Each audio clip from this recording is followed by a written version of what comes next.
All right, we should get the game then. Yes. We should Let's definitely start. do this. But yeah, no, game.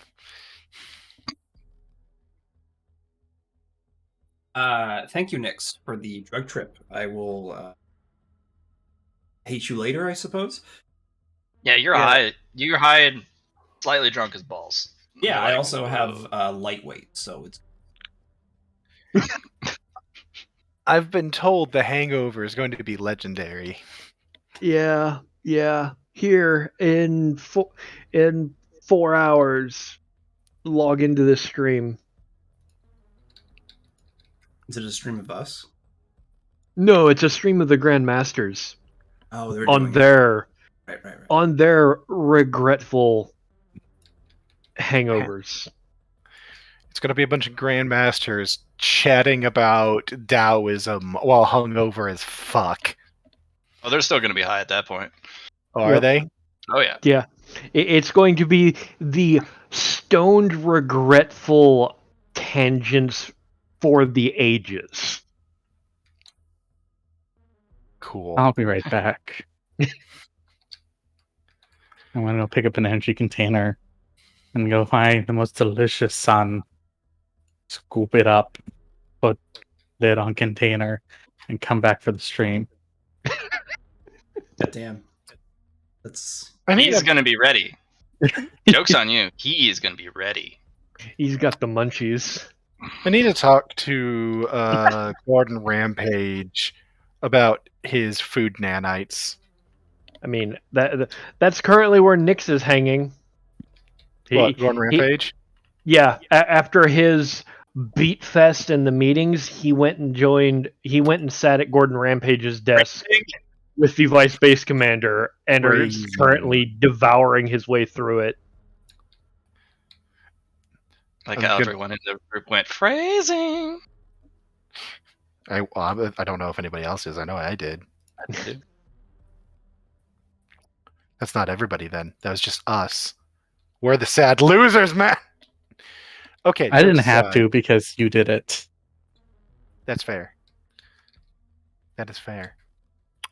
Jokes aside, though, I'll listen to some Taoism after I get some nanites from nanite food from Gordon Rampage.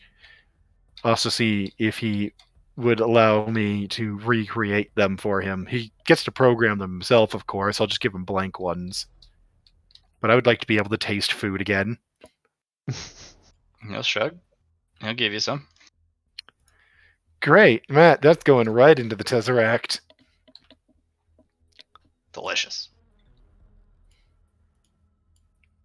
We all settle in for Taoist discussions between, let's see, it was E, Shangri-La, Ezekiel, Lilith, Milo. and Milo as the chaotic master. The one that is... Actually, you know what? No, Milo sometimes has sparks of brilliance. I'm not going to make any assumptions about her participation in this event. I will be hanging out with her for it, though. Because, actually, no, I'm really hanging out with her, Shangri-La, and E. We'll all be up on the station. Okay. I'm mostly there for Milo support, though. She'll need the support when conversations start, mostly so she can focus. Okay. So, you guys kind of find hurriedly and rush to set up the event, as well as attempt to find a cool place you guys can kick your feet up with the right, munchies, the right snacks, right drinks, the right locale. I do let Marigold know about this event, too. And the base kind of grinds to a halt a little bit. Everyone kind of tunes in like, there's going to be a what? Oh, sorry. There's one other person we have to add to this. Who are we adding? I'm going to push Mia up to the front for this as well. Oh, go for it. Mia? Mia, yeah.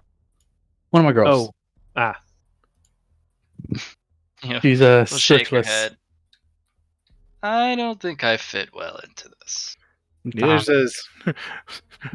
Got to say your words. I was gonna say, but I mean, you're one of the spiritualists trying to teach the lead department. Well, do I look like a grandmaster? Yes. Does she? Points at Milo. I mean, it's more of a social thing. Am I accepted as one? Have I ever been called one? I'll call you one. Fair How about enough. this? How about this? Let the Grandmasters decide. I also don't want to get particularly high. You don't have to get high. But it's the best shit. Mm, You don't I- have I'll to. take I- your word for it, but I mean, you know how stuck up Ezekiel is. It got his compliments.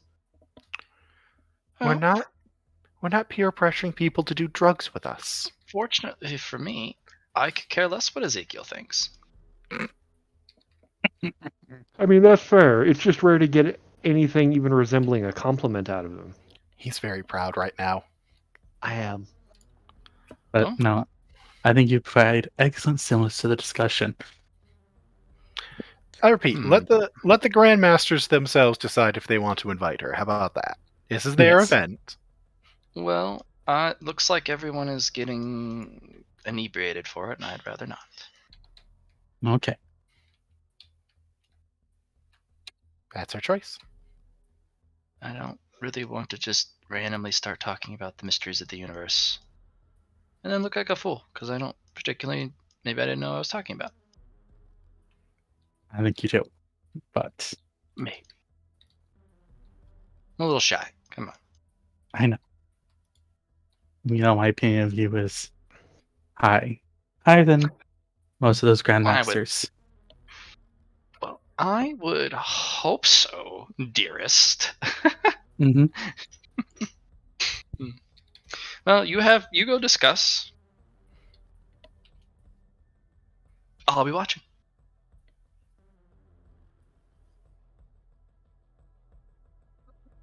You guys get all your food. That's where you guys all positioning yourselves for the discussion. Let's see. Is E and Shangri-La currently on the Black Tower, right?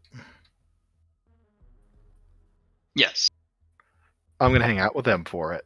Well, Milo's gonna be where Milo is with me, so or Mina. Well, as she they're is all going to currently. get into the same room, and Nyx has already set up a venue. It's a private hangar.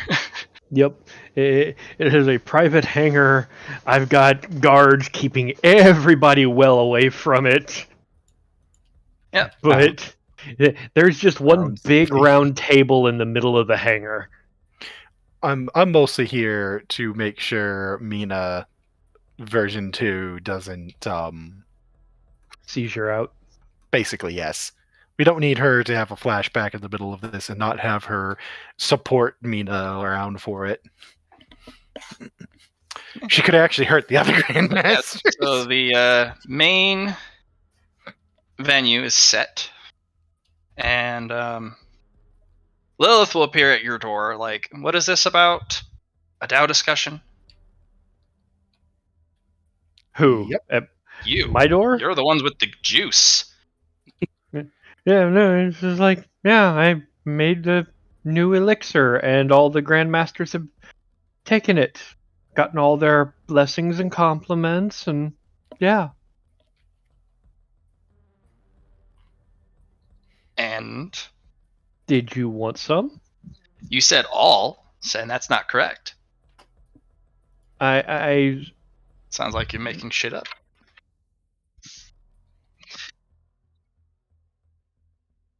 the ones on base who wanted to partake. She's asking for your drugs, Nyx. This is Lilith, the base commander, right? Yes. I gave her some already. Remember? No. Yeah, it was the last thing we did. It was like, all right. Because she had the whole aerosolizer thing built into her desk. That's right. Okay. Thank you. A lot of stuff. It was just Nix will just be like, "What? Did you forget I already gave you some? Is Or she is that this- high? Or is this an offhanded attempt to get additional?" I don't remember what you're talking about. She's that fucking high. It Holy was like, shit. and he's just going to pull up her itinerary and show it to her. See? She actually gets close and squints at the screen, like she actually needs glasses. Oh, okay. He was like, "There's your seat over there." Oh, and she picks up this giant keg she was pulling with her and just like a beer. Yep. Mm. Mm. That's good stuff. Mm. Where's my apprentice? Over there. Ah, Jackie. Jackie comes over and gives you a big hug. Lilith. Good to see. Good to see you, kid. It's very good. Good Oh, I to brought see you a you beer. too. And she hands you a little keg. She's gonna down it because she's also high at this point. No, it's strong enough that you're like, whoa. Whew. gives you a rush.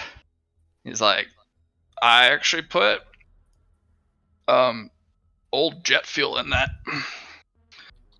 And when it hits your recycling system goes wee. Did I just say wee? I said wee. Okay. Skippy showed me how to make this. She also showed me how to make jet is a fuel. sweetheart after all. He says, "Don't drink it if you have Leah, because Leah, for some reason, doesn't react well with highly refined jet fuel. It's weird. I don't know why. I know it's weird. Probably why we stopped using jet fuel in the first place. Also, it's and everyone's kind of sitting down, and Shangri-La is already there with their feet kicked up.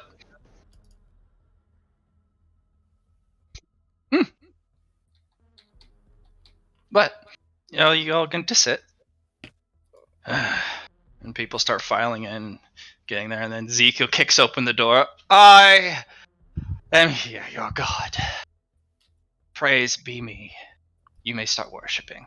And all the Grandmasters kind of look over there, and Liv gives him a small golf clap. There you go. It's One like of the Minas just goes, boo. Mila's like, Mr. Sun!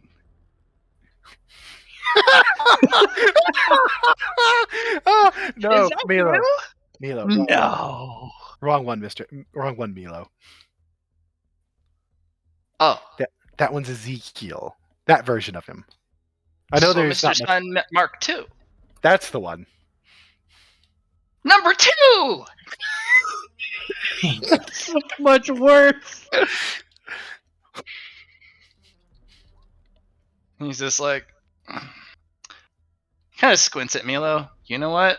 I do not have any fembots, so I am not number 2. And he flicks his beautifully feathered and lethal golden hair. All right, let's discuss, shall we? And he sits down. I feel like he's too Hey there. sober for this. How do you enter? Because you're going to be the Leah Grandmaster for this representation. I am going to teleport in upside down. This is not the floating right there. entry vector. Am I in the wrong dimension?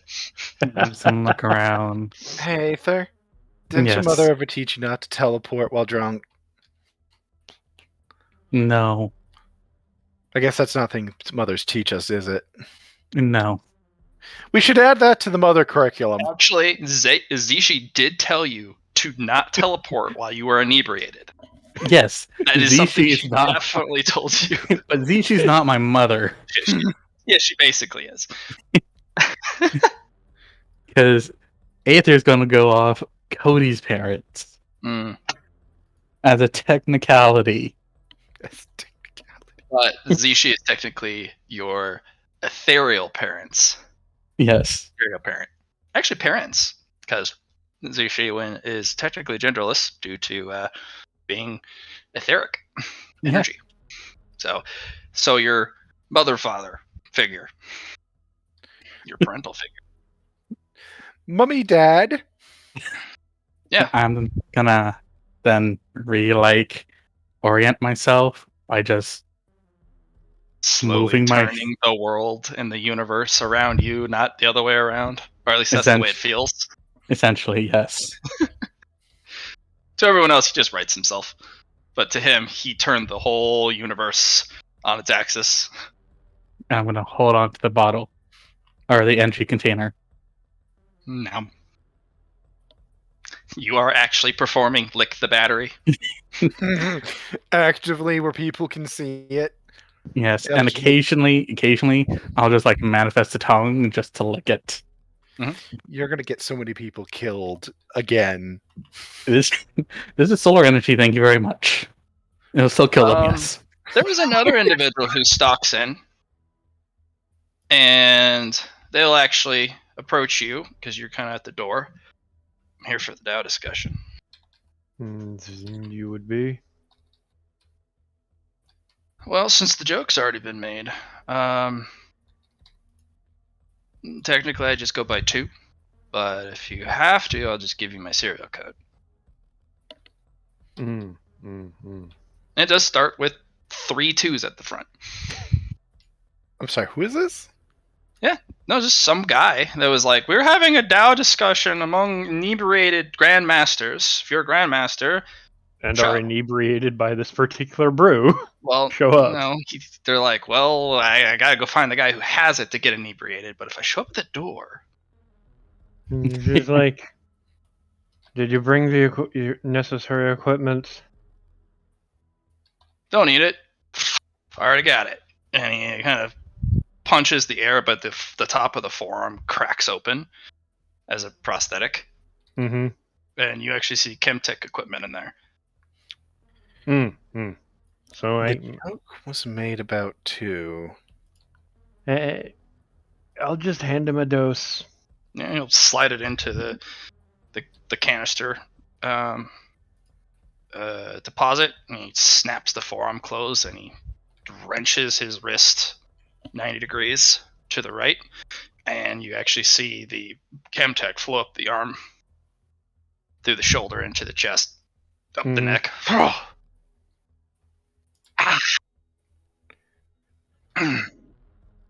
Which discipline are you? Yeah, just call me 2N. You know, like the math formula. Yeah, no. The inquiry is to the discipline you practice, because there are name placards, and I have to fill one out for you. Oh, this is kind of a weird one. I don't know if you guys know of this one, but I'm technically a Chemtech practitioner. Oh, you're that guy. We have to chat later. I was told to meet up with you. Oh. I don't know if I'm a Grandmaster, but I do know there's no one with more cultivation than I, in specifically Chemtech cultivation. I know people are better at Chemtech, but every Chemtech elixir I take, I cultivate a full tree for it. And I've taken quite a few. Oh, God, this stuff burns. Oh, I can feel it in my fucking toes. Well, and I don't have toes anymore. Well, it's a condensed form of what would normally be an elixir. So, Well, And it does it's pure feel enough. there. It's pure enough. Yeah.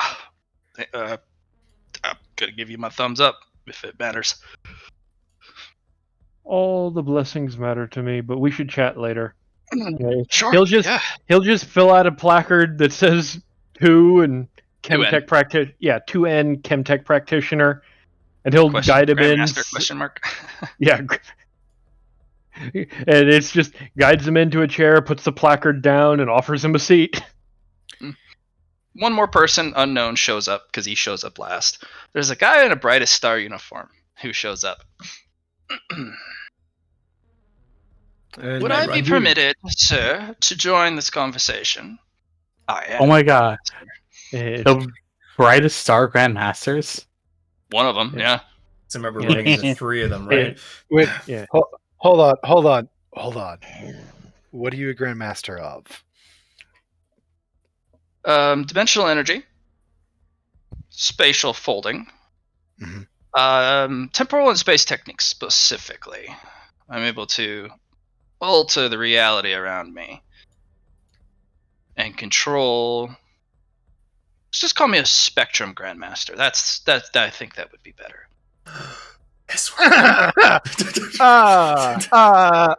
I know there is a Spectrum Grandmaster, my friend, and I don't know if they're. I don't know. They haven't been seen in centuries. Oh, they're alive. I know where they are. Not point though. Oh no, that's what I'm saying. Like that's why he could say, but no one's seen him in centuries. That's OOC. It's a little meta. So he shows up and he's like, "Well, I guess Well, you no, could just call me a spectrum grandmaster." No, like Luna's just looks at the others. The others are like, spectrum grandmaster. That sounds. You know what? Dose him up. Let him spill. Sure, fuck it. Yeah, Whatever. it's like I'll just look at him. Do you have equipment? I heard and I had to ask around, but I ended up getting a little aerosolizer, a little personal one. It's basically a little face mask on a stick. I'm You just put the going little to. thing in. It's going to rub his temple. Follow me. Oh. And I'm gonna walk him over to a side where I've got the proper, the proper Chemtech for getting your full body ghost all at once. He's like, "Oh, so what I purchased is not good enough." No. They said it was for elixirs, but oh, all right. So here's the thing. It holds up 2 vials. This is an elixir. Mm-hmm. This is what's being offered. It is a condensed elixir. That mask you have would dissolve. Well, I very much appreciate your assistance. Do you have a name for it so I can write it down?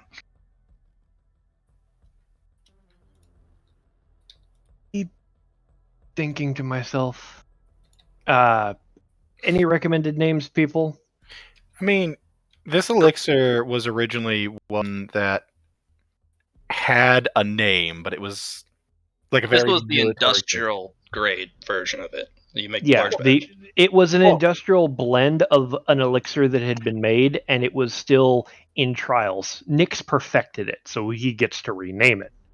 Yeah. The Awakener. Okay, that's what I was going to ask about it. Is if it had a name or if you were renamed it. It did. The original elixir is not this pure, nor did it have a concentrated version. You You said know the what? Awakener? Yeah, the No, original yeah. formula, Yeah. when they released the original elixir in a small batch, was not this pure. He has a more pure strain than the original and a concentrated version. Yeah, that's Yeah, why I think you should call it the Awakener. No, because it's not just an awakening. I'm going to call it the Enlightener. Nirvana. That might irritate. Mack Truck Nirvana. Nirvana brought straight to you.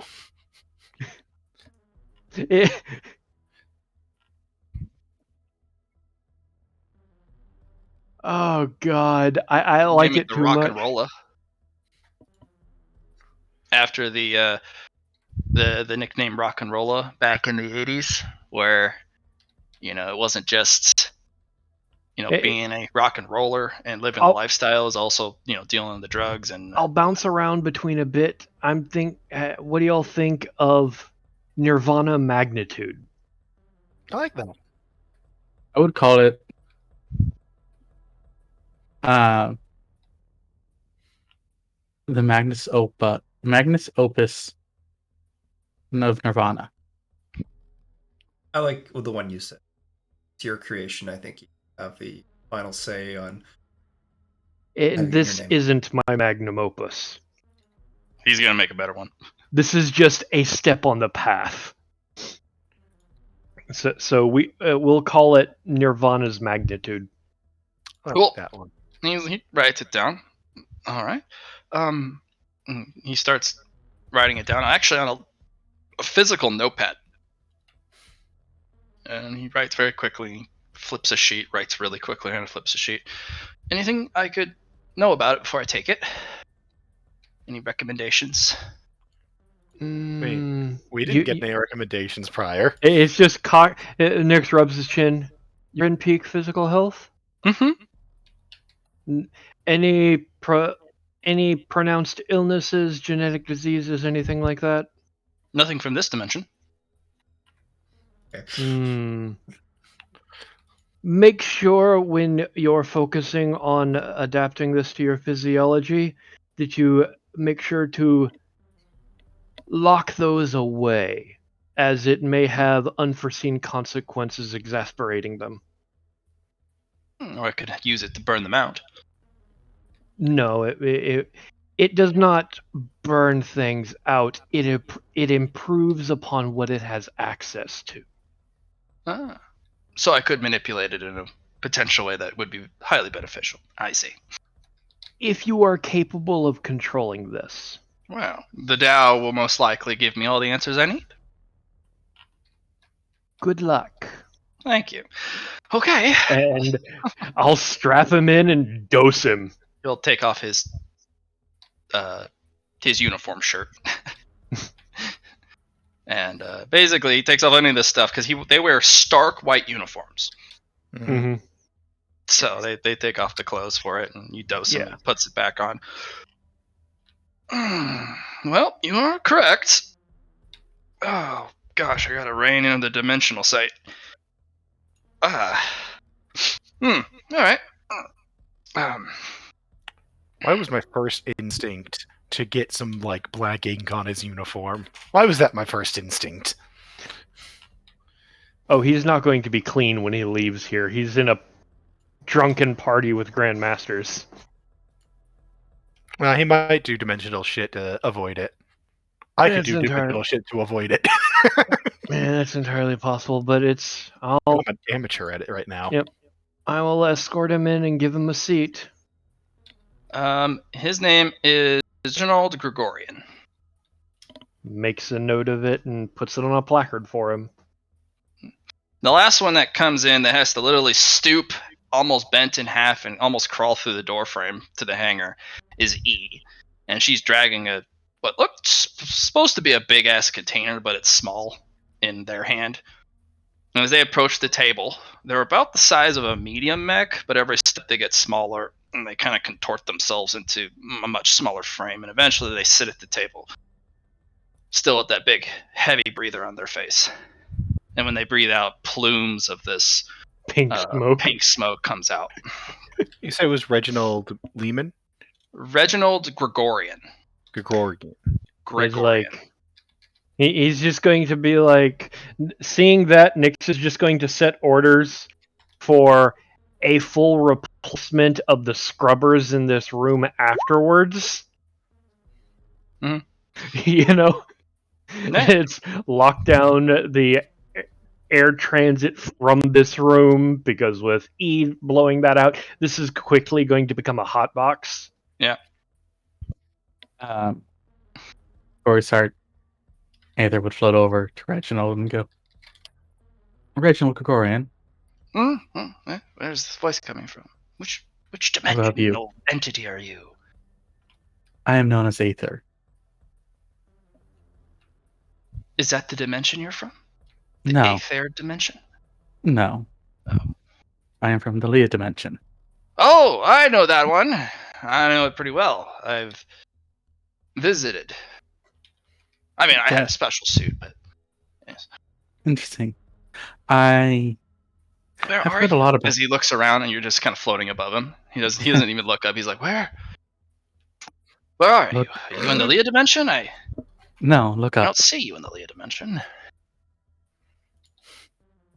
You should look in the fourth dimension. No, I'm just sitting there. I'm like, no, you must look up.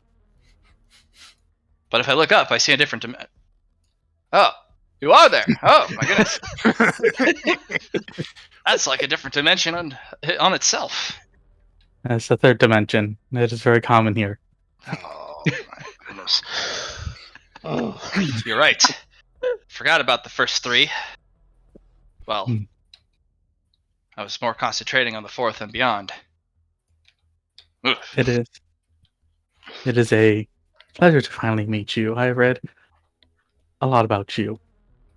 You have? Well, which of my papers did you read? I'm not allowed to say. No, of course. No. Yes, of course. People here could overhear, and they may not have clearance. Can't have. Yes. Oh, that is a pleasure to finally meet you in purpose. In Hey, you're purpose? On purpose? On In purpose? In purpose. Shangri-La's like, alright, let's begin this. Before I get too high to really, well, basically, I know what's gonna happen. Let's have this discussion before we all end up going comatose and then entering a meditative cultivation state where we're unresponsive.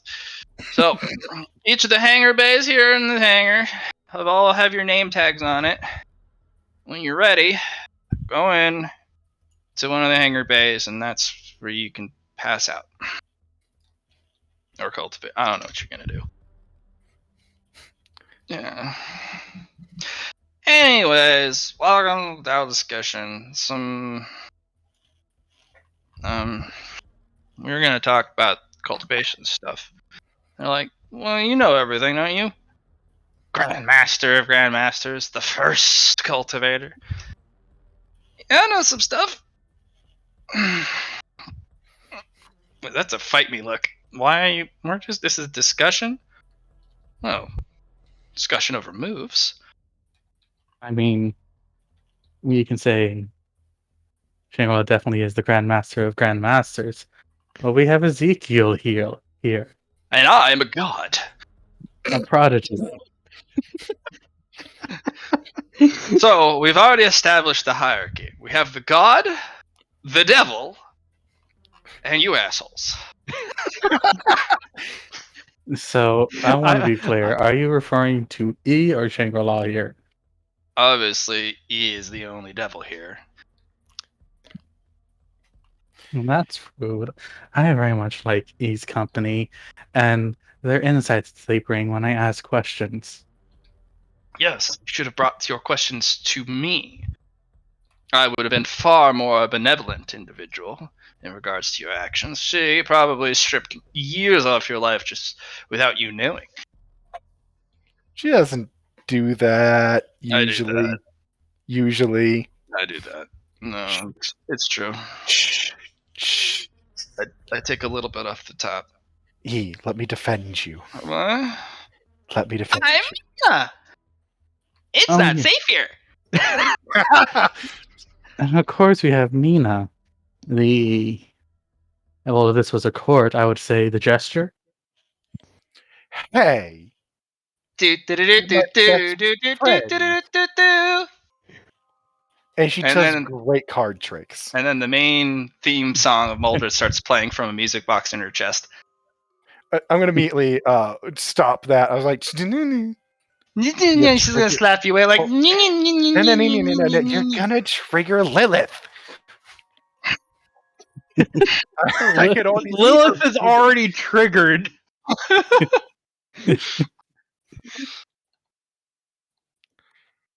Ezekiel's like, why do you do that? Cause I'm Mina. She's my best friend. You're my best friend. Oh my gosh, really? That's so crazy. But I think we're drawing away from any kind of resembling a discussion at this point, though. This is the point where Nyx is going to be like, should I set up the screen that has questions people are posing to the group of Grandmasters? Oh, yeah, do that. Oh yeah. I was gonna say if you put up a big projector screen, and then there is 300,000 people logged in, actively viewing, and then the comment system is like, you just can't see it. There's nothing you can focus on more than a fraction of a second because the comments just go. Wait, I got this. Matt, I'm going to task some of my admin bots. The forums. It's really convenient because I've got it set up to where it costs 50 credit or 50 rec per comment. Yeah, Nix people is are raking in bank here. people are paying 50 rec just to make stupid comments too. I'm There's just gonna float over and enable slow mode in the chat. Okay, well now people are actually putting advertisements in there. I will have the admins or the moderators that I set up. Those get burnt before they reach the screen. And they have to be refunded. You want the No. No. They're the ones that dumb enough to put up ads when they're not allowed. It's clearly posted. Any post disliked will be removed. No refunds. No refunds. Yeah. Another head pokes through the door, fashionably late. Hey, can I join? Yeah. Who is this? Hi. They're a very thin, emaciated kind of person in a spacesuit. It's not a face you've seen. And the visor goes up. Hi. What are you a grandmaster of? Yes. Yen. Okay. Yeah, it's like they kind of moon hop over. And they kind of sit down. And this is the point where Nix gets to walk on screen and hand him a dose of the elixir. Cool. I haven't had elixirs in a while. I think it's been 3 decades. Do you have the equipment necessary? Mm-hmm. And they will flip the visor closed, lock it, put it into a chem system, and it just fills the helmet with aerosol. Hotbox this shit. Shit. Oh god, it burns. It burns my nose. Not the nose. And this is where the actual advertisement pops in, where it's the fucking elixir Nirvana's magnitude currently approved by the number of grandmasters in the room. We're all like, it's good shit. Don't take the concentrated stuff. That will burn you down to a crisp. I thought it was fine. And it's No, you're a robot. Hey, it's I'm like, yeah, and it's just the currently available for purchase, limited dosage. Questions. We'll go up there. Advertise later. I'm just describing the post that pops up at the bottom of the screen, you asshole. I don't know. Maybe you put a big old like Japanese ad on there where it's just like elixir. Buy it today. I could see that. I could see you It's doing all that. cutesy and Nah. a bunch of people are starting to ask, and one of the questions is pulled out because it's kind of an intelligent question. Kind of. No, it is. Among the multitudes, your systems are actually specifically targeting particular types of questions, the way it's phrased. What's the question? With the new regulations around Chemtech and the new Chemtech department that was recently enabled by the Thunderhead, are we going to be seeing more Chemtech like this in the future? Or is this only permissible or usable for the top echelons of enigmatic society? It's because I know. Okay, go ahead. Because out of character, because I know you have to have sanctions to be able to be approved for Chemtech because it's a department, you have to go through a health screen and all this. And it's for at least my brews, and I know because I got the agreement from the Baroness for this, for the brews made by the Chemtech department, as long as you have a health screening to clear your compatibility with the particular brew you are seeking and can afford it, it is available. The Chemtech guy too, and he's like, true, but there's a deeper question behind that. To answer, mysterious individual, Chemtech has a wide variety, just like all goods out there, of quality ranges. But most importantly, Chemtech is far more reliant on quality than quantity. Because Chemtech, unlike normal drug like paraphernalia or actual chemicals, it actually alters your DNA. Now, if you get a bad dose, you can develop cancer, mutations, die, get disfigured and disformed, lose senses, like literally become blind, lose your sense of taste. Like, there's no bottom to how bad it can get for you. And at some points, death is a preferable alternative to what Chemtech can do to you if you take what is called a grime or oil. I'll pull out a couple so he can show them for demonstration. See how Piles. it doesn't glow, and it's basically it looks like crude oil or something you pull out of a gutter, because that's kind of what it is. It'll fuck you up. So to answer your question, yeah, just like any service, it's most likely going to be only for those who know a person or can get access to somebody, because you're not going to see elixir grade, which is as pure straight as you can get it. God, this stuff burns. Wow. But it's also not healthy for you because it's far more powerful. So go to your local Chemtech department branch and discuss your options. But there's not going to be a lot of Chemtech rolling around, and don't expect it to be part of your everyday life because quality is key. Quality is key when it comes to Chemtech. Also, don't forget your paraphernalia, because if you're going to take Chemtech, don't just drink it. There's better ways to ingest it that doesn't literally corrode you from the inside. Like how we're smoking it. You know, we're letting it absorb around our skin for those who have, no suits on. Some of us, we breathe it in via aerosolized vapors. Wow. What are we talking about?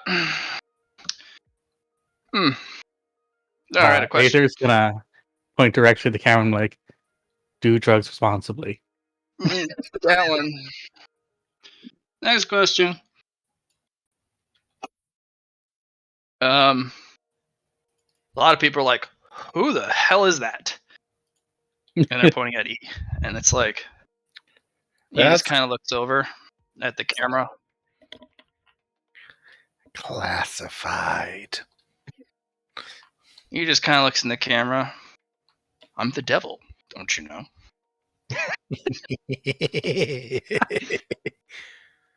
Well, I'm a god. Why don't you ask about me? And there's a bunch of no in chat.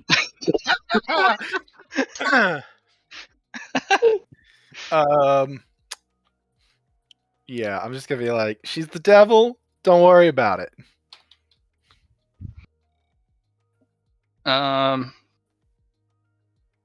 Several questions come in. What are the current developments or the new keystone developments for cultivation in the future? We go through several ages of development of cultivation.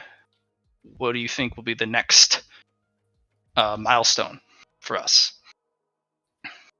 And Shangri-La's like,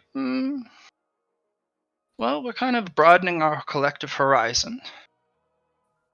And the next major development is actually opposite of what you think. It's not more development, it's a conference. We have expanded out and explored every different type of cultivation, no matter how big, small, weak, strong. And eventually, it's all going to come back to one central point, and we're going to record it. We're going to explore it. We're going to make it better. Instead of one DAO discussion among Grandmasters, it's eventually going to be all Masters and Grandmasters. And it's going to be a beautiful thing on the home world. or at least that's my vision of it. And then he just kind of looks at the camera. There's going to be a purge, in my opinion. The weak will be burned out. The strong will remain. Because all of you cultivate wrong. You have no idea what you're doing. And all your cultivation is a waste of time. You are not masters or grandmasters. You are weak. You are a parody and echo of what an actual master used to be. Because you don't take time to consider what you're doing. You follow what came before you, and for those who actually have bravery and boldness and ingenuity to come up with something new, you still bumble about like children in the dark in a room full of broken glass. All you do is cut yourselves and you'll bleed out with nothing to show for it. What we need is to do cultivation right again. Burn away all of this crap. Come together with real masters and grandmasters, and then we'll teach you properly. The chat is not happy. The chat is, fuck this bitch. Who does she think she is? Aether is going to respond to this question. I disagree with both of these fundamentally. I believe our next step in cultivation will be evolution. The ascension of mankind. Either in one form or the other. The ace is like, no, he's got something on that. Have you noticed the population trend towards transhumanism? Like, we got Iron Eaters, like Lilith here. Lilith kind of gives him a glare. What? Okay. That are bonding with their mechs and becoming far beyond human, creating new vessels for their immortal soul. I myself am like the same. I'm basically my mech. Actually, I am my mech technically. This is my mech piloting this thing. Isn't that cool? Yes. Yeah. We also got like people who've been downloaded into virtual entities and turned into like, yeah, like those guys. Yeah, those guys, the animatronics, they're people. They're just digital entities. They used to be human. Like, Yeah, I think we're still human. you don't have to be. You can be whoever you want, but you're still a sentient species. I think it's based on the soul for that. Well, what about the Leah Grandmaster here? Does he consider himself human? I don't think he does. Do you? I did not like being human in the first place. Right. So I you don't found a consider form. yourself human now, right? I do not. I consider myself a being of energy. But you were a human and you had a human soul beforehand. Yes. But you're no less sentient than anyone else. This is correct. So, see, there you go, Miss Venus.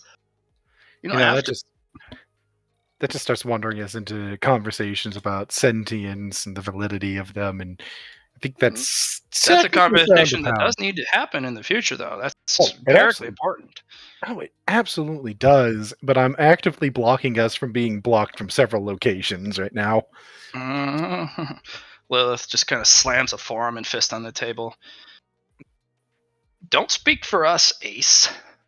You don't know entirely what we are about. We, as a species of Iron Eaters, and I do view us as different than humans, because not only do we make an entirely new adherence to technology and metal by our species definition standards. If you look up the definition, specifically Enigma, and humans in general have for Homo sapiens, it's very stringent, very rigid. It's very easy to be just different enough to be no longer technically human. enigmatics, we all consider them an entirely different species, don't we? And Ace is like, I mean, yeah, technically. Isn't that just the Neanderthal argument at a certain point? Yes. Neanderthals were people, technically, interbreed But with humans and all because that. of my experience, it mattered, especially in the Fourth War. If you weren't human, you didn't have human rights. You went by another set of rights. Wherever you fell in, you needed to know immediately because that's how you were treated. Those were the rights you had, and you didn't have many. And you had to toe the line. Now, cybernetics, that was a different thing. You're still human, but you were enhanced by robotics and augmentations and whatnot. But the genetic treatments, the nanomachines, the transhumanism, that mattered to the people in charge before the Thunderhead came, or the Stormfront came through. By the way, for those that are listening, there is a difference between Stormfront and Thunderhead. They're basically the same entity. So if you ever hear that term, it was the Thunderhead before he became Thunderhead who kicked everyone's ass, united us together under one banner, brought us back to who we are today. You know, he's our boy. Matt, at this point, several Minas are actively monitoring our feeds to make sure we aren't having hackers trying to shut us off. No, you got hackers trying to troll you.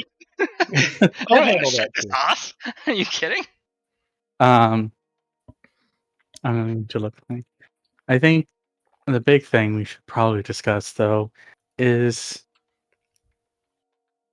we are no longer considered. Enigma doesn't support us, usually. The reasons why we are soldiers, or in my species case, the batteries. Yeah, And I remember. we actually need to change that image about us.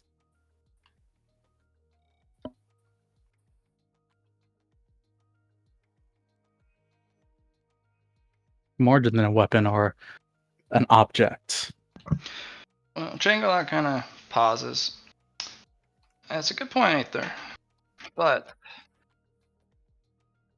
it seems the way the conversation is being steered here, unfortunately, is the focus around non-cultivation topics. I think those are existential problems that do currently exist, and I acknowledge it. But we should narrow our conversation to cultivation only. But table that, but come back to it at a bigger venue, because that venue requires not just us as Grandmasters of Cultivation, but also other people, like, I don't know, an Investigator General or something, I don't know. Or one of a Fleet Admiral. Or Another agent's looking into it. I'm looking like, of course, Grandmaster. But because we're all Grandmasters of Cultivation, so I think let's focus on that, because a lot of other people who should be here to represent groups, opinions, organizations, direction aren't. And that could send the wrong message, especially if we all get on board behind something that we all feel passionate about. That passion can, as he kind of points at the camera. You know what? To help get it back on topic, I'm going to state something controversial. I think there is methodologies to safely cultivate black potentia. And Discuss. several people go, ooh. The chat is like heresy. Several of the Grandmasters at the table cross their arms and nod their heads like, sage advice. Good point. So the Dow table is actually split in half on that. I know that Lilith start said no. conversation. The Devil's the yes. Ezekiel's yes as well. Nice. Aether, I have no idea about you, because you know that black potential, you don't need that. You only need Leah potential. Like, come on. Yeah. Well, so here's the thing, though. He also knows that he's seen safe cultivation, so he can't deny it. Right. scientifically he can't deny that, so therefore he agrees. Okay. The ace guy is like big no for me. The spectrum guy is like also big no for me. Especially in the line of stuff I do, big no. Yeah, it gives you power, but there's always a trade-off for power. Shangri-La is like, I'll be neutral on this one. This is exciting. Table split in half. Mina's like, I'm Mina. Yeah. It's not safe here. Hey, Mina. What do you Mhm. think about it? Hmm? What do you think about Black Potentia? I'm Mina. Yeah, but what do you think about Black Potentia? What's that? The stuff that's in you. There's a lot of stuff in me. You know what, Matt? I will actually pull a bit of Mookiang into my palm to let it pool. Oh, the goopy stuff. Yeah, what's your thoughts? The recycler needs to be decommissioned. Okay, yeah, no, that's about what we're gonna get from her. We never actually told anybody who's Grandmaster of what, did we? No, they have Did we get plaques. that a plaques? Yeah. What does Mina's plaque say exactly? Chaotica Grandmaster. Mm-hmm. Oh, okay. Then everybody will understand exactly why we're not getting something coherent out of her. Never mind.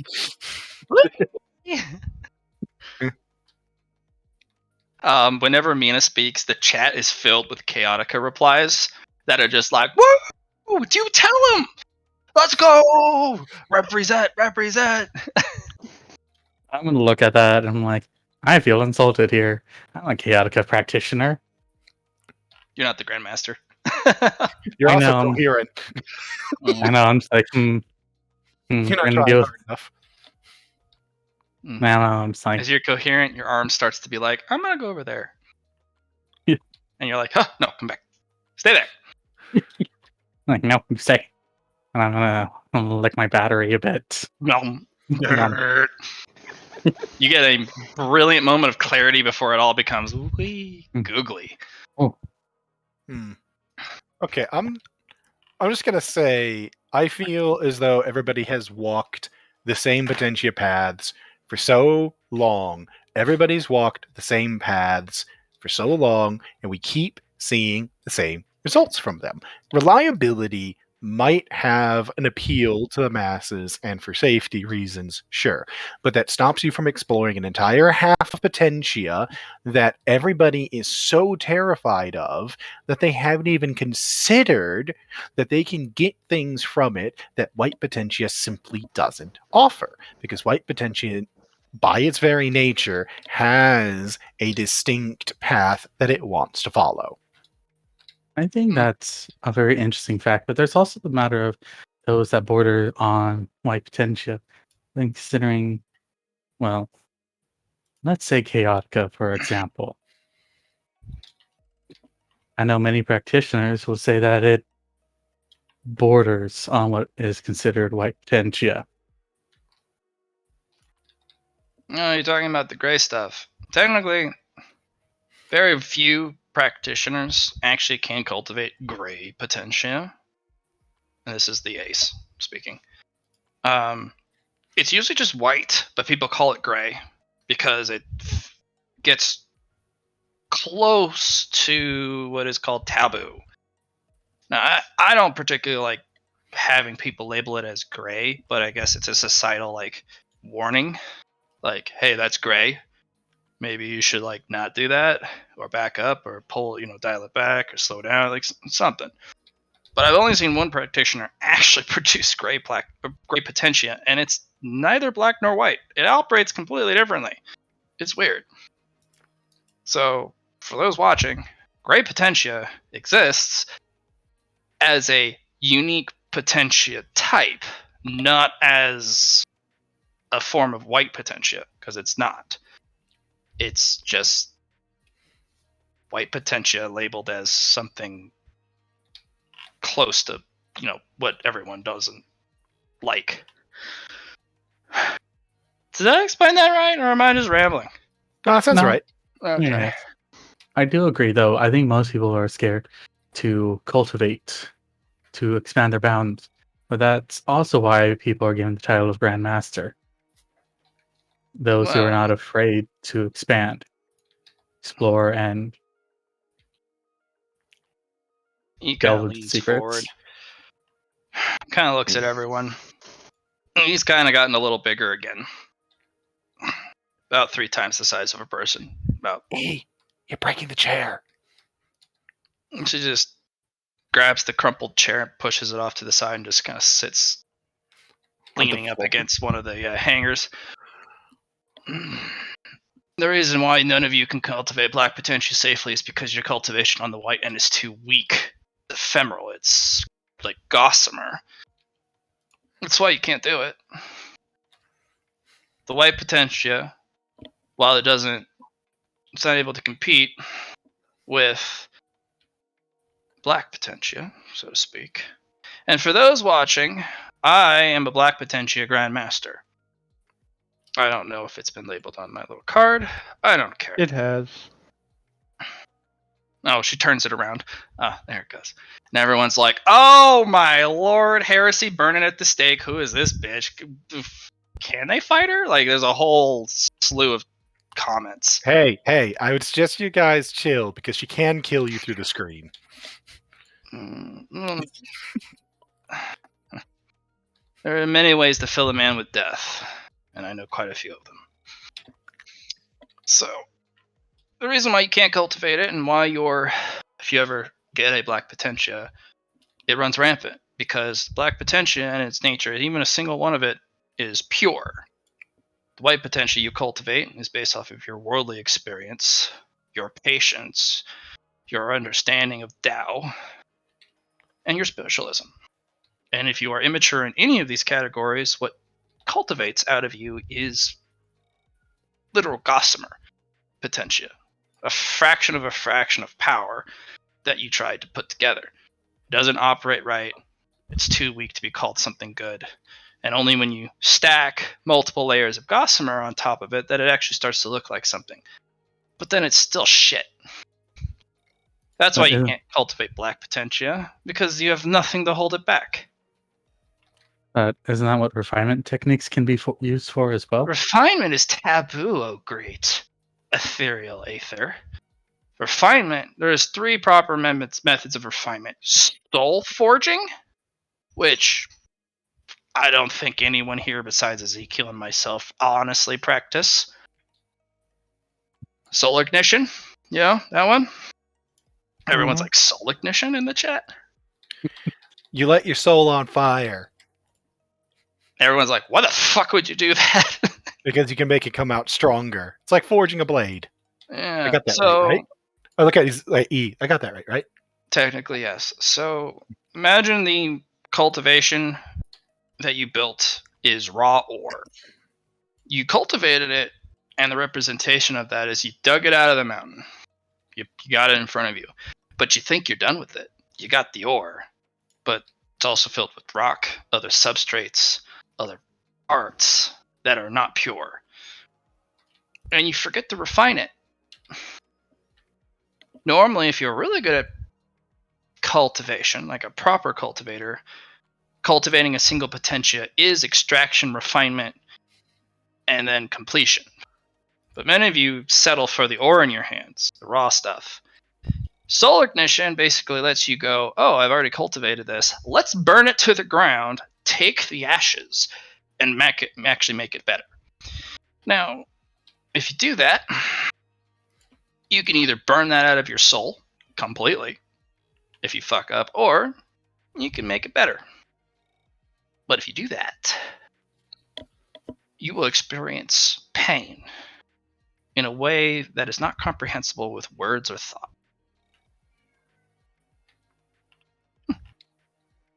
That's why no one does it, because they burn their soul out because they're too weak to do anything about it. And what are the other 2 ways?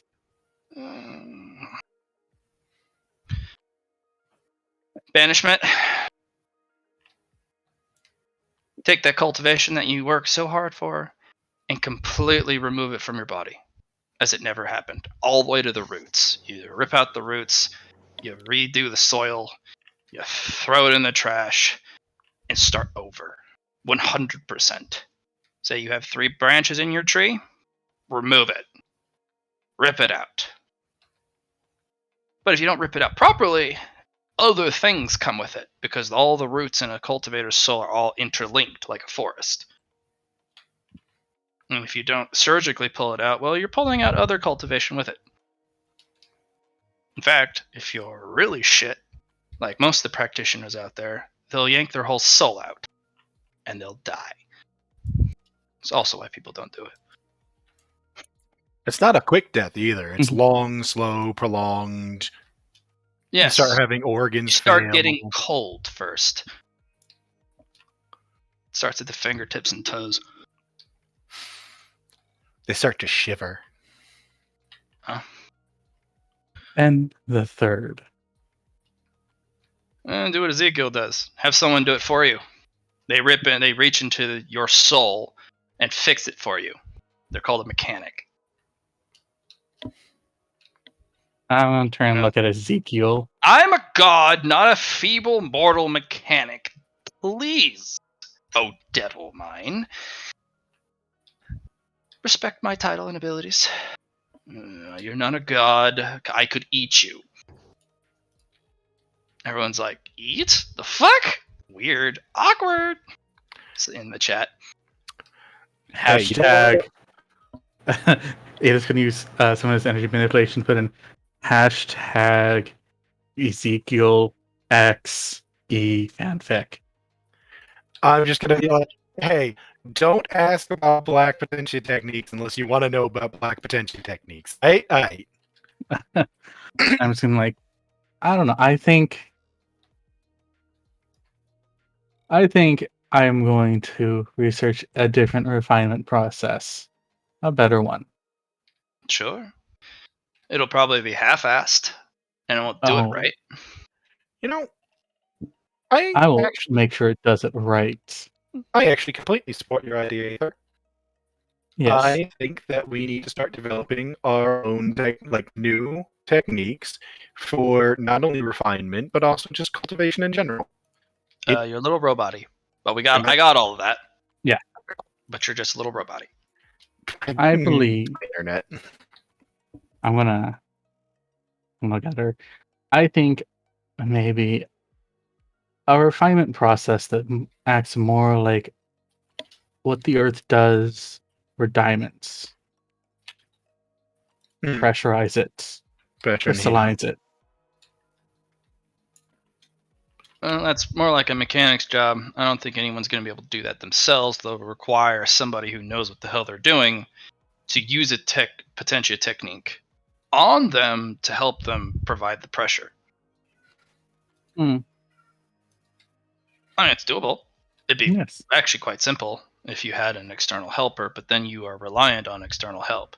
The first 2 techniques I mentioned are something someone can do on their own. And yes, and I'll develop a technique to where one can do it for themselves. I mean, group cultivation is already a technique that's in existence, isn't it? Yeah, and Gregorian's like, oh yes, it's actually one of the most important techniques for cultivation, for actual high-level cultivation, especially if all of you are within the same sphere of knowledge, and the same level-ish of cultivation. Probably no more than 50 difference between all members. There are rituals you can do, cultivation rituals involving specific iconography, specific positions in which you can all come together and form a formation, and you all can cultivate and support each other, and everyone cultivating adds to the refinement. Everyone adds their experience, the worldly experience, their struggles, their knowledge to the pool.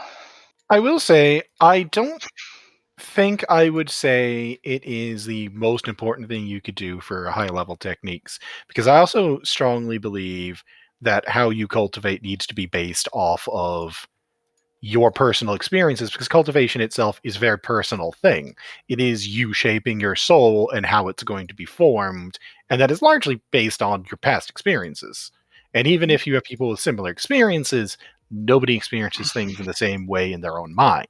What one person might consider a minor grievance is a issue that must be fought to the death over, for example.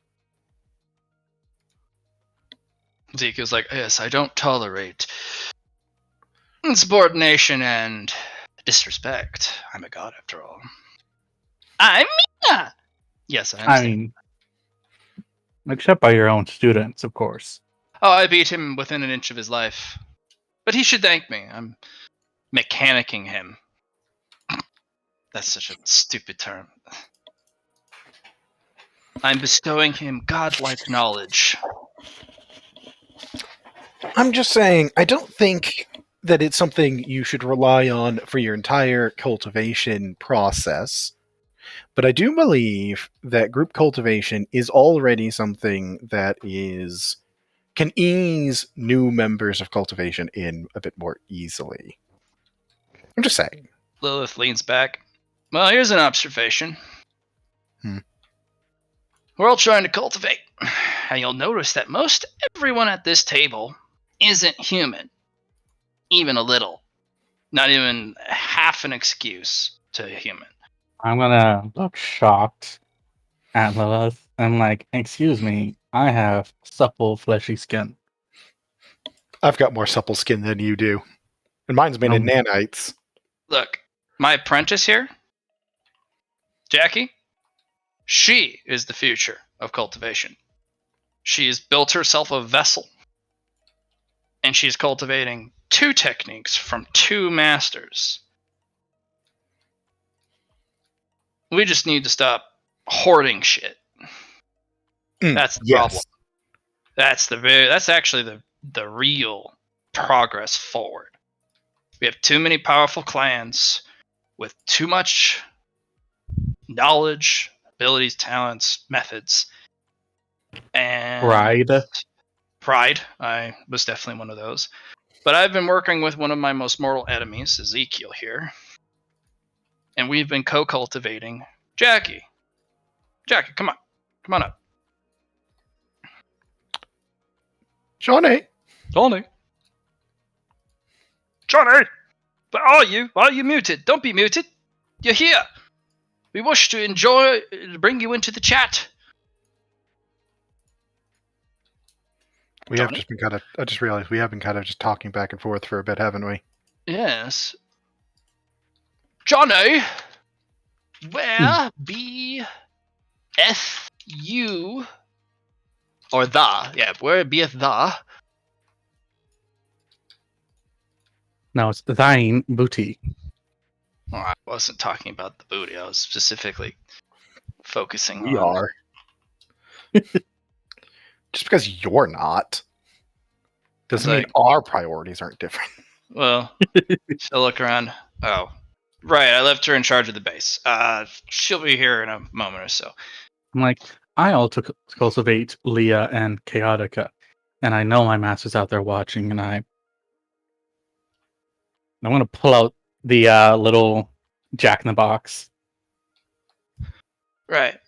He's like, "The fuck you want?" As he pops out of the thing. I'll fuck you up. I am here to. Is it lunchtime? Yes, it's lunchtime. Oh, thank Lord. Chips? Please tell me there's tater tots or fries. Or some potato chips involved. Something starchy, salty. I'm going to teleport some Doritos in front of him.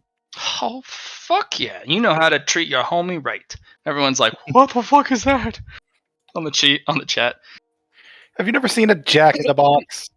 He's like, that's what happens when you fuck with the Chaotica. They rip out your soul and put you in a toy. Or they'll make your mech sentient. The ace actually starts laughing just along with you. You both have a series of evil cackles, like.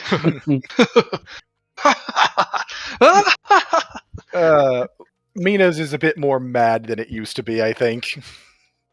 Mila's like, this is funny. No, that's one of the things Chaotica is renowned for. Chaotica does stuff.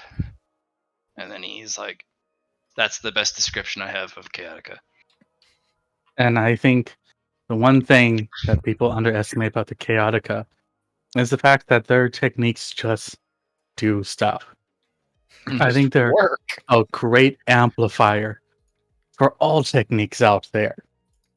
I wouldn't go that far. I would. Well, I have the reason, scientific proof for that. no, the reason why, and I have other scientific proof to disprove that, is Oh, no potentia cultivation is universally good for everybody. It's just not. Different Yes, there is. people. No, there isn't. life potential is good for all. I actually will have to disagree. I believe it's right for me because I'm not going to get into that. I believe it's right for me. It's definitely right for you. Definitely right for you. However, not every person that cultivates has the right mentality to accept the darker sides of themselves in addition to the lighter sides, the sides that are easier to look at. Some people don't have the strength for it. Right. Which then leads to support my claim that everyone's shit at cultivation. Now, doesn't it? Because know they're your not strong. opinions. They're too weak. I know your opinions, and I know I'm your student, but also I disagree. Mm. I'm not going to disagree that they aren't weaker at current cultivation levels because, well, as we were just discussing, nobody fucking wants to share shit. Everybody wants to hoard it like they're The dragging. next, Keeping. cuts you off. Like, see, the next stage in cultivation, the next milestone, is dual cultivation. Oh, absolutely. I do believe that. Specific groups or schools or practitioners come together and, hell, I even scout or poach each other to find two powerful cultivation techniques, like my nano cultivation, Iron Eater cultivation, Stargazer cultivation, like any of the major factions. If you combine them with a supplemental or equally powerful one that synthesizes and synchronizes expertly well, you'll get someone like Jackie, my apprentice, who cultivates the Servant's Dilemma of the new generation technique, which is the premier physical cultivation method. It's more than physical. It's this path to godhood, obviously. Hey, Allie. Johnny's not here. We were trying to get him in the chat, but he's not here. Allie. Also She's muted too. Lovely. You need me? What's up? People were talking to you. Yeah. People talking to me. Finally. Yeah, what were we they were saying? trying to get you in about 10 minutes ago. No. I was listening 10 minutes ago. Well, I sent you double messages Good to know. going, hey, Let's see that. Lilith's bringing you in, showing you are the next path to all the cultivation future. You're the cultivation future. Where We you were at? discussing dual potentia stuff. Yeah. Yeah. You getting dinner? You going on a walk? What's going on? We're just outside for a sec. Yeah.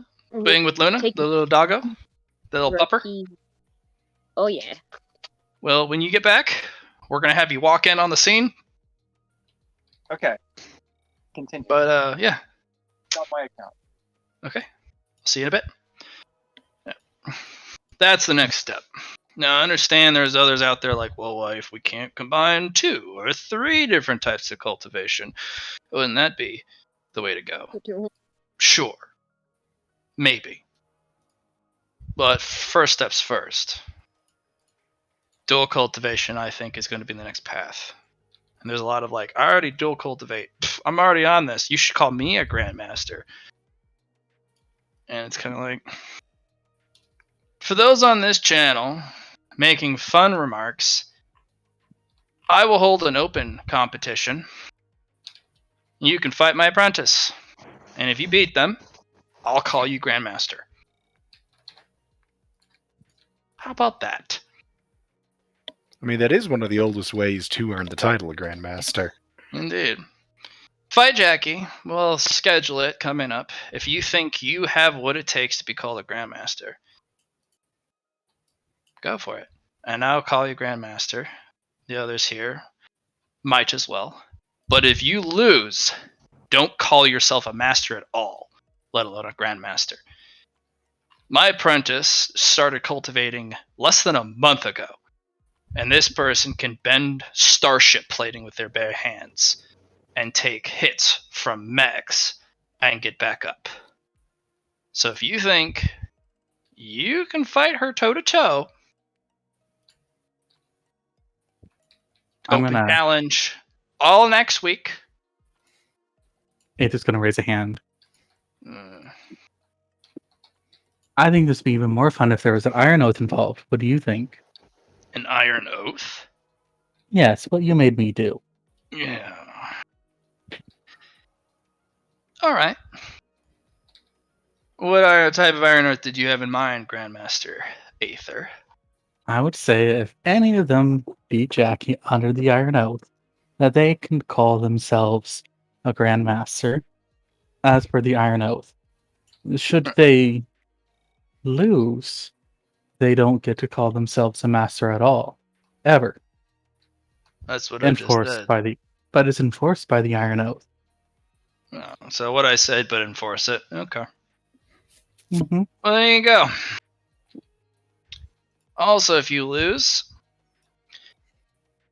you pay respects to Jackie. Those who don't, I will personally take it as an insult. If you lose, of course. If you win, I think that explains everything, now doesn't it? It's apparently explains something anyway. Also, I think each and every one of us have an apprentice. For those of the dual practicing, like you,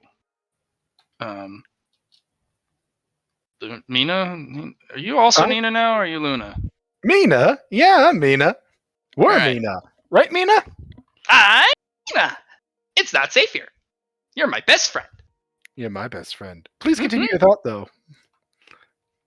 I'm the coherent one. We're all gonna die. Someday. Nope. Soon. You got a timer on that, Mina? 172 hours. I gotta check that timer, Matt. That's like only a handful of days, isn't it? Ish. Give or That's- take. Definitely before the fight. Hold on. 172 hours? Yeah, 7 days. 7 days. That's Yeah, 7 days. I'm gonna pull out my thing and check to see if there's anything on the books that's supposed to be happening. Anybody Field arriving? testing for your main laser weapon is one of them. That is when the recycler on section 13 is scheduled to be successfully decommissioned and disassembled. Turning on one of the new reactors from sector 12 that has been fully repaired. That's supposed to go online at the same time. Same day, there is going to be a ACE practice exercise between the new ACE units that have arrived. One of the new defense grid systems is going online. There's a lot of stuff. Big stuff. As all the Grandmasters stop and look at each other, and all the PCs stop and look at each other, I'm like, I don't like this. Mina's just gonna be like, oh, don't worry about that. It's 100% accurate. Anyway. Well, we'll fix it. Anyways, Yeah. You should also be available to be challenged. Mina, you're a dual practitioner. Oh. Yeah, sure, I can do that. I'm not exactly dual practitioner. I'm going to that anybody else knows, though. Well, We'll show what type of practitioner you are in a challenge. In fact, any of the dual cultivators here, I think, Aether, you're a dual cultivator, but you're technically a grandmaster. But Yes. do you want to join in? I don't know. Last time I fought, I caused an explosion. Let's not do that. All right, no, we'll do that, but they have to be able to fight you in the dead of space. And that's fair. Perfect. Yeah. Who else is a dual practitioner here? You, Mr. Banshee, you're a dual practitioner. You do chemtech practitioning, gene splicing. You cultivate his ass technique. You cultivate your own technique. You're a multi-practitioner. I would point out I have yet to begun cultivating chemtech, but Would you like some help? And the 2N kind of looks over at you. that's why I said we were going to have a discussion later. That's right. I forgot about that. Oh man, but- that's crazy. I will admit that my cultivation is, as some would say, all over the place. So he's a dabbler. Hey, look, everyone, you can challenge him. He is what the future of cultivation after the dual foundational system that I envision, or even the tri-foundational system. I will ask, because mentioning that I know the Grandmasters are going to look at me. Do I get any odd looks because of the pinnacle form potentia? No, they're all just sitting there. Like, Fair enough. Each of these grandmasters have multi versions of the way they see the world. It's not just by one lens or one layer. No, And they're all I high as figured. balls. Yeah, I figured I'd ask because this would be the type of time when something like that would come out. You Yeah. know, it's not something I can hide from them. Gregorian's like, oh, I mean, I could offer my apprentice. You can fight them. They're a dual practitioner. They're a Spectrum Manatech practitioner. Aether's gonna lean over and stare. You say Menatech? Yeah, Manatech. Yeah, I'm gonna look over too. Aether's just gonna slowly float over, subconsciously. What are you doing? Why are we getting nose to nose? Interesting. Why are we nose to nose right Oh. now? This is weird. You know what? That just reminded me. You are a robot. Bad Full robot. robot. This time. And Aether's gonna, while nose to nose, just make a long tongue and lick the battery again. Are you hungry? Okay. Can I help? Are you hungry? As I hold up the No. canister. He will touch the diodes with his finger, and he gets electrocuted, and then he licks the finger. Oof. Star power? Fast. Yes. And then, see, E leans back. See, this is why you are all collectively weak, fellow practitioners. These fellows can feed upon the collected might and power emitted from a star and enjoy it. It doesn't hurt them. It merely infuses them with celestial solar fusion power, quells their hunger, quells their thirst, and their immediate needs. Can that be said about you? Those who call themselves masters. Can you feed upon the universe and the celestial objects? Can you devour the cultivation of other practitioners and make it yours? No, can't. That's why your cultivation's weak. You're too fragile. Am I still robot? Nope. No, you're No. better. My only thing was that I had just remembered to give Lilith back her pistol, the Manatech pistol. She'll spin it like a fucking gunslinger and then just put it in one of the holsters that actually unfolds from her hip, and then the holster just then folds back into the hip. Thank you. Yeah, That is a Manatech pistol for those who are curious. Yes, they are illegal. Yes, I have permits.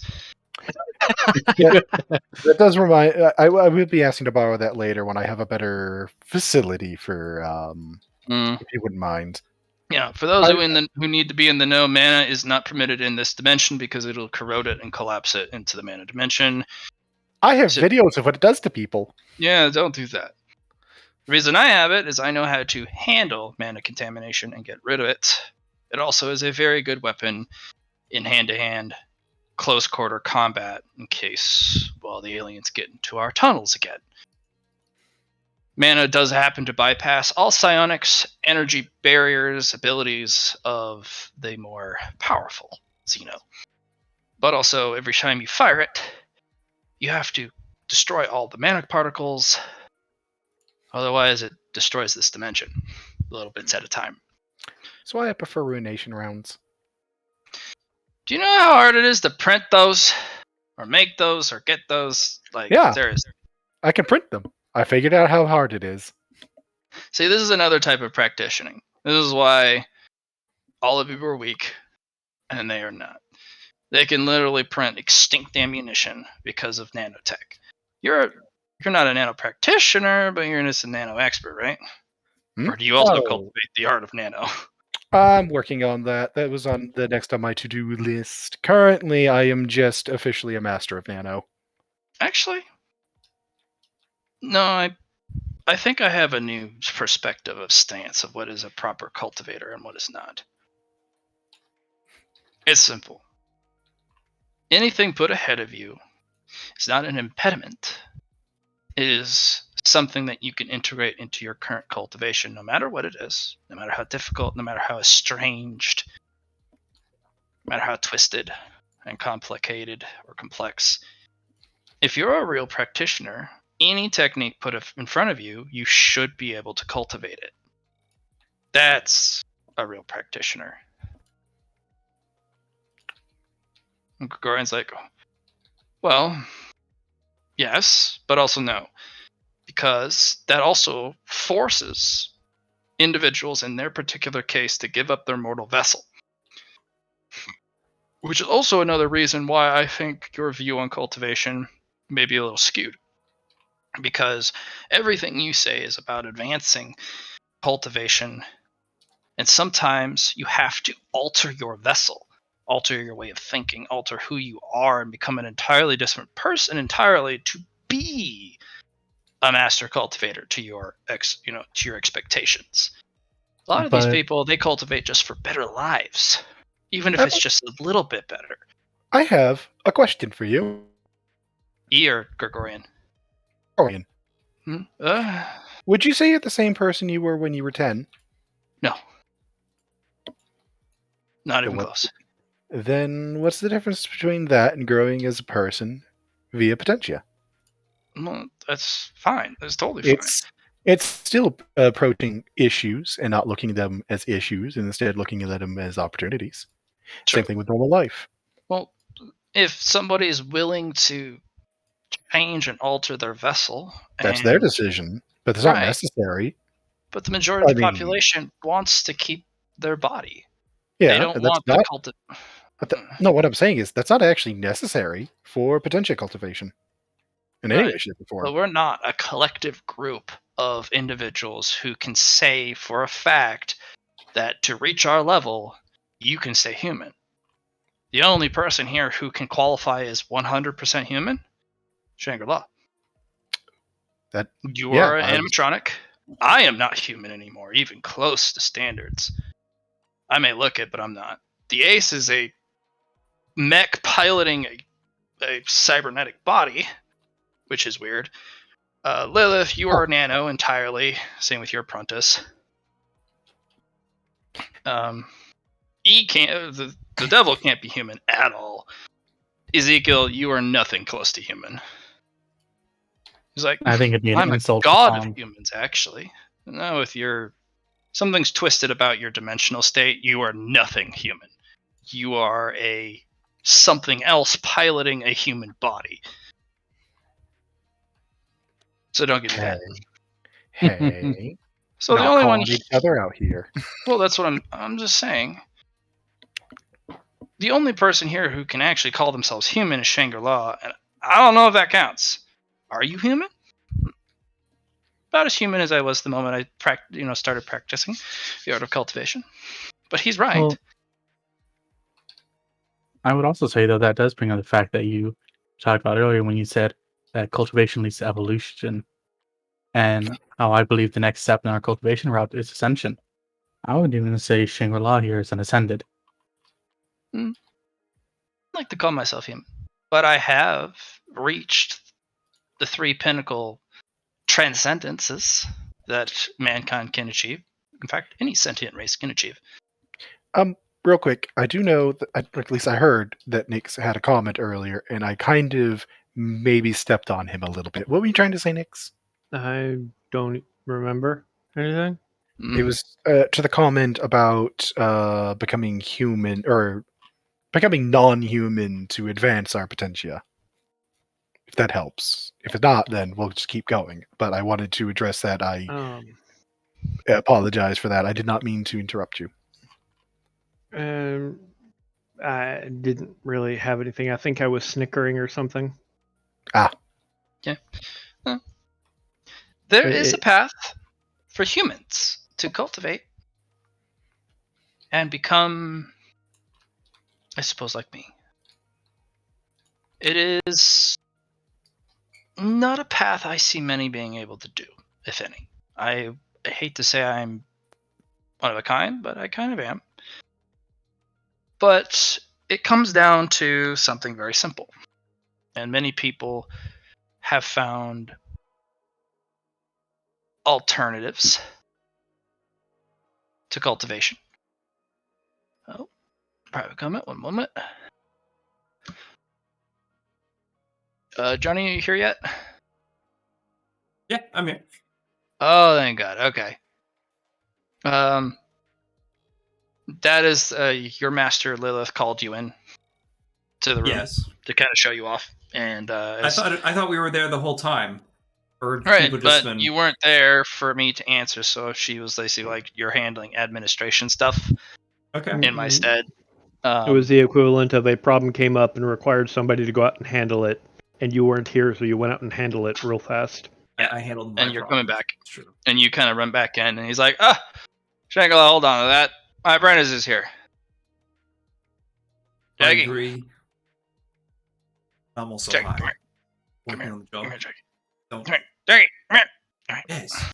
Yes. Explain to them why your dual cultivation is the next step to the future of cultivation. Pretty simple. Go ahead. Why do 2? You know why they say 2 heads Exactly. are better than 1 kind of deal? I Exactly. definitely actually have 2 heads. Cool. So shit.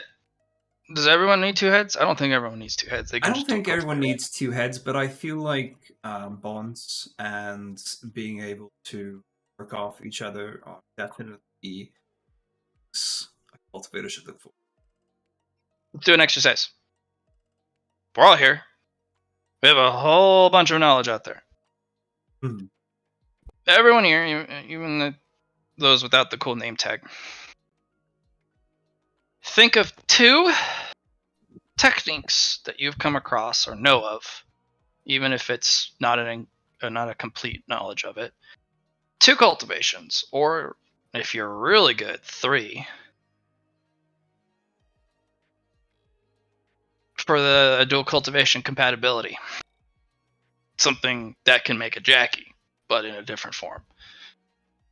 Because my nano foundry and nano body technique is its own technique. It changes your body into a nano body. And of course, Ezekiel's technique, the servant's dilemma, is so powerful you can even cultivate nano body. Everyone here, I already have 2 in my head beyond the 2 that I already made. So Name 2. I'll start.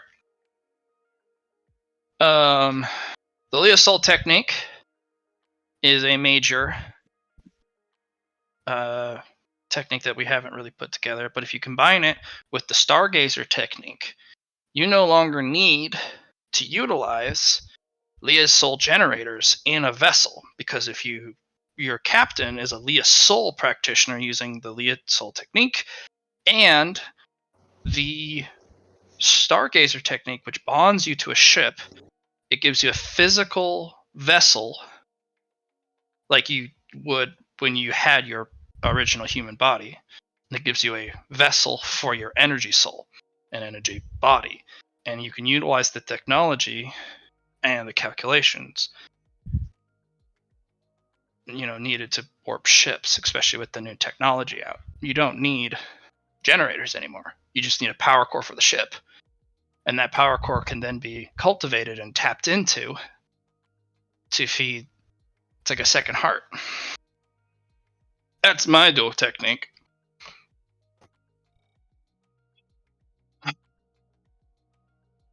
What about you, Jackie? I can't use my own. I have to make it. No. This is the Tao discussion. We're not talking about things that succeeded. We're talking about the future, the state of things, the truth of cultivation. Yeah. Oh yeah. It's the shit.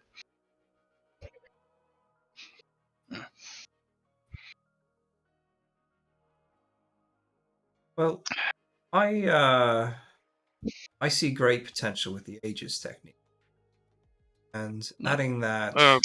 Tell them what the Aegis technique is, because there's a camera, and you just naming stuff without context. Well, people will get to go, what's that? It's a stargazer technique, but instead For? of space station. Oh, so you cultivate space stations. Yes. Did you know, Chad, you can cultivate space stations? Okay, continue. Sorry. Yes. Using that, and also using nanite, the Iron Eater way. I guess the Iron Maiden. I guess we can't. That's the Iron Maiden, the Aegis technique, and also using.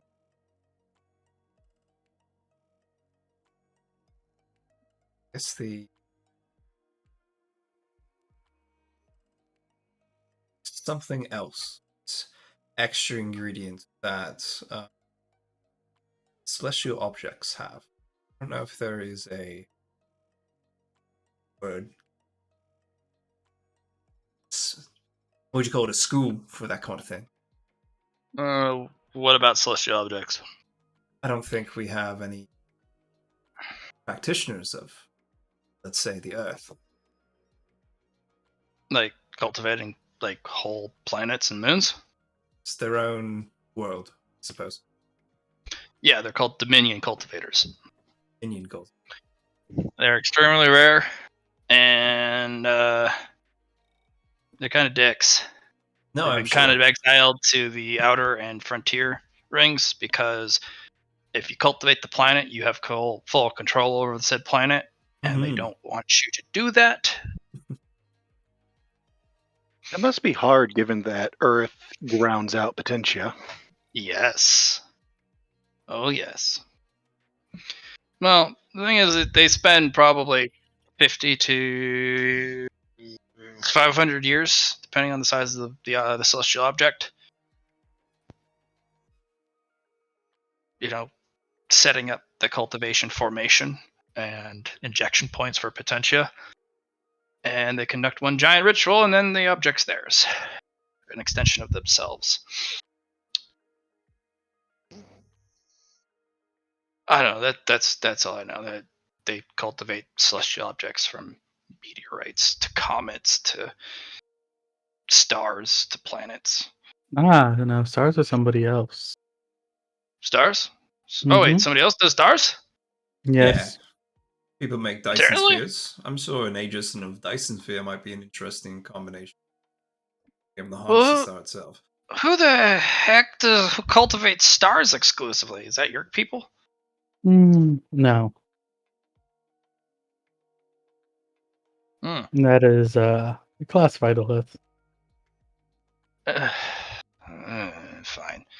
All right. Well, there's a bunch of yahoos out there that cultivate stars. Apparently. Fascinating. All right. So you're saying what again? Prentice mine. Whoa, stuff's tough. No, it's all right. We're all high here. It's just how she goes sometimes. So you put the Nano Maiden as a representation of the activity between the two. The Aegis technique, which is Stargazer. Right. So there's two, and then a third one, I suppose, is a type of Dominion technique. Allows you to have a mobile battle station, I suppose. Think of it as Oh crap! So basically, the intermech technique of our technique, where the space station's your intermech instead. yes, and Oh my! have it over a planet. The Gregorian's like, no. You need a spectrum technique, a spatial folding technique. So you do Iron Eater or the nanotech. So the nanobody, the Aegis, Iron Eater, and spectrum technology. And that would allow you to wield space stations as transitional mobile objects that you can spatial fold into. I guess it's like making a hole inside the atmosphere and then it shoots into the atmosphere. Kind of thing. Like make. Oh, I was talking about spatial folding your space station into your nanobody storage vessel space, and then being able to walk it across the stars with a single Leah jump, and then redeploying it. No, that's fair. So anyway, that's techniques. That's my idea. That's the future of. Brian's like, that would make space stations almost undefeatable. Mobile space stations. We'll the cultivator is the space station, but at the same time, I don't think if Thunderhead would like that, because those are kind of beacons of humanity, little lights among the other celestial objects in the night. I guess the thing is, it's going to be hard and it's a long path to get to. But if you're, I know, it's great. I suppose you get that. No, that's good. Yep, awesome. Everyone's like, this is good. This is some serious cultivation. Also, if anyone wants to challenge me, like Lila said, I accept. Yes.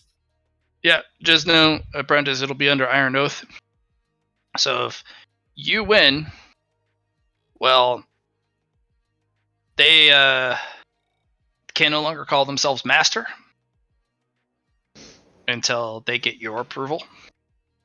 So they'll have to come back no matter where you are in the stars and submit a petition to you for review to get their Master title back.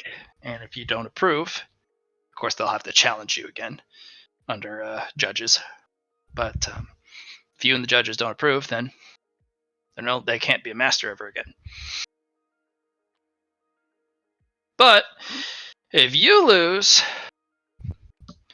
well, they get to get the name of Grandmaster. Yes, understandable. And they also will get a favor from. Oh, here you have it, folks. And there's a oh shit game is on in the chat. Like everyone's like, you already have people like, where's the sign up? Where's the sign up? And one of the bots goes, all right, sign up's here, and just the thing starts to fill a deluge of stuff. They'll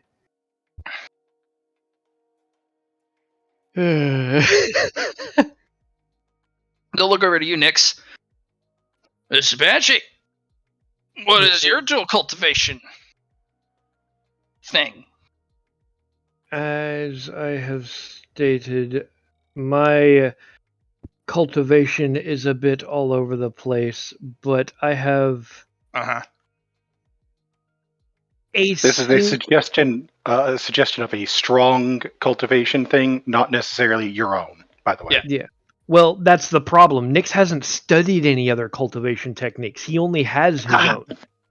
Got it, never Lilith mind. said you didn't have to have a complete understanding. Just two techniques that are really synchronous to each other to make a more powerful practitioner, kind of like what Jackie's doing. You don't have to have full knowledge of it.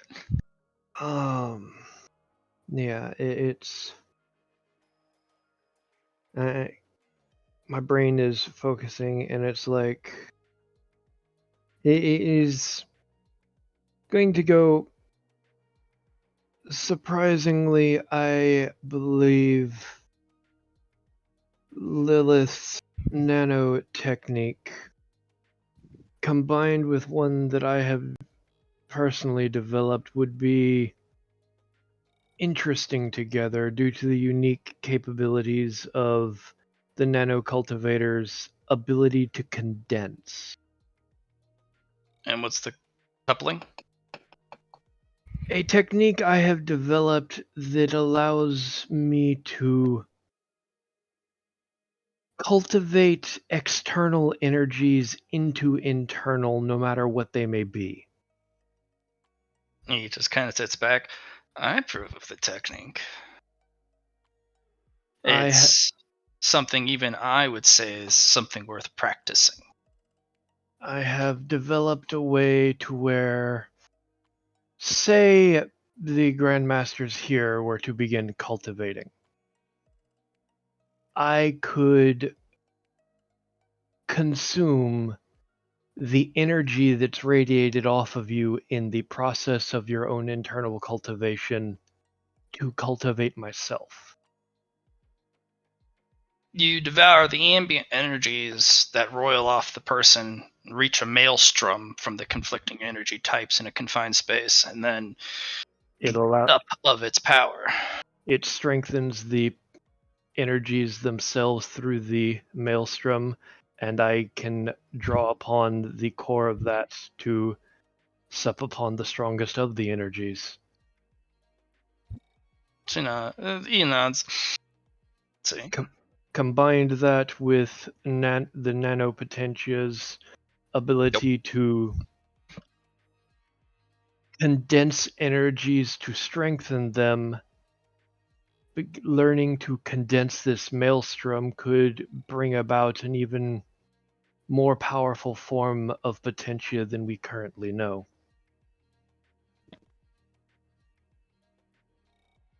Well, there you have it. Isn't that fancy?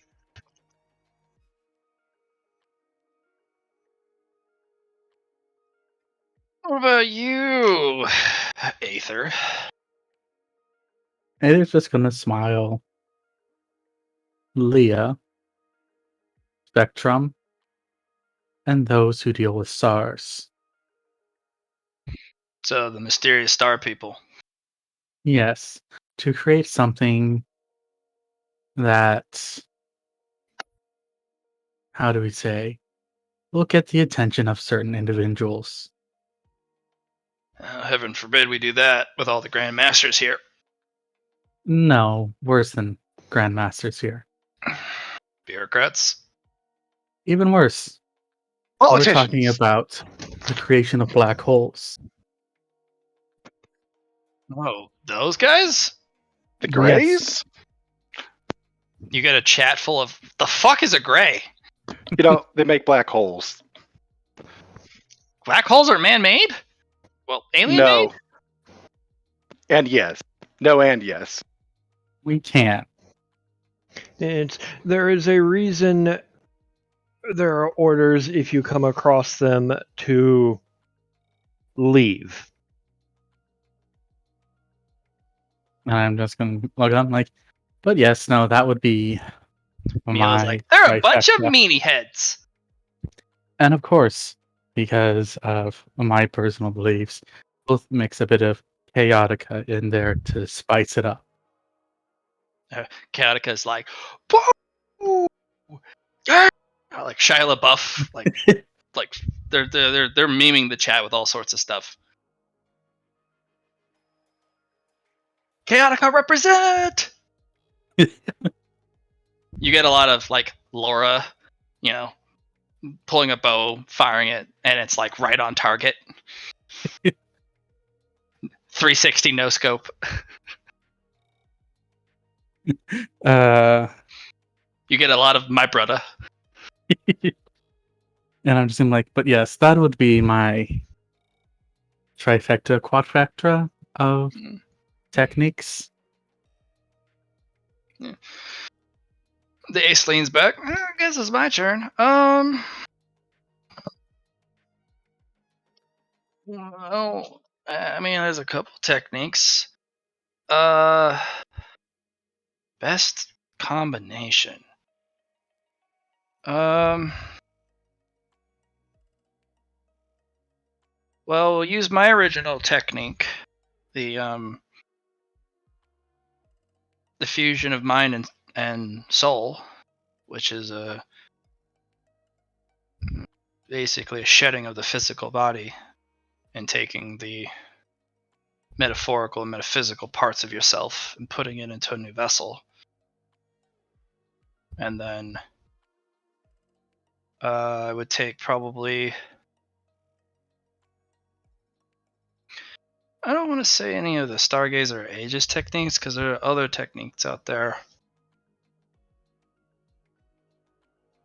I'd take an entropic technique.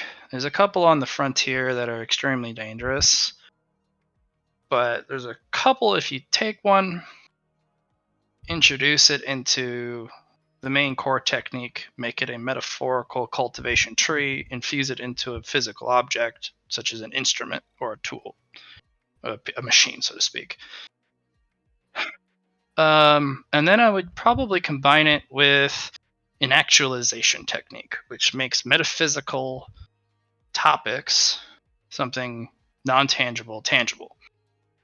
And that will allow you to utilize the energies of the universe in a technological fashion while being the machine that has absolute control over it.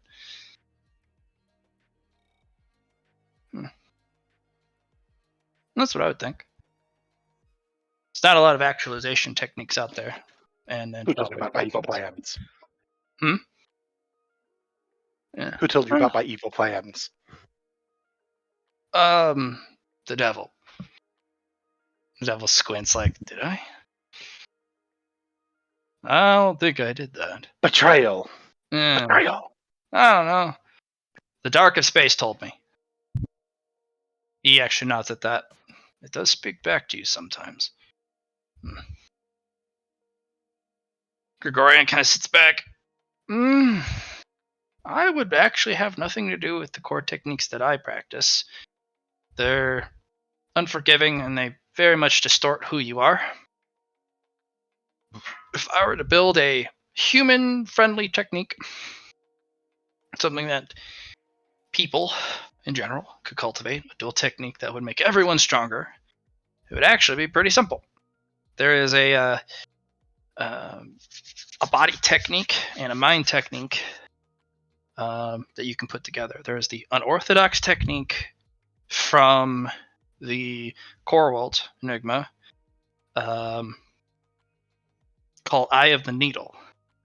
And what it does is it allows you to concentrate all of your senses down to a slit. And what it does is it helps you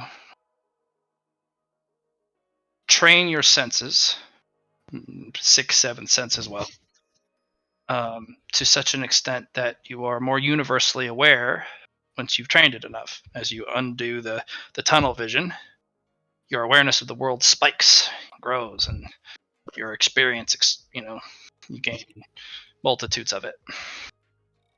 And there's also a physical technique that you can pair it with, whether it's new gen or any of the bodybuilding cultivation techniques, even the Iron Eater technique or Children of the Stars technique, particularly, those would be very good. Anything that specifically focuses on expanding the mind, and anything that specifically focuses on enhancing the physical body. I know it's really vague and not as helpful as yours, but you're also naming techniques that you can't get a hold of. Like the nanobody technique. Who else learns that? Are you going to start teaching that? Are you going to let it be spread among the stars? Because several of you named that technique in particular, but no one can cultivate it. So your dual cultivation thing is kind of useless unless you're going to start sharing, you know? Well, that was part of the conversation earlier as well. All those who Well, were Lilith kind of leans advocating. back like, I don't really trust the populace with it. And Gregorian's like, well, there you have it. You're not going to share. I mean, if you do, only the chosen ones, the one in several billion people who happen to be in the right place at the right time and the right age, may get a chance to learn the nano body technique. So don't label it like it's just something anyone can pick up. Same with the Aegis technique. I know what that is.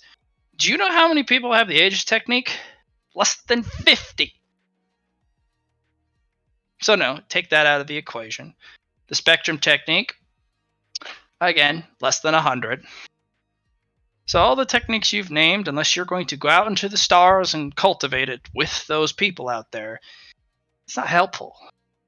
This dual cultivation stuff is nice and all, but it's the ones you put together are useless for the general people. This future you speak of is only for the elite of the elite, the select few, the privileged.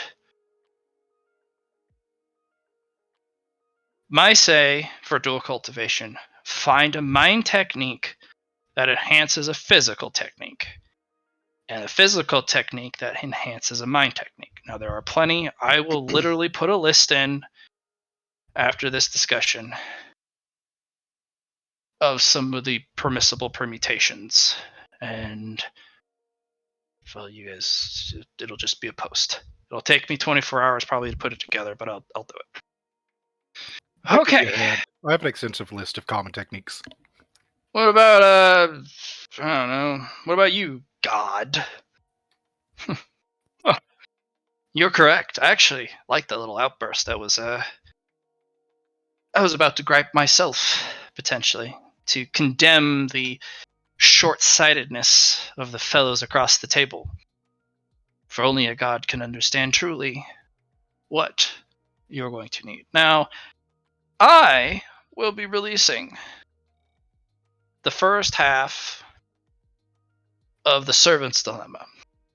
Now, it won't be the custom book I put together with all the annotations. I will freely admit that. That is for my direct apprentices, with my personal notations in it.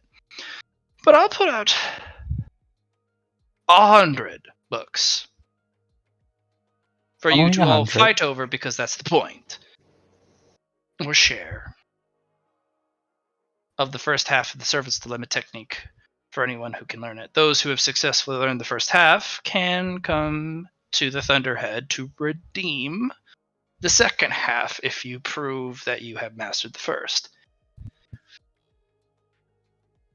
As for a cultivation technique that is symbiotic, I will also post another technique of mine that I will release into the crowd. 100 of the first half. You can do the same, redeem the second half. Put those two together. That should bring any of you into what could be an actual cultivator, even by the devil's standards. He's like, you're going to give away your cultivating secrets. You know what? I think I will. But it won't be the special tutored version. But I think spreading my legacy across the stars is a good way to start.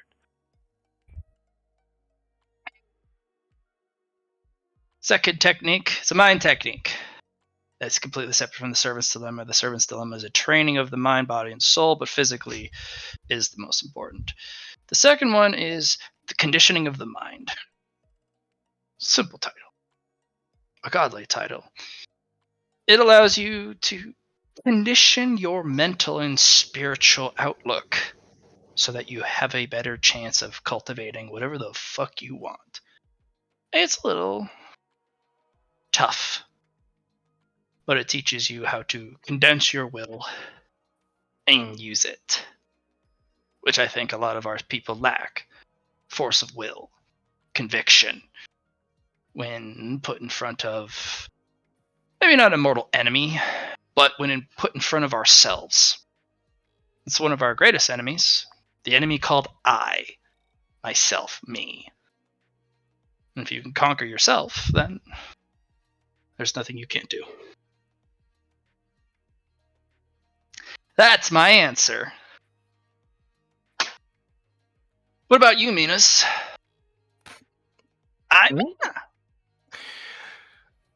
Do you want to give an input, or shall I, Mina? Don't cultivate at all. Well, that's one method. If you cultivate, you have to suffer. And suffering is a crucible. And a crucible is how you either burn and die, or become less crippled, whatever, or you can come out the other side as something else. But if you cultivate, you have to live longer. And if you live longer, well, prolonged existence is bad. I would know. It's pure torture. But you're my best friend, and you make it all worth it. Thank you, Mina. You're my best friend, too. And when we're still alive, when everybody except Aether is dead, we will celebrate together. When the Great Devourer comes, he may not be around. Nor will we. We'll talk about that one later. You got it, best friend. It's not safe here. My side of things? I think that it's completely foolish to cultivate any preset techniques. You should develop your own techniques, ones that are designed for you, and by your own hand and experiences. Because fundamentally, the moment you start cultivating somebody else's technique, you are now becoming more of them and less of yourself. That's my opinion.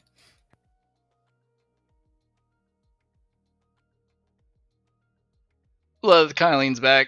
Well, isn't that a giant disappointment?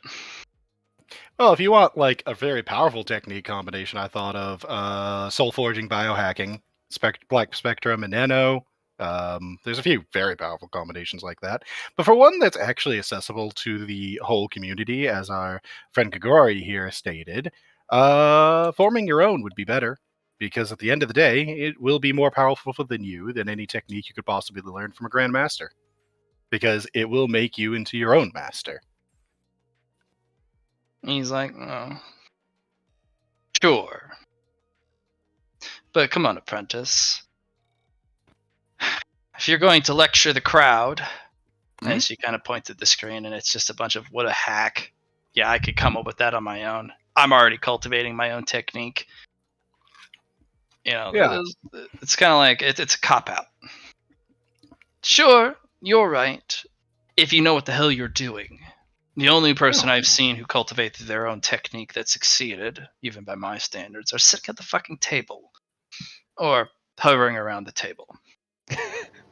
So... Oh no, you have a point. Why don't you give them something more tangible? Something that's not a quick cop-out answer. Dig deep, apprentice. I have a technique that is allowing me to, right this moment, while still conversing with all of you, cultivate.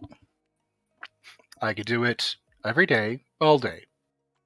There is no need for me to stop, beyond a few small rest periods. And there is absolutely no reason for, well, anything else, really. I can just continue to do so. You don't need to sit down and meditate and calm your mind and body. Nope. What is that called, apprentice? I don't think I ever really named it, did I? So you made it. Hmm? So you made it yourself. No, you did. Mm. Hey, Sure. I'm not bothered by having learned from the past and learned who's came before me. Is it a black technique? I can't remember. Not right now. As she takes a massive, huge hit of her breathalyzer, and It's a alteration of the animatronic technique. oh, we'll see. The animatronic department seems to be getting a little revive, especially under my apprentice here. Are you Oh, able to right. make more animatronics?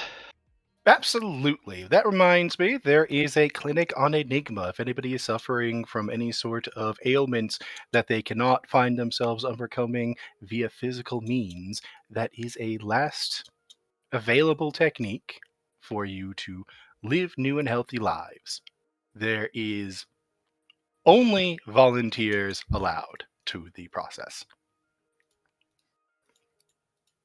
Give him the other half of the stick on that one. Give him a little Oh, dose of truth. oh yes, it's horribly painful, and you will end up with a black potentia as your core potentia forever. Everyone just kind of recoils like, huh, animatronics must be destroyed. You will look into the camera with one big eye because she's the size of a small mech right now. Listen here, you little shits. If any of you think that the fact that you have one black potentia is a problem, that's juvenile thought.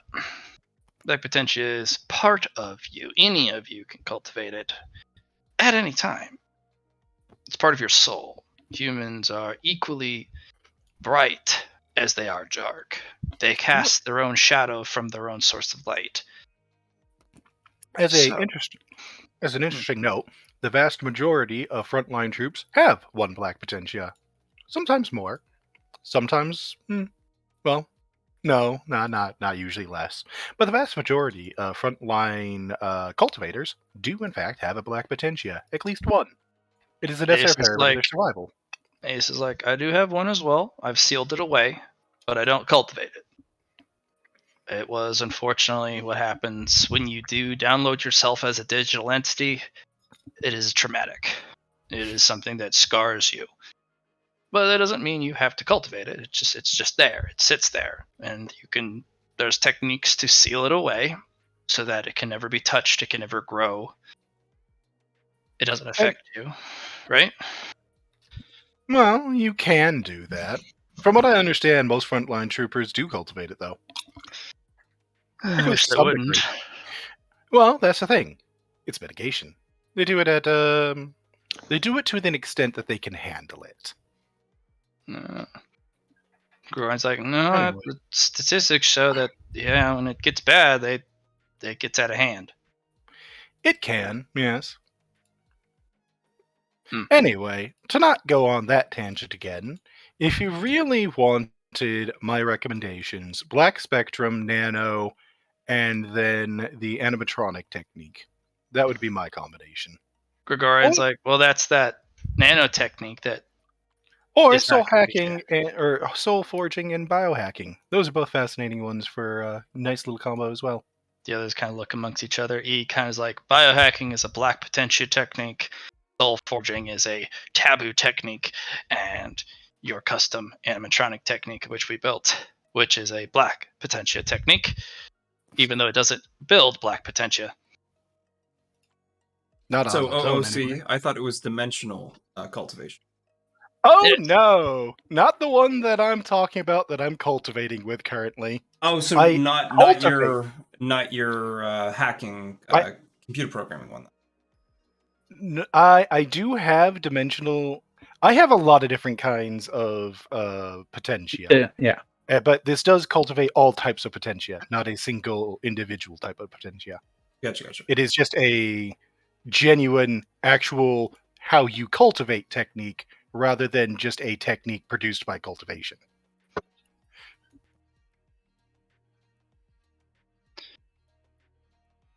And then kind of looks over 2N kind of looks over. Well, I guess it's my turn. This one's a little tough. Haven't been able to venture beyond the homeworld very often. But, I mean, we all start at the homeworld. Well, actually, no, I take that back. With the, sorry. From the homeworld, I mean,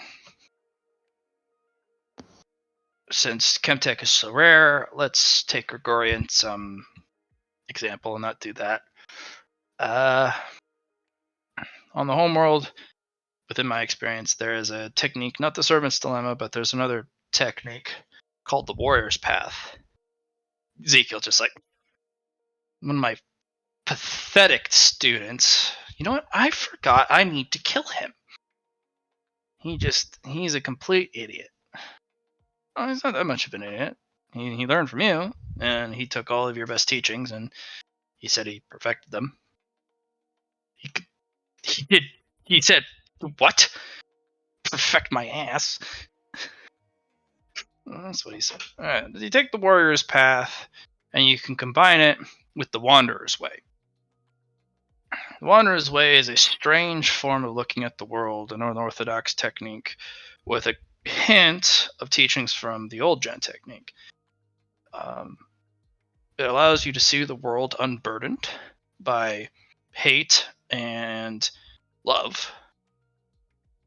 It's still there, but it removes the extremes from your vision, so you're not overly filled with said emotion when you're viewing it as something. You can view it astutely and abjectly, so that you may act unburdened. And then you have the Warrior's Way, which is a code which you set upon yourself, and that code is a code of your choice, but it also makes you adhere to the choice the more you cultivate.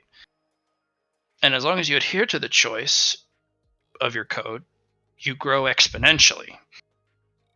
And if you put those two together, there's not much of a ceiling, I've found out. Not even a glass ceiling, you know? It really depends on how devoted you are to this path. Like an old samurai from our old history, you know? There's a lot of practitioners on Enigma right now that are, practitioners of this, and they're good enough to even walk amongst the normal populace, experience everyday life, and be in complete control of themselves,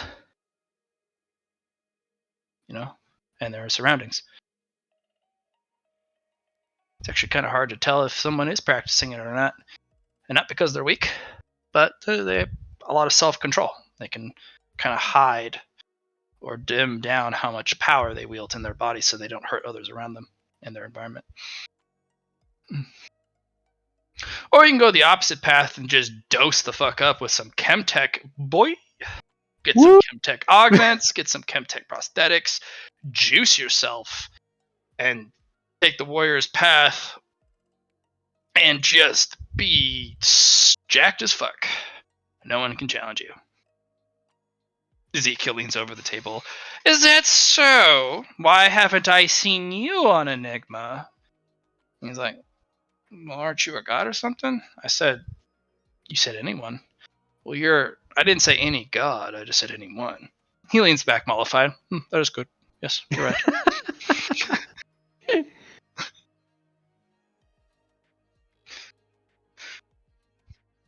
That's my 2 cents.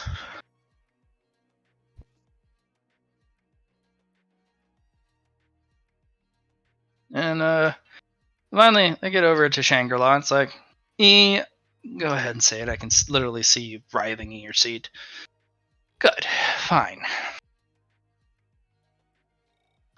It's easy.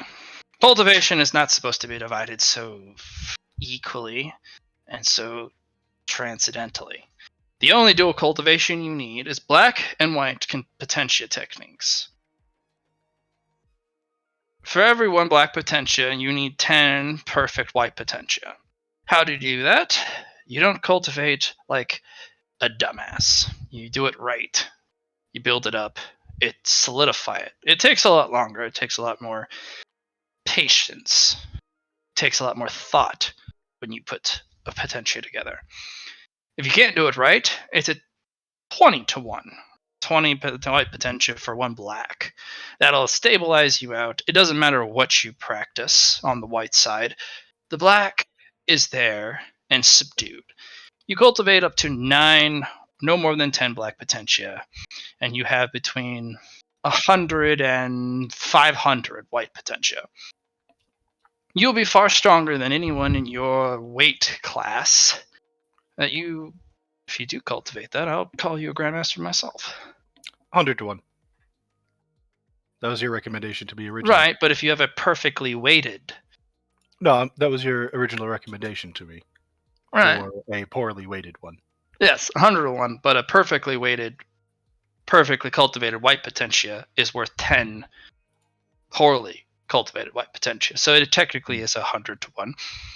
Yeah. No, I was just saying that was your. No, that's a good clarification. If you know what you're doing, 10 or 20 to 1. If you don't know what you're doing and you can't cultivate for shit, 100 to 1. That's your dual cultivation. That's how you actually become I'm gonna a look master. at. I want to look at Eam like, and what about those who have a heavier potentia than the average? You You don't have forget to that. cultivate as much. It's heavier. It's more Yes, but whole. you have to remember not everyone's potentia weighs the same. This does. It's all about ability. Because my base potentia weighs more than a basic white potentia. Yes. And therefore, no, my base potentia does not weigh the same as an Iron Eater's. All right. So how about No this? offense. A white. I gestures hurt that. Well, okay, so it's not going to be. There is no universal formula. Because if you're cultivating course there is. Leah. Black and white. What I mean is if you're cultivating Leah potentia in addition to standard white potentia, then that does have a different weight ratio, as Aether's saying, because it has a different energy coefficient effectively. Because you would actually need less Leah potentia to do it than you would need standard white. That's what makes it ideal for this. If you're not skilled and not reaching for actual closer to perfected potentia.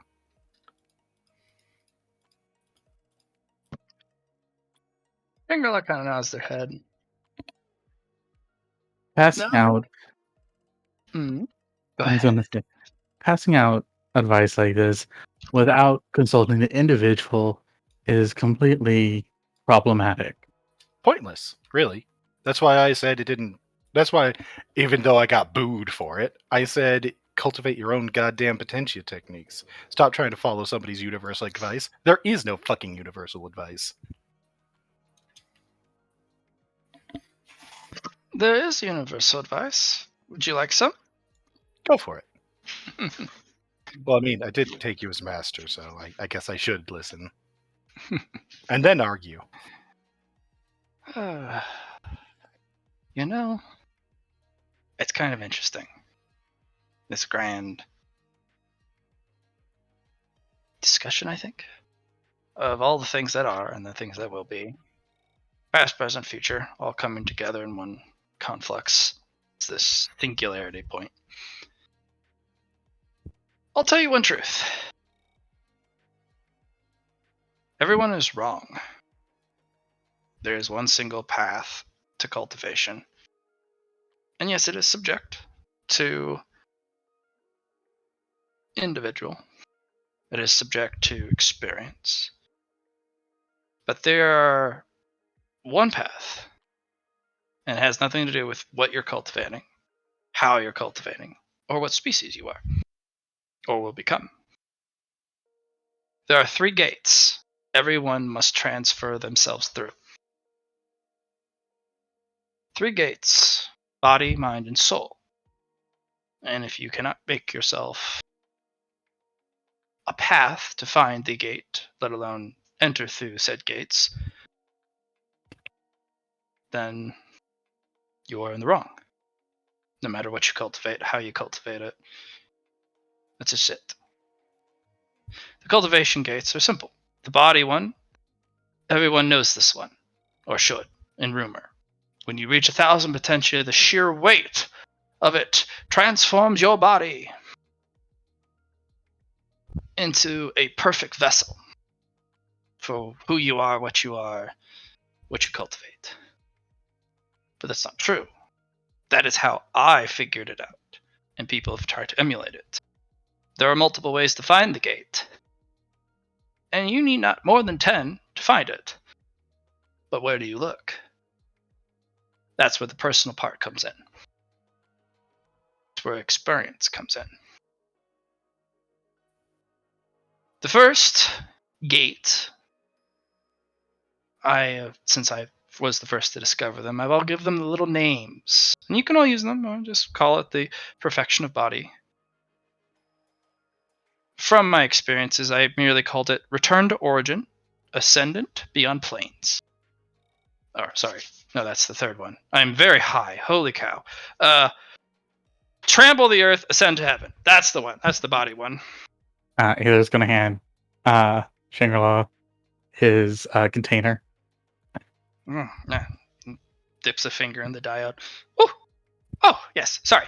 The body one. Trample the earth, ascend to heaven. That's what I called it. I found that cultivation at the very end of the Fourth War when it was all done. Last battle, I entered into seclusion, contemplated everything, and ascended through the first physical gate. Now, the second one is the hardest. Actually, well, since I've done the third one, but I've only seen a couple of people achieve the second one, which is the gate of the mind, which is tricky. I've given some advice to specific people. Maybe they're willing to share it, but I could go on for hours, and we don't have that. Perhaps I'll hold another discussion at another time. But I call it Unburdened Consequences, a celebration of wine. You open the gate of your mind, just like the gate of the body, and there's a transcendental change in who you are, and how you view the world, how you think. And I said already the third one, which I know no one else but myself has figured out, which is Return to Origin, Ascendant Beyond Planes, which is the gate of the soul. And once you have done all three, you don't need to cultivate anymore. Everything is cyclical. It's a Mobius strip. It all returns to the origin. You can do anything. I technically don't have a cultivation number. I am infinite. And that is the true path of cultivation, is to become infinite. I'm just gonna look Shangri-La. I don't know. I can assign a weight to you. Watch as she basically does a little, like, as if the little light switch where you push up and down, and she pushes it, like lifts a lever up that doesn't exist. She's pretending to lift a lever, and her cultivation goes 10, 20, 30, 40, 50, 60, 70,000, and then she pushes it back down, and then it goes 50, 40, 30, 20, 10, 5, 100, or 1,000. Return to Origin, Ascended Beyond Planes. I can choose how much potential I have at any time. And it's not flavored, not a path, it's not a cultivation technique, it is cultivation. The reason why we have cultivation is because it is an expression of soul, of person, of experience. And the reason we label it and confine it is because our minds can't comprehend Tao. So we have to give it control. We have to give it a name. We have to narrow it down into a specific avenue or a lane so we can understand it. So all these techniques like Servant's Dilemma, Nanobody Technique, the Soul, those are avenues. Because you can't visualize all of cultivation. You have to individualize it one at a time, itemized, because otherwise you can't see it anymore. Your mind can't comprehend it. Hmm. So, to break everyone's pride here, you're all wrong.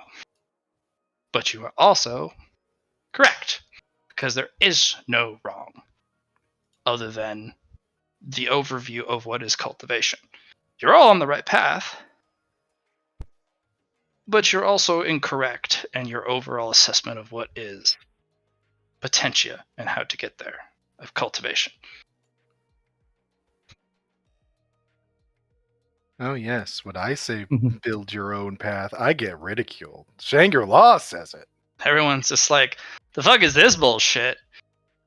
And Aether's gonna look at the chat, I'm not and talking I about get the a chat. camera. It's half and half. The chat Oh, is yeah. like literally attacking What? itself. It's like, well, of course they can talk about mysteries of the universe, and the other half is like, dude, I'm trying to listen. Shut the fuck up, you idiot.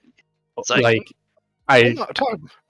Go ahead. Go ahead. I must say, Aether's gonna look straight at like the camera or the chat, and like, you heard it here, folks, from the Grandmaster themselves. and they're just like, there's one comment that does come up. That's just that doesn't get pulled. It's an intelligent question. You, Grandmaster Shangri-La is undoubtedly knowledgeable in their opinion and assertion of the world, and well, the world beyond worlds, the way of things, the cultivation. But times have changed. Data tracking and GPS tracking has shown them that they have not left Enigma in centuries. Why is their word, their experience, the end all be all in current day and time? I find more ratification of this elusive nanobody technique and the other techniques, however rare and exotic there was discussed at the table, than these mysterious gates. And being told Aether, we were wrong but right. That's that mysterious Taoist mysticism, Aether, deflection stuff. Aether will look at like the question, like, in my opinion, Shangri-La has cultivated what it means to be human. They are progenitor, and they speak words of wisdom that were true then and now, but they are still just words of wisdom. Everyone, as they said, should follow their own path. Yeah, like, do you think I pulled my follow your own path thing that you all call trite? I'm talking to all of you. That you all called trite. You think I pulled that out of my ass? No, I learned that from her. I'm gonna look. I learned that. I learned that from Shangri-La, and everybody wants to criticize me when I'm saying it, but no. I want to That's look at. because you're a known entity as of like globally right now. Oh, yeah, that's fair. And the only thing you have is a placard that's hung around your other half's neck that gives you any credence. I'm gonna look at your character dead in the eyes. I'm like, that's because your opinion is shite. Fuck you too, Aether. Haha. Ha ha ha. Ha ha ha ha ha ha ha! I'm gonna robot laugh right back at you. Now there's just two people robot laughing at each Ace other. also starts robot laughing. Gregorian kind of fixes his collar like Ace E starts to do her little rumble of a laugh that vibrates the chamber. It's almost a portent of doom on its own. Ooh, now I've got shivers. I do like it when you laugh, E. Others don't. Bad things happen. Gives a shit what other people think. I hate to say it, but Shangri-La is correct. The gates are real. What form they take is personal, though. We can all agree on that, right? The others are like, Yes. well, everyone who has 1,000 potential at the table kind of nods. Like, I mean, I went through my own gate. The ace was like, yeah, I didn't even like, just like Shangri-La says, I didn't do the 1,000 potential gate. It was it came to me much sooner in a different form, so I can vouch for that. I never crossed this mind gate before. I don't look at Lilith. I'm like, what do you mean? That wasn't Lilith. I think that was the ace. Yeah, it was the ace. Oh, sorry. I'm looking at the ace. I'm like, what do you mean? The mind gate Well, takes you know, when different you forms. reach 1,000 potentia, your body undergoes a transformation because of the physical power and the weight of the potentia behind what you've cultivated. Yes. I know Ezekiel's done it. Shangri-La's done it. Lilith, I know you've done it. I've done it. I underwent the gate of bodily transformation at 50 potentia. But that was after when I transferred my mind and body, or sorry, my mind and soul to my physical new vessel, my mechanical vessel, the heart of my mech. I lost all potentia but one in the process because I just couldn't do it.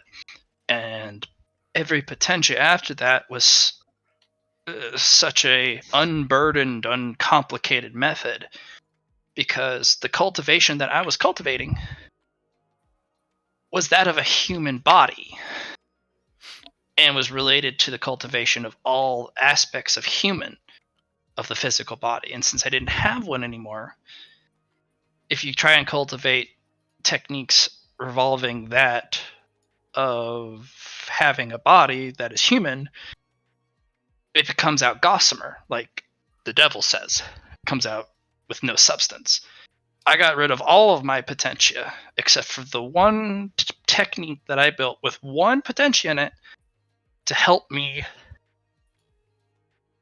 move myself to a digital body and a mechanical technology. That's the only thing I took with me, and I burned all of my potentia as fuel to move myself.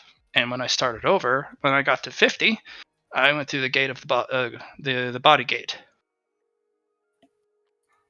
Can I? But it also sounds like you went through the mind gate as well. I have not, no. Can I actually have a bit of insight on this one for the body gate thing. It doesn't have anything to do with potentia. Technically speaking, I crossed the body gate with one potentia. Never had potentia before it. Never cultivated that potentia. It was just the one that was made when I became an animatronic. When I crossed the gate was when I accepted my body as it is. And loved it for what it is. That's the start, dear apprentice mine. That's Shingla. That's the start. And if you can't do that, you will never find the body gate. Well, you will find the body gate as a metaphysical manifestation that only you can see. It'll literally appear in your mind.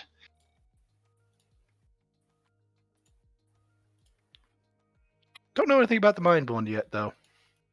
Yes. Gregorian's like, I've seen it. I don't know how to get through it. I accept that. Perhaps I'm not ready. Perhaps I'm not ready to think the way I need to. But the mind's gate has appeared before me, but is locked. I can approach it whenever I wish. But it's rather a conundrum. One that I enjoy, but also one that egregiously aggravates me, frustrates me. I've decided not to worry about it. Shangri-La just kind of nods their head. You're not Hilarious. selfish enough. Let's let Nix actually talk. Hilariously enough, Nix is going to cock his head to the side and go, oddly enough, I understand where you are coming from, but I discovered, I guess what you would call a third gate. There are 3 gates. Yeah. I have seen a gate that I could only describe as a gate of spirit. Usually, to reach the gate of spirit, you need to have gone through the physical and mind gate. Zangarla kind of eyes you.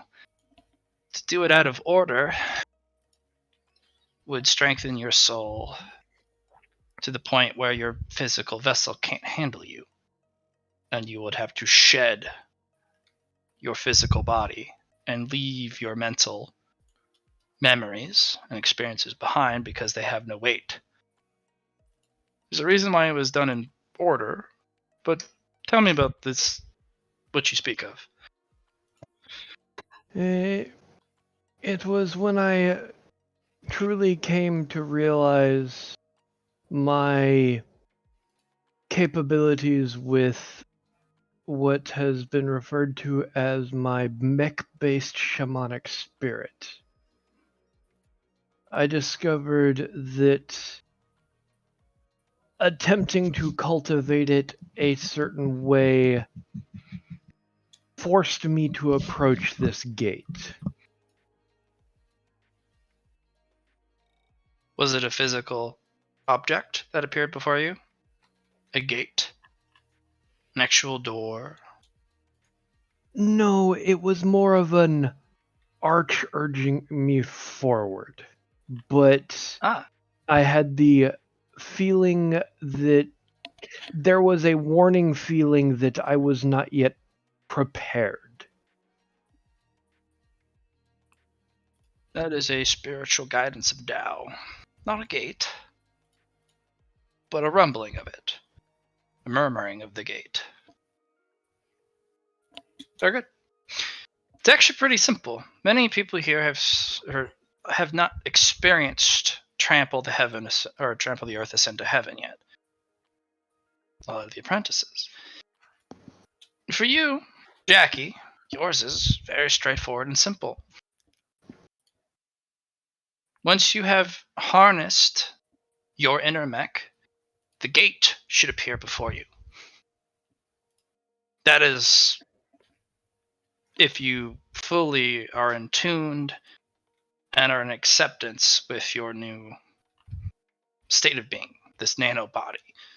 You forsook your human vessel, and now you have a new one. And once you are completely in acceptance with your new existence and have achieved the actualization of your inner vessel, your inner mech, the gate should appear before you almost immediately. When you get to that gate, kind of, is it like a crossroads, or is it just something you walk through to go to the next part? it's an individualistic trial, like several here say. Ah, Now, if you fail to pass through the gate, that does not mean it is forever. That's one of the trepidations that you should never have in your heart. The gate is personal. It's for you. Yeah, no, it's my path. It's a threshold, a bottleneck, a crossroads, like you say. And only when you are ready to move through it does it happen. I see more of myself breaking through the door compared to walking through. Right, so, Well, that's the thing.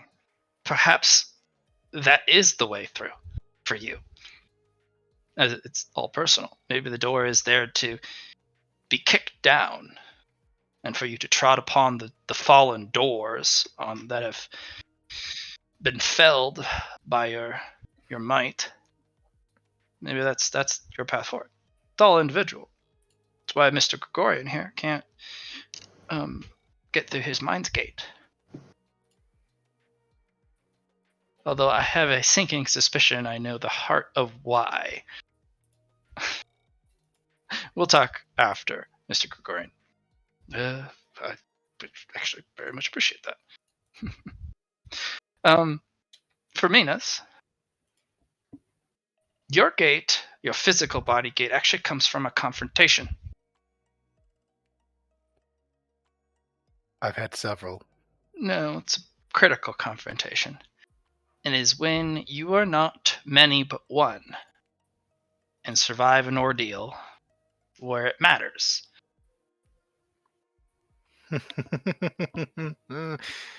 Yeah, I think I know which one you're talking about. When you are no longer safe, when you are no longer, if one falls, the rest continue on. When you are one, just you, and the chips are down, and you have a life or death fight. Wait, but why are you having your talk like I haven't crossed that gate already? She already told me I did. Well, we're talking as in right now. Oh, you're talking about for the... For your body gate. Yeah. You've done it in the past, but Yeah. now that you've entered a phase of safety and complacency, she says one of the ways to meet your body gate is to have a fight where if you fall, that's it.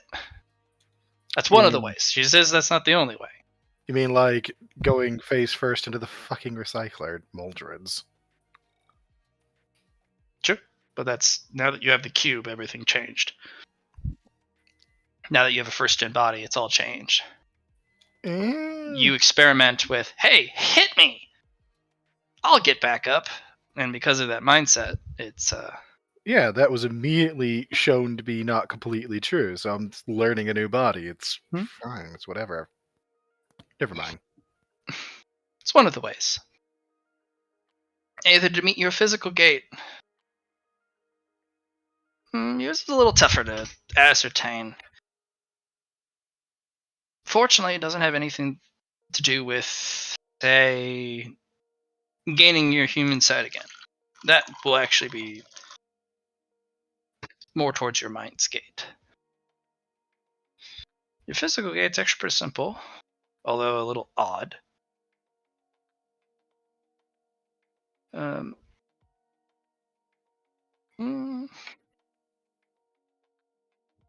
I think you need to experience what it is to be human again. To feel weakness. Not as a creature who sits back and is completely divorced, watching from on high from a mortal vessel, but actually become a mortal vessel once again. Although, briefly. Feel the horridness of the flesh and the weakness of your vessel and how trapped you are in it.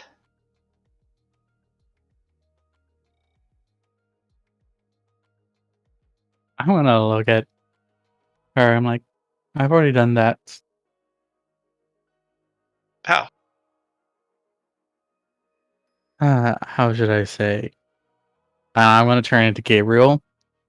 As I said, that's not you. That's someone else. And you sit there from, I'd say, the spectator stands, don't you?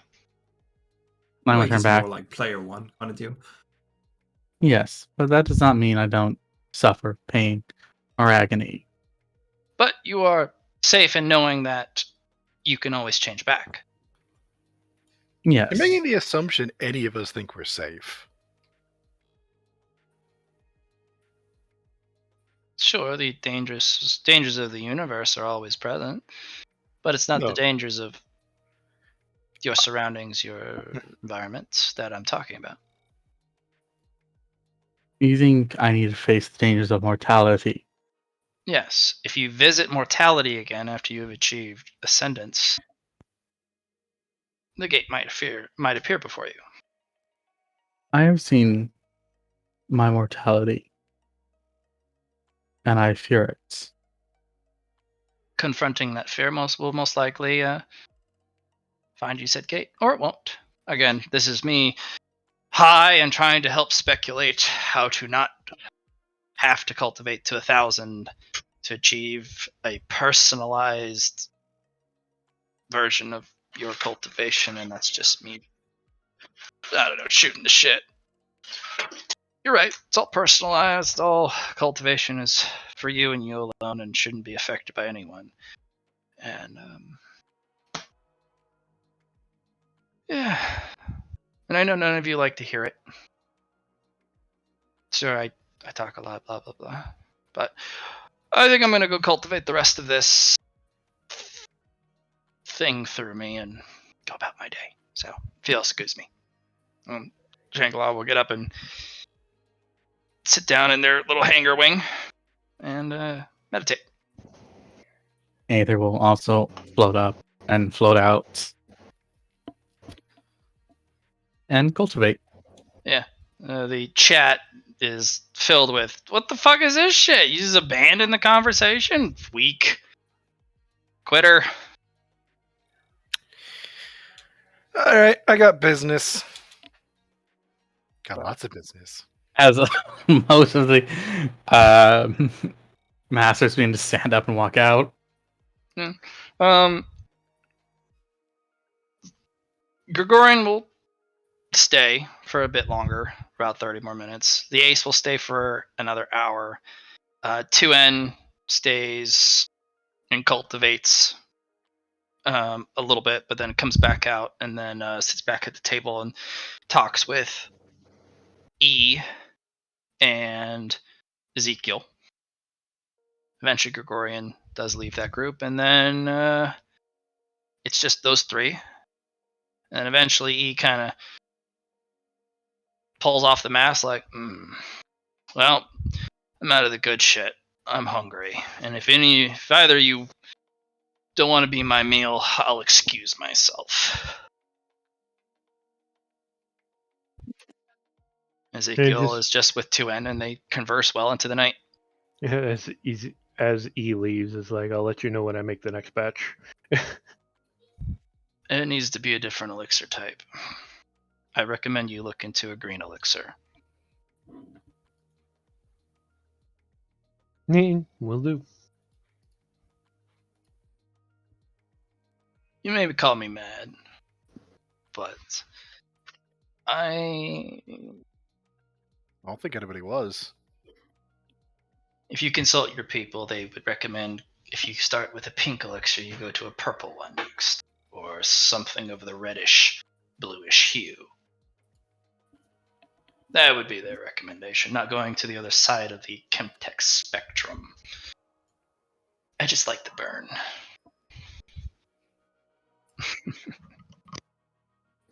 I have never played well with standard operating procedure. So, guys, do we want to make this brightest star spectrum guy vanish? No. I mean, he's a he is what the others at least accepted. They accepted him in his position, so he wasn't boasting at being, at the very least, a high master level spectrum practitioner. I don't think any of the others cared. Also, my reason for saying no is how to say selfish. What, you want him? No.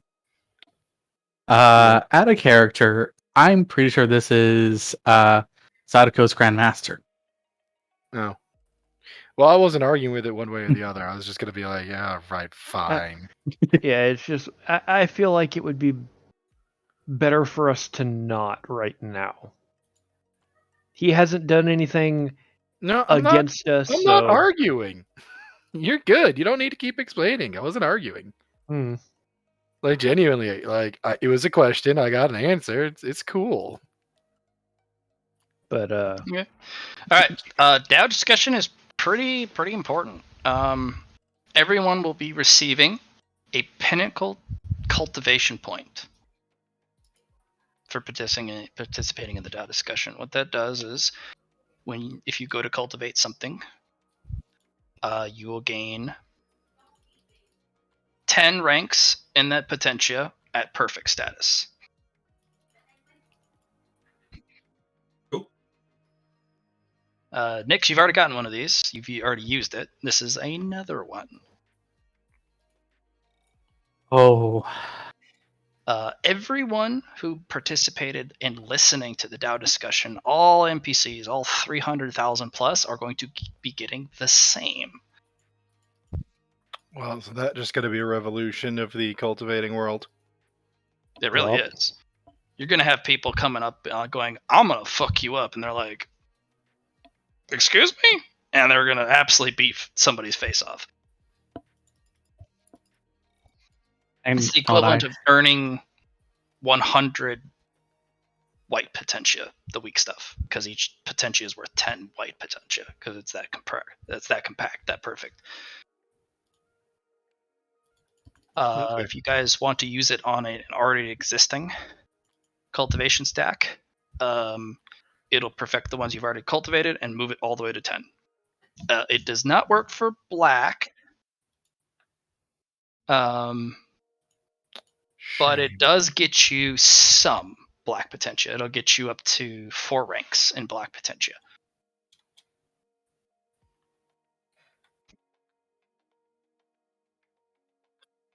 Shame. I gotta think about what I want to do with that. Yeah, Oh, it'll get you 4 black potentia.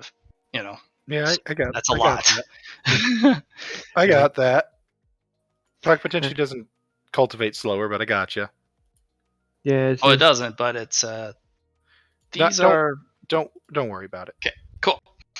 uh, I'm just inviting 2N to my lab. It'll My be chem many tech many lab. hours later Oh well. because he stuck around. Oh then, yeah. No, fuck that. Nyx You has. guys are instructed, because you do get a notice from your lab. There's been inquiries into some of the stuff you have, especially the elixir for the ace. Which ace? Which one do you think? Our ace. The ace on base. The ace captain. Or the This is this is the problem with just calling them the ace. Yeah, There's multiple aces. There's currently like half a dozen aces on base. Yeah. Nyx technically counts. The only important one beside yourself. Yeah, so the ace, their name is Triga, Triga. Okay. And the caller will apologize. Right, they're not the ace captain. Ace on standby operator Triga. Who's doing this call? This is one of the health clinic professionals, one of the doctors, the surgeons. Oh, that's 100% a trap then, because we didn't send them to the clinic or get any of their people. This is one of the people that is monitoring their status and actually help, by name, manage the wound sites when they were originally knows shot. them pretty much. Yeah, Nyx knows them. They know them by name. And this is one of the only people that actually have your personal number, because you basically said, if there's anything to help put them back together, you give me a fucking call. Yep. Sorry, I was assuming otherwise because I No, didn't remember anybody else being involved. I thought we had limited it more than that. Yeah, no, this is one of the authorized medical staff that you guys personally vetted. Yeah, I got that. And this is the guy that you guys went, if there's a way to put them back together, call me. If you have any ideas, no matter how weird or wild. Yep. And he was watching the DAO discussion and was like, what about that stuff? What about Chemtech? Yep. No, that's part of the reason I developed this, because I knew that the condensed had a high probability of seriously aiding him. Maybe not getting him completely on his feet, but it could wake him up. And so, realizing that, he's just going to look at the rest of the party and be like, care to join me for a trip? Yeah, probably should. Yeah, we were already on a trip though. Not that kind of trip, different kind of trip. Gotcha, A trip gotcha. to Yeah, give no. a The trip one with to our feet. a The trip feet to time. put a trip to put someone on a trip. Okay. Yeah. Aether is cultivating right now. Oh, he would. Aether can watch. I have a camera in my helmet. If he wants. And he's very busy cultivating because he's got to make a new technique. Well, then I guess 3 of us are heading down to where the Ace Captain Triga is secluded. Down in Sector 13. Mm-hmm. Can I get a Can we name move right down quick there? for that coin again? In a sense, what would you call it? I know what it does. I just trying to remember the name. It's like a The bone coin? no. It was like a better insight. It was like the upgraded insight. It's a Pinnacle Potentia Vortex. Pinnacle Potentia Vortex. Yes.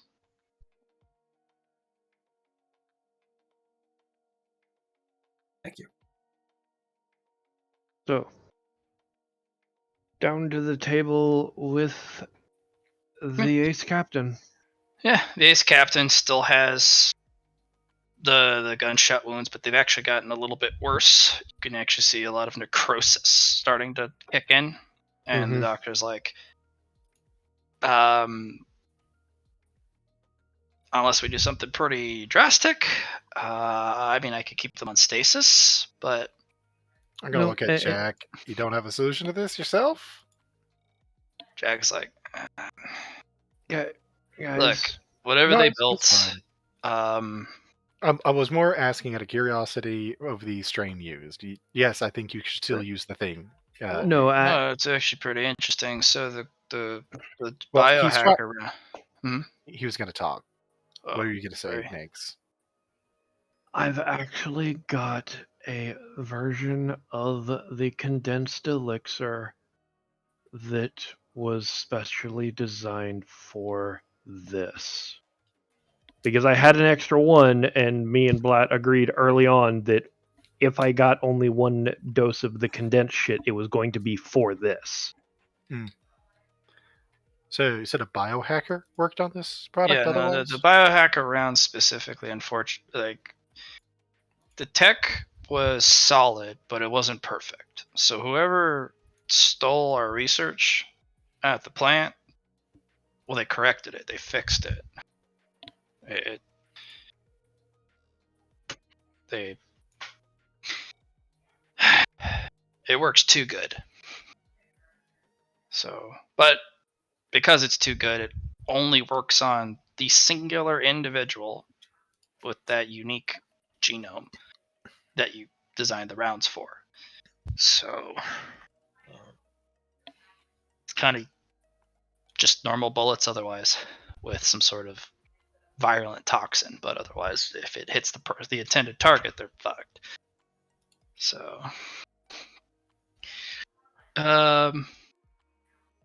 pulled the shells. It's technology I recognize, but again, no, I can't help. I thought I could because I thought I understood the science. Well, I'm behind on the science, and I don't got a lot of time.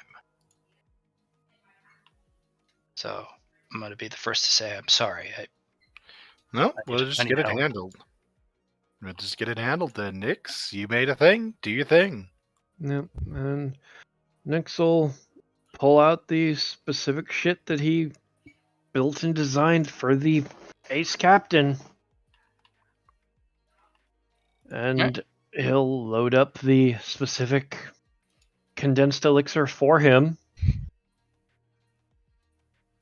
And this is like, think Wolverine style. He's getting injections all over his body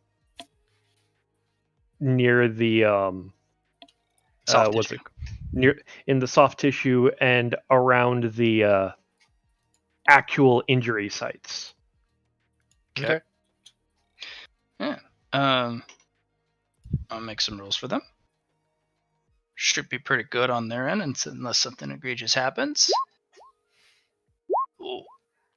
And he is getting a pair of rerolls. Alright, those are fine. Yeah, 90s were the egregious rolls. Yep. And they'll kind of crack an eye after a lot of the healing's done. Look at a familiar face.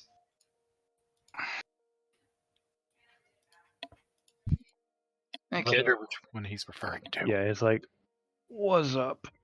So, in the thing, I managed to save what I could, but I need you to do something. I'm gonna pass out probably soon, so just head to hangar W. Take command. It's one of our holding cells. Yes, it's no. It says no one runs it, or it's an inoperable or unused hangar. On the cover, yeah. Go to base commander Lilith, get the code for it. Use the 6-digit alternative pin to actually get in before the security system activates. And then take control of it. Get some answers. Also, keep it private. If you have people you need to interrogate or make disappear, that's kind of the hangar for it. So.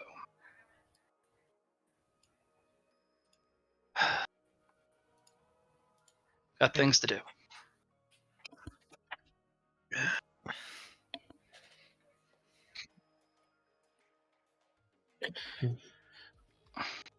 All right. You heard him. Take Folks. your buds with you. They Yep. you're gonna need those people for what's to come. Okay.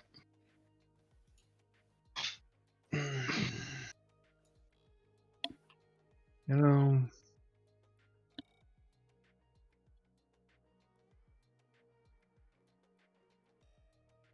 No, we don't. And they just kind of nod off. And you have Yeah. a 6-digit pin. you know, And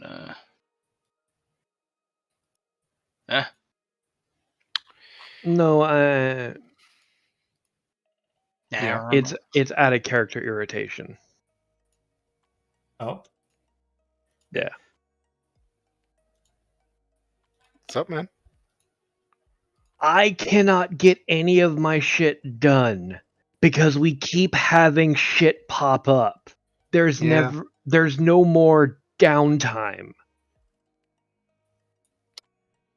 Yeah, I wasn't exactly expecting 8 hours of Taoist talk either, but whatever. It's fine. It was at least interesting. yeah, no, I think we Yeah. definitely got something out of it, and I No, I get that. It's just I feel like the Sector W thing's not going to take very long for you, and then you just right back to it. No, it's just it's a hangar. That's it. It's Hang it just a up. hangar. yeah. Yeah, well, so it's a hangar at least. So let's go find out what's in the Yeah, hangar. well, Maybe it'll be valuable. First off, we're off to Lilith. Right. You can just give her a call.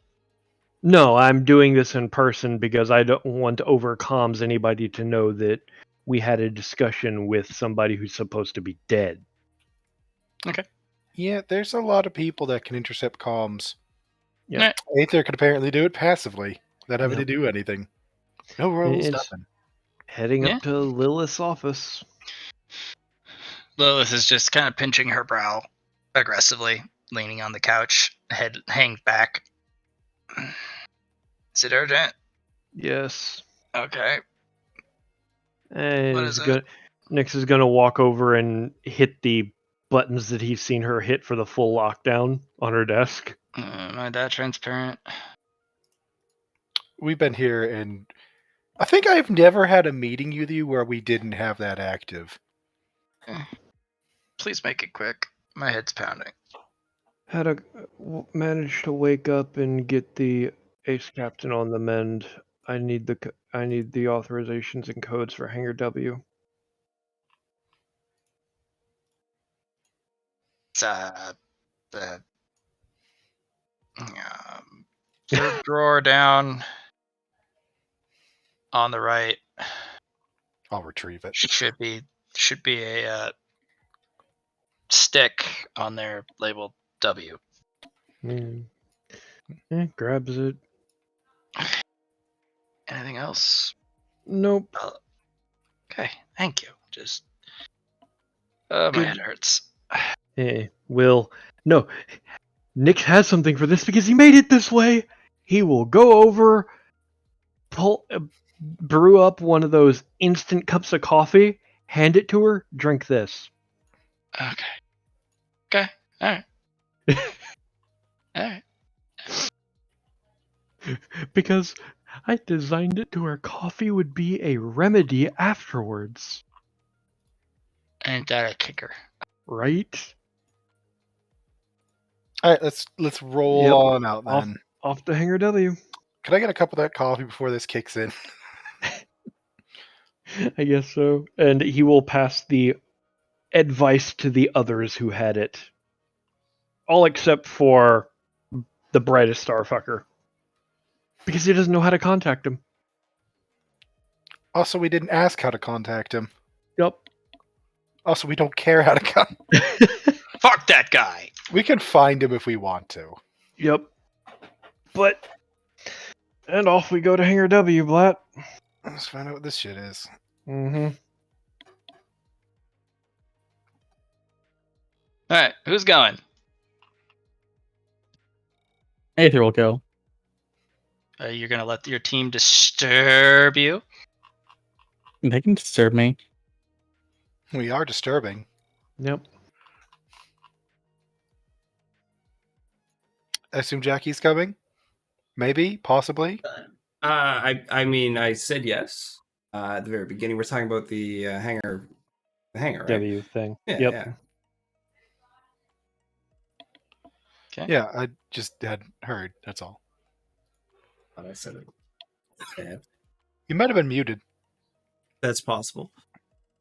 All right. You guys walk down that same hallway. You go towards Hangar Z and Hangar X, and actually the stopping first door on the early. left, which is interesting. Aren't they all on the right? Mm-hmm. Well, yeah, it's literally the first hangar rather than the hangars further in. No, it's more the fact that all the other ones are on the right, this one's on the left. That's interesting. Extra separation. Yeah, I mean, Let's get you guys in there.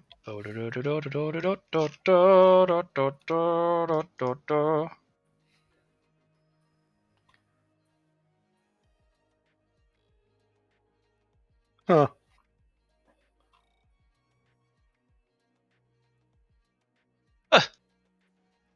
Hoida! Hoida. Who goes there? I have a gun. Batman, is that you? Eh? My god, it's been years. Who in gosh darn it are you? It's Nick is just gonna step up. The ace captain on base.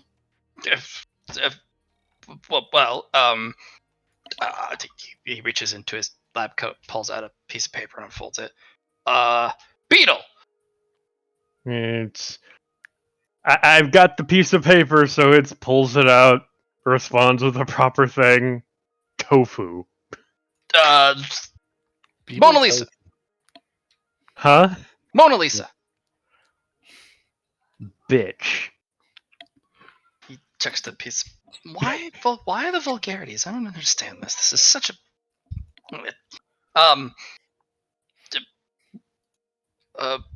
popsicle. Dildo. That I know for a fact is the wrong answer. Yes, but it just amused me. What?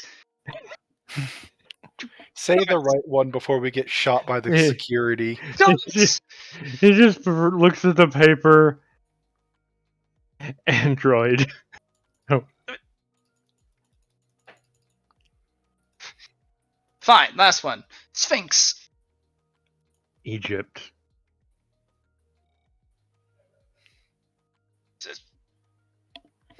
Fine. Who was you? Who said who knew me? I don't. Aether's gonna look. Your name's Stepman, right? Who's asking? I am. That's what I asked. I am the head of the lead department. Aether. Formerly known as Cody.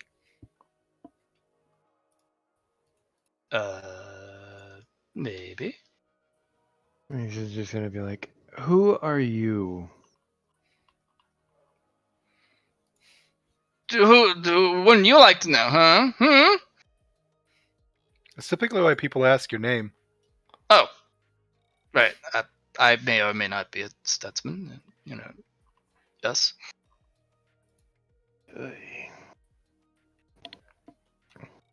Is But make sure you have doctor in there. I'm a doctor. he's gonna step up. It's like, Definitely uplifted. I was asked to take command of this area. Well, I must protest. I think I'm doing rather fine and proper work, and there hasn't been any complaints.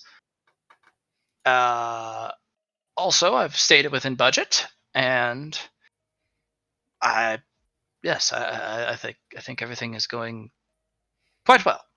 So you could go about your day. All's Look, good here. Dr. Stetman, I was asked to do this directly by Ace Captain Triga. I am in a very bad mood. Well, that doesn't mean I violence. I That am just means you're in a coming bad off mood. of a chemtech high, Well, you shouldn't take drugs. That's your own fault. and I am very prone to violence naturally. Well, violence is not acceptable here, is it? You were threatening to shoot us, I would point out. For security reasons.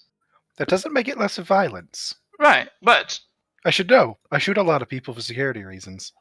exactly, you know. But yes, of now course. The that investigative agent would It- certainly know.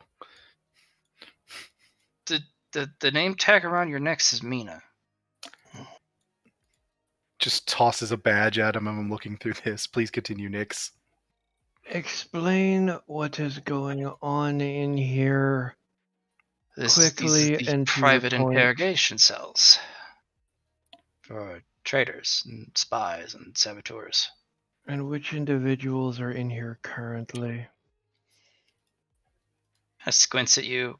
Shouldn't you know that if you are to take over here? It's rather suspicious you don't. Look, the Ace Captain was attacked. I am her heir. She gave me orders to come in here and take over and get my questions answered before she passed out again into the healing process. Hey, Nix, I think there is a confusion that can be cleared up by explaining one thing. I'm going to look at him. He's not here to take over the bay. He's here to claim ownership of the bay, let you continue working, and get answers from the gestures inmates. Are you a new sponsor then? We do have budgetary concerns, and I was hoping potentially new allotments for specific new techniques and now- researches for it to, See, now we have significantly more productive babble coming out of his mouth.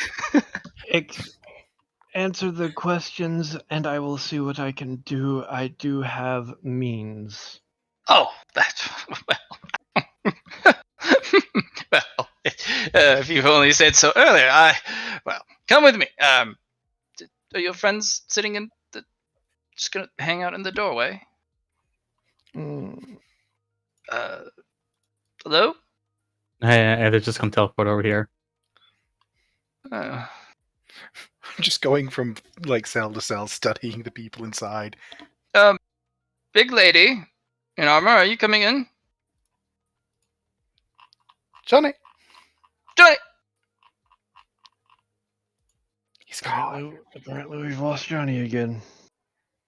Well, Oh, he's moving! I he's moved. moving. It's a but ghost! but he's muted. Oh, Matt moved him. Oh, but by the way, Mina, Mhm. please, out of caution, Mhm. keep a close eye on Minalo's fingers. We don't need chaotica in here. Say that to Aether. Mina doesn't do anything bad. Do ya, Mina? You too, Aether, please.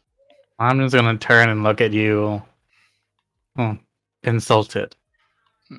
Well, okay, so the individual you originally looked at, this is one of the surviving assailants of one of the original attack teams on the Ace Captain. He was knocked unconscious, and we were able to get to him and extract his self-termination methods. A As plus. you can see, we have him in a straitjacket, and we have him in it with a gag, so he can't bite his own tongue. We have as you can see, I have brilliantly set the force field and the control device so that he can't try and crack his head open in the cell. By the way, Matt, He is not allowed to die. And I've Doesn't- made sure of it. Big one. Welcome. This is a. Oh wow, you are. You are very large. Yes. It's just good genetics, I suppose. Right. Would you Can I get- all like some coffee? Can I get my badge back? Yes, the answer to. Coffee, eh? Sure. Seems like He a hands big out host everyone kind of thing. a coffee mug. On the coffee mug, it says, "No escape." I like that. Hey Matt, I will ask: does he have one of the anti-potentia cultivation devices in here? Yes, he does. He has one of Good. your trademark rifles. He has one on every junction. So there's about a dozen in here. Good. I'm gonna look at him. By the way, the anti-cultivation device. You like it? I do. In fact, we have one of the mobile disruption devices that were used in the brig currently. I had requisitioned one for each of the major areas here. Any upgrades you'd recommend after having it with field use for a while? I recommend a couple extra dialable settings. Yes, it's dialable, but I need a bit more range on the ability. Range. I also need a couple of enforcement settings that project. Don't here. Here's my data, and he kind of shows it to you. I recommend 2 additional functions on it. One is called punish. The other is called You see, the problem I've been running into for the enforcement side is when I do that, they usually start to melt their internal organs. No. I have had plenty of practice with these devices. With this and a few modifications to the hardware, with a separate emitter installed, should Oh, work I see out. what you've. Yeah, I see what you've done. I like it. I will add it to version 2.0. By the way, I made them, so I appreciate the appreciation of my work. Very good, very good. I like your welcome. cells, by the way. Yes. I had custom built all of this. Pleasure to meet you. As with Dr. Stedman. Yes, this is Trader's Row.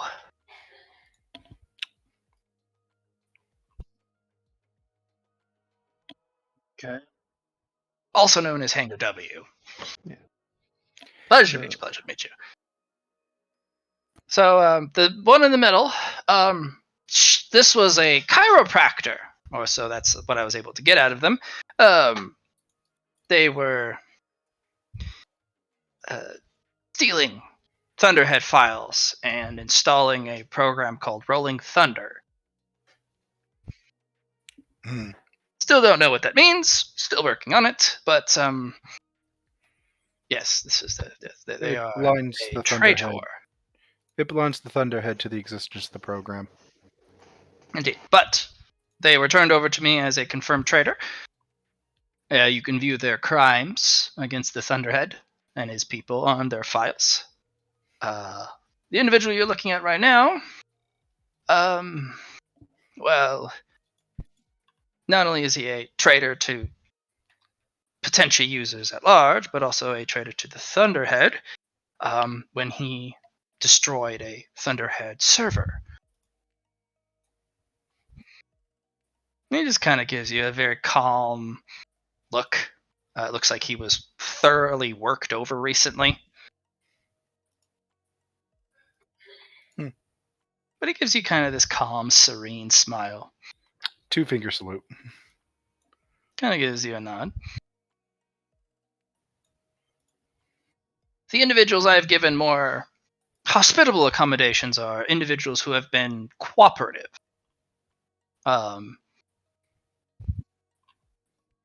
We give them better treatment, you see, as a Carrot for the stick. precisely. These individuals have a lot to offer, but they seem to react better to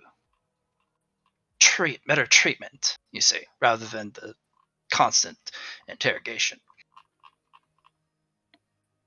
Are you trying to rehabilitate them then? It could be potentially in their cards, only if full cooperation is given. Oh, and that one is a recent specimen. That is one of the abominable intelligences. That have, Abominable intelligence. yes, one of the intelligences that are rogue to the Thunderhead. It's an AI. Mech spirit, AI, I will pick up this a one. full sentient individual. I will grab this one's arrest record. Yeah, this one kind of stalks back and forth in its containment. Do I get a Pacing. feeling from this one? Is it AI or mech spirit? It's kind of what Nief is, and Neto used to be. Yeah, I'm noticing it has a very similar design to Neath as well. Nix will just be like, it looks over at Mina. Hey, Mina? I'm looking at the list. I'll have a No, conversation. it's from my feeling less one or the other, more someone you know very well. This Thinking. thing was actually categorized at one point as a predator because it actually attacked one of the frontier fleets, destroyed several ships, crippled a carrier, destroyed a space station on its own, and harvested all of the cultivators, drank them dry. Is it a black potential user then? Both. White and black? Mhm. Interesting. Studying it, they are if you look at it, it looks like a yin yang as it swirls on itself in perfect harmony. Okay. And I'm it gonna stalks you back and forth, and it starts to have that echo of itself as it walks. It kind of leaves these echo impressions behind itself, also walking, and then it kind of overlaps itself, and it's this miasmic array of these trailing echoes. So it has a bit of dimensional too, huh? A lot more than a bit.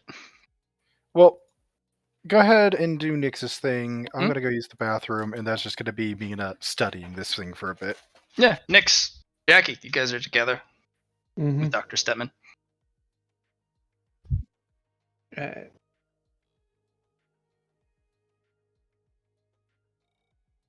Nix, what's the plan?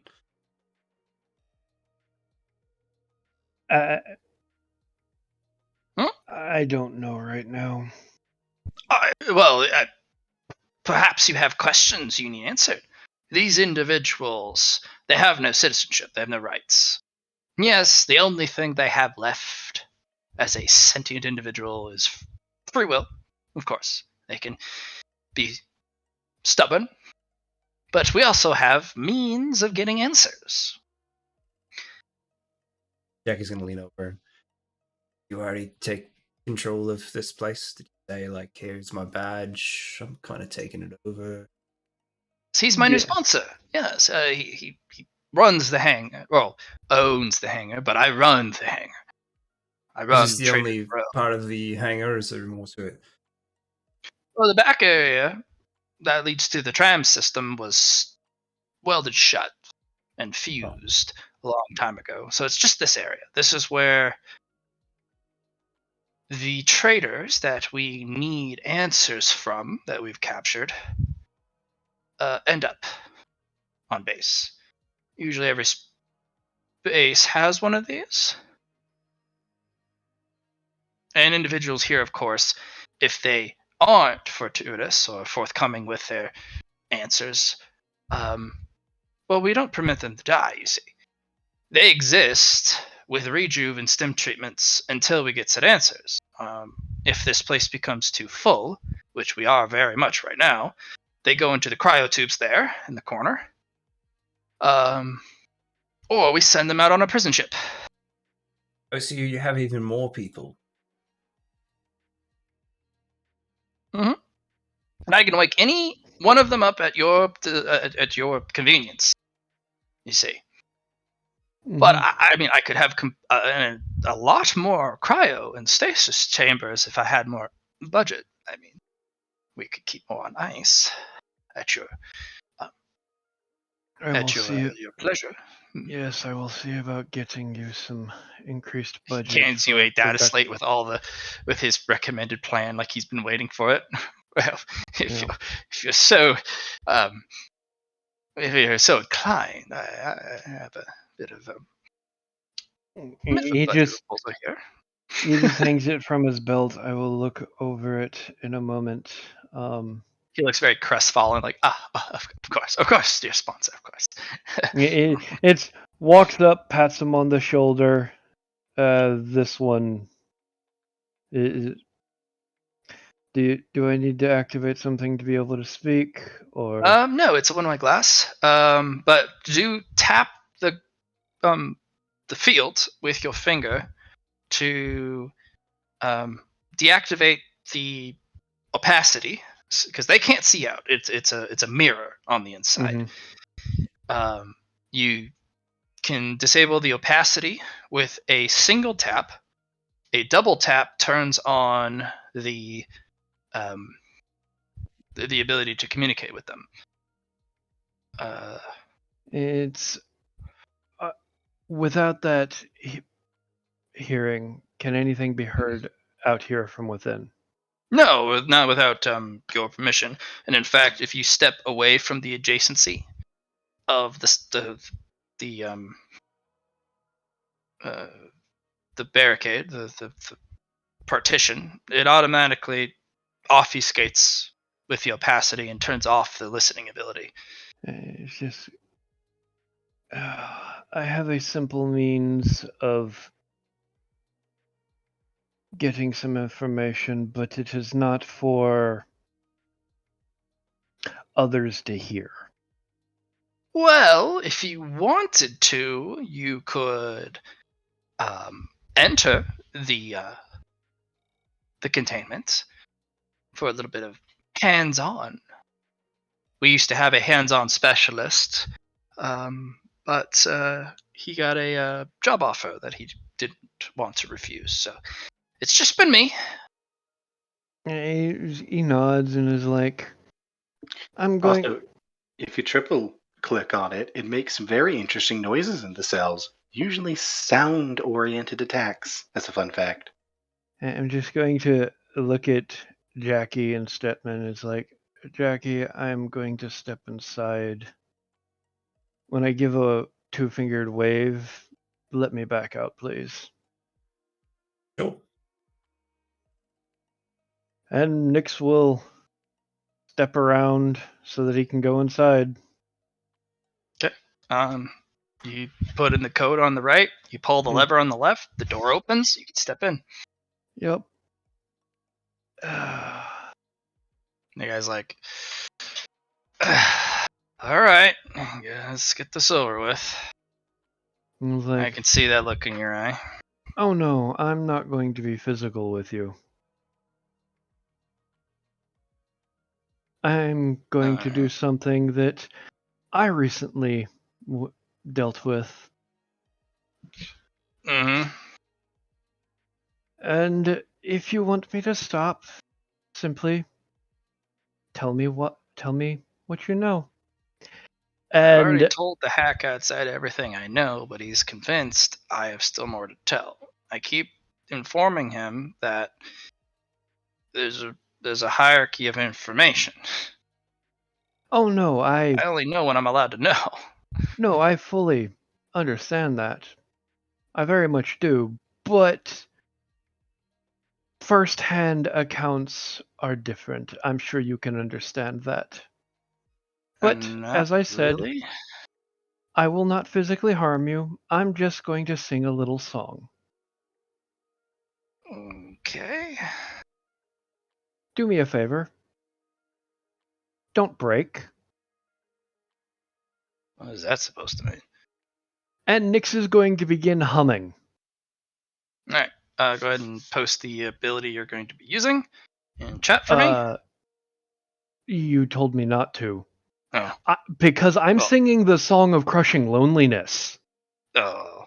Go ahead and PM that to me. Oh. Because, yeah. It's the thing that, yeah, you know what I mean. There we go.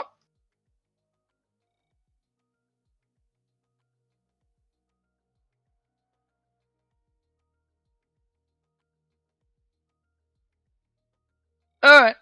Well, he does not roll very good.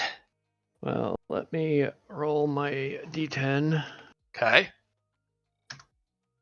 Well, that's not good, but It's very good because that. well, no. Well, combined with my other things, that's a minus 160. Well, to he's his not. willpower. He couldn't pass it if he tried. Yeah. This is just Nyx leaning against the cell wall, as it were, humming until he At asked him right to stop. halfway through, blood starts to come down his nose, and he's like, "Okay, I see what you're up to."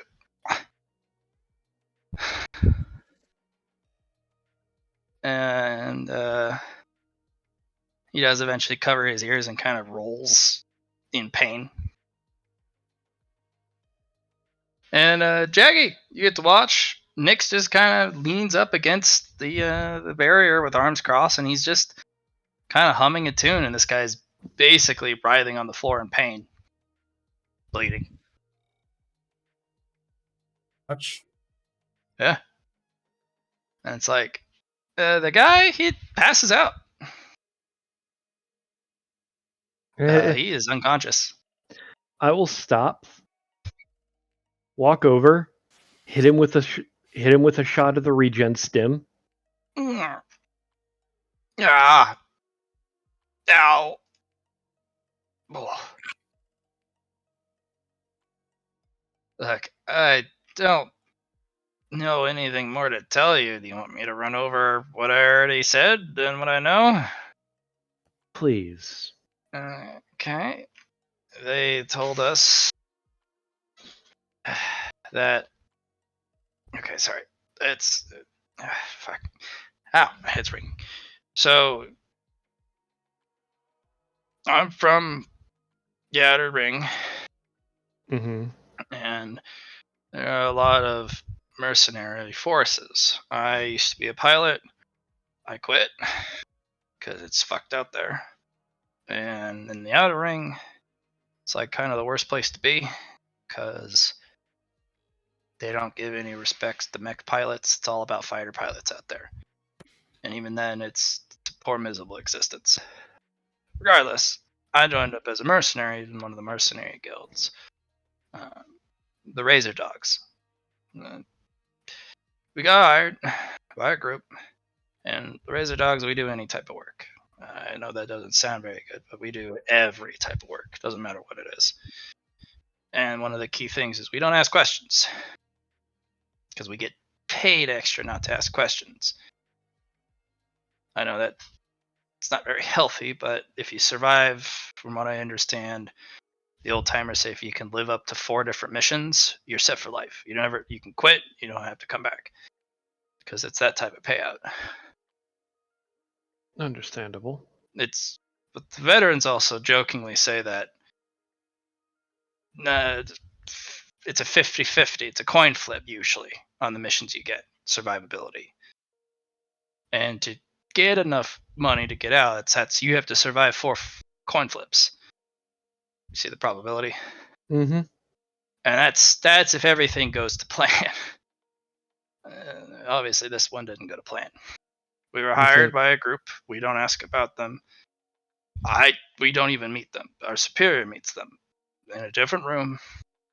We don't get to know anything about them. He comes in with the job. Our job was to take Ares or an Atlas Foundation transport all the way to Ares. Okay. Mm-hmm. But the transport wasn't one of those big honking ships. It was this sleek black thing, more of a shuttle. And they how put long us did the to trip take you? to sleep. That we had to take some something that knocked us out. It was some sort of IV, and it knocked us out. And they said, when you arrive, you'll wake up, and we got in, we did what we were told, we strapped in, they knocked us out, we arrived. They took the IVs out. They left us in our seats for several hours while we kind of came to. We were sent to a general mess barracks. Took probably no more than 200 steps off of the shuttle landing area.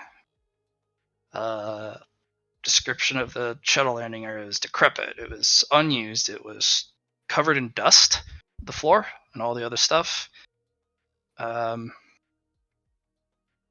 I'm surprised it was still used, but by the sound of the airlock doors, it looks like it was well maintained, or at least the airlock doors was, or at least recently repaired and oiled, because it didn't make a lot of noise.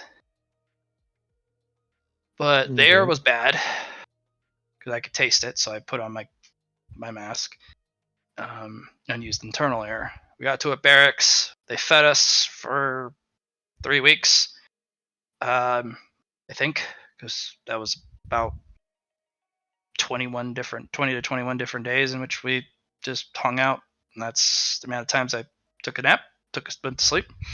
Mm-hmm. Didn't know the actual time, but then they called us to action. We loaded up with the weapons they gave us, and we attacked our target. They gave us exactly the route we needed to take, all the tower access codes we needed, all the individuals we would bypass, the individuals we had to take out. They gave us the attack profile of some blonde-haired, pompous officer-looking dude, and said, this is your target. They gave us a special ammunition for that guy, and then that was it. And then all hell broke loose, because it did not go anywhere close to planned. So, I'm going to offer you a little help here. Okay. First, where you're at. You're currently on Ares base. Okay. If you have any idea what that is. Yeah, it's a research place for mech stuff. If you're a mech jockey, this is I hate to, pun included, but it's the mecca for all mech jockeys. It really is. Right now, for the last 3 months, sure, Ares base has been under martial law because there is a Xenos fleet incoming. Okay. News to me. News to most. We've been keeping it down low while we prepare. Don't need to cause a panic. All right. The individual you were tasked to go after was Ace Captain Triga. Yeah, that's what I said. Yeah, who was at the time in military command of Ares base under martial law due to impending Xenos attack. So you can understand why you're in a holding cell for people who have committed treason. Look, I'm a merc. I knew what I was getting into. I Fair understand that I got no citizenship and no rights. But I'm telling you all I know. No, and it's like, I'm going to ask you, Blatt, because with my ability to see Potentia and everything else, I have made it to where Nyx can't be lied to. No, he's telling you the truth. He has not lied to you yet at all. Yep. But by his notes from Dr. Stepman, this guy believes he's holding information either subconsciously or he's omitting, but he's telling the truth. Like that's his personal assessment. Like if I were to subject him to specific stimuli, he might remember something particularly important that he doesn't realize is a critical piece of info. Like he's obsessing over this. Dr. Stedman is. It's like, look, they paid us all the money up front. I got paid 5 mil rec, 300% of a B rec budget, and this briefcase with some sort of alien mesh in it. And that's per person for this. Nick is just gonna hold up a finger. It's like, he's just, this isn't going to hurt, but I'm just going to confirm. And Nix is gonna put a hand on his head and say, you don't have to say anything. Just think back to from when you initially heard you were getting a job and run through it. And Nix is going to use soul reading to watch the memory. Okay. He cut out a lot of the brutality of it.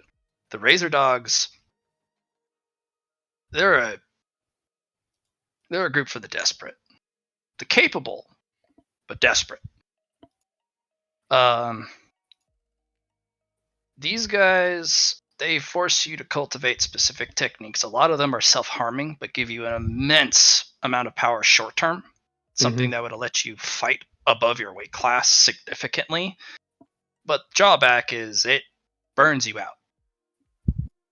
Okay.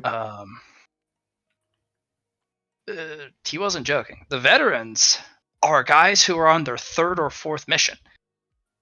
Not because they've been there for years. It's because they haven't fucking quit yet. And they have survived over 2 missions. Gotcha.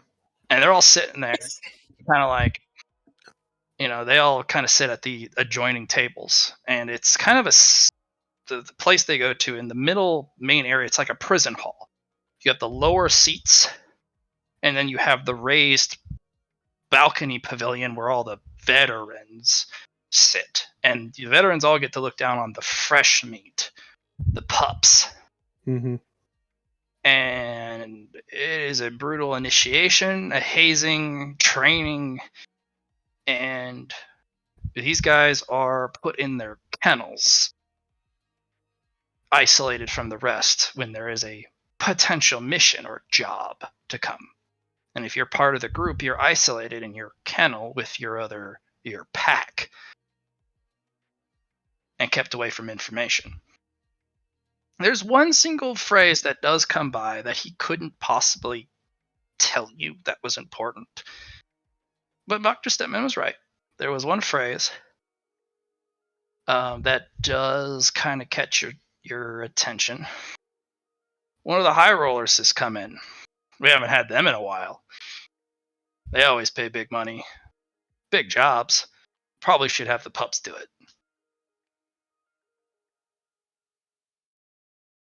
Which means the Razor Dogs have done work with these guys before for exactly this type of work. Mm-hmm.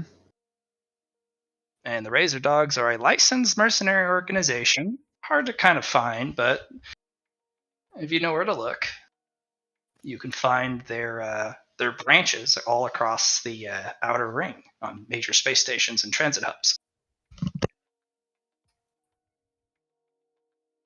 Okay. Runs through this. Anything else he can get from this, or is it? No, you just kind of get the layout of the places he was allowed to, the training. You got to look at his cultivation. Do I know, based on the path he took, where this shuttle pad and hangar that he got into Ares Base from is? Yeah, it's there's a sub hangar for maintenance shuttles for when the space station was originally constructed. It's actually towards the base of the space elevator. Alright. Those aren't used anymore because most of the authorized entry points are further up. This is where the original construction crews used to come in to help assemble, because it was the highest point for ingress to start working on the space station connected to the Gotcha. the orbital elevator. You guys could probably tell that was a Spectrum shuttle by the way, they left the shuttle. They look back, looks identically to the one that you guys have. Yep. They knocked them out to think they, spent 6 months traveling. No, they did a dimensional energy jump that took. It was an instantaneous travel. Yep. But they knocked them out, so they couldn't know how long they were out. Gotcha. And he's just going to, once he's done, step away. He's like, looks at him. Stepman was correct. There was more, but you couldn't have known. Okay. The fact is that they were high rollers that your group has Does had he as need to repeat know this? customers. I'm going out on a limb to help him out with this, and I'm just going to cock my head at him and be like, so the way I see it is you have two options. You can stick around in here, or you can help me. Again, I have no idea what more I can tell you. No, I'm not talking about that. I'm talking you can help me personally. I need people that I can trust the loyalty of. He gives you a look like, oh, really? Like a truly open, incredulous, like, huh? Are you stupid kind of look? Also, like, what the fuck are you talking about? And he's just like, think on it. And Okay. and Nix will wave a hand at Jackie to get let out. Yeah. Door opens. Dr. Stepman was like, I was right. I was very right, wasn't I? Yep, yeah. See, he was withholding information. He just didn't know it. It was all subconscious. Yes. Sometimes it is simple, and he'll just look over. Jackie. Jackie. Yeah, was that message?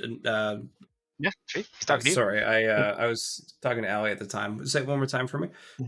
He's like, No, Jackie. he just, hey, Jackie. Yes. As the base commander is recovering from a chemtech infusion, the supposed to be decommissioned landing sites at the base of the space elevator, Yeah. they're where these people have been getting in. Can you get a crew together to go through purge/capture any rats and properly seal them? Yeah, we'll just make a honey trap for it. Sounds good. You have a lot of Iron Eaters who are like chomping at the bit to do some violence, or at least do some military action. You got all sorts of troops that would be more than glad to go, hey, there's some close quarter combat. We need you to clear room to room, hall to hall. And they're like, oh, finally. Like, that's like the most dangerous type of combat. Put me in there, bro. It's Mina. Head spins in place to look at you. The Razor Dogs. They're a merc group. The Registered, licensed appropriately. Yes. What about them? thumbs at the dude in the kennel. They're the ones who were hired. Apparently, the people who hired them for this job are repeat customers known as what the high rollers. You call anybody who pays big a high roller. Yes, but it limits the number of people coming in on this. Their pay was blah. So they're particularly high rollers.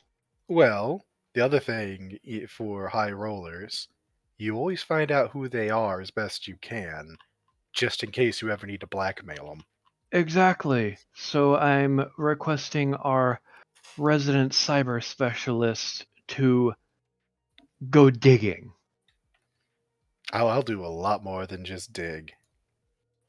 You got a bone. You got a clue. You got a I'm path an- back, and you're I'm like, an investigator with the first clue. I'm about to rip into these And- guys. And I'm just gonna pull the data pad off my slot and just like, how much is Stetman looking for?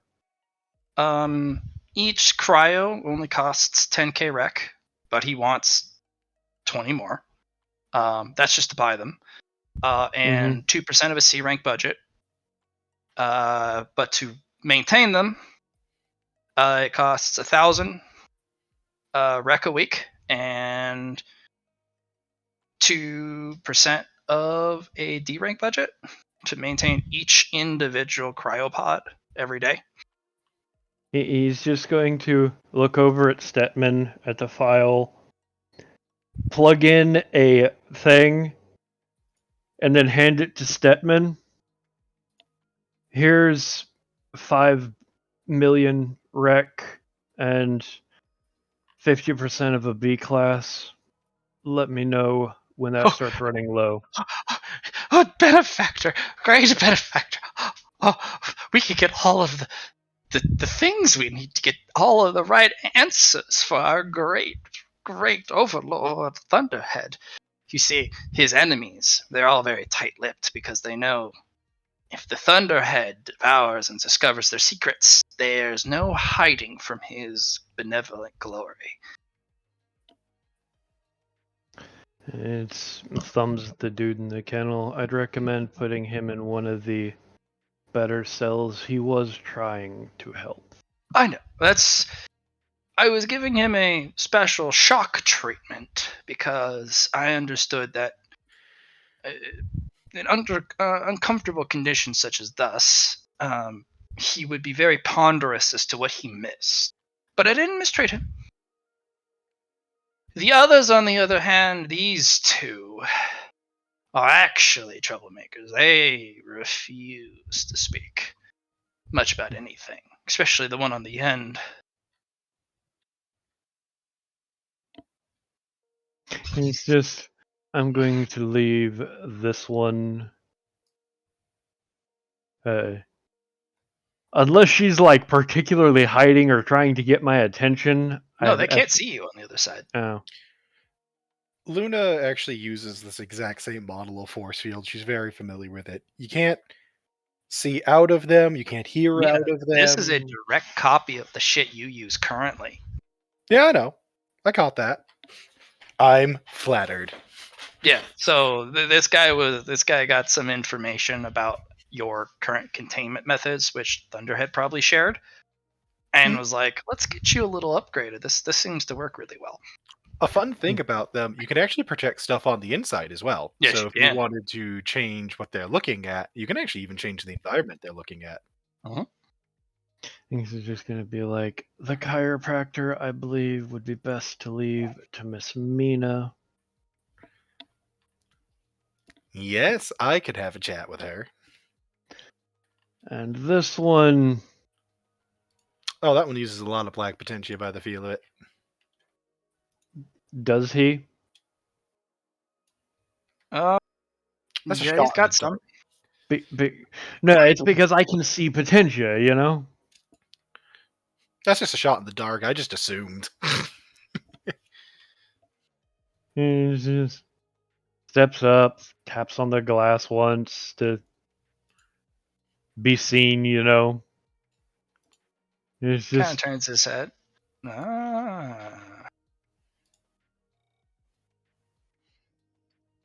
This one, when you gave him the two-finger salute initially, he actually saw you through the mirrored glass. Oh yeah, and I know. I'm not saying Yeah. anything, but I knew it Yeah. was. I knew it.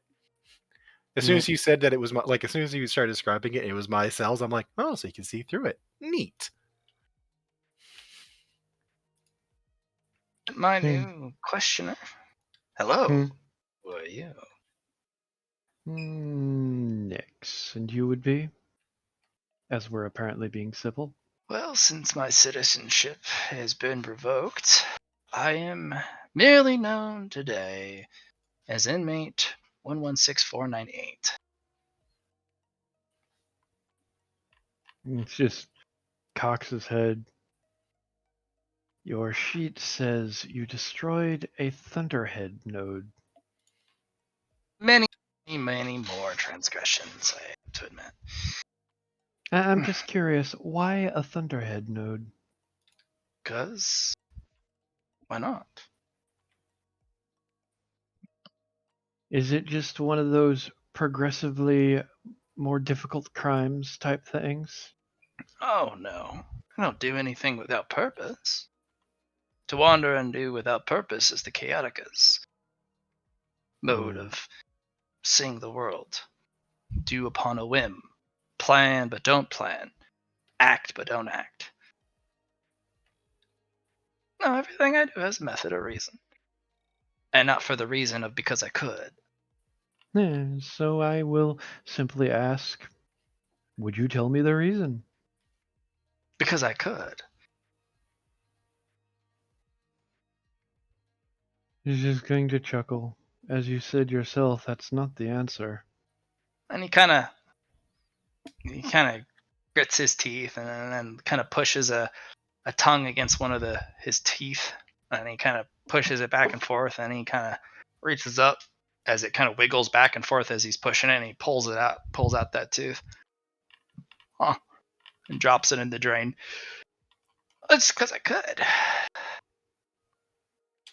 Hey, Matt. Hmm? For curiosity's sake, this is a cultivation roll to read what black potentia he's rolling. Sure. And I am curious if, because he said it the way he did, that something activated or not.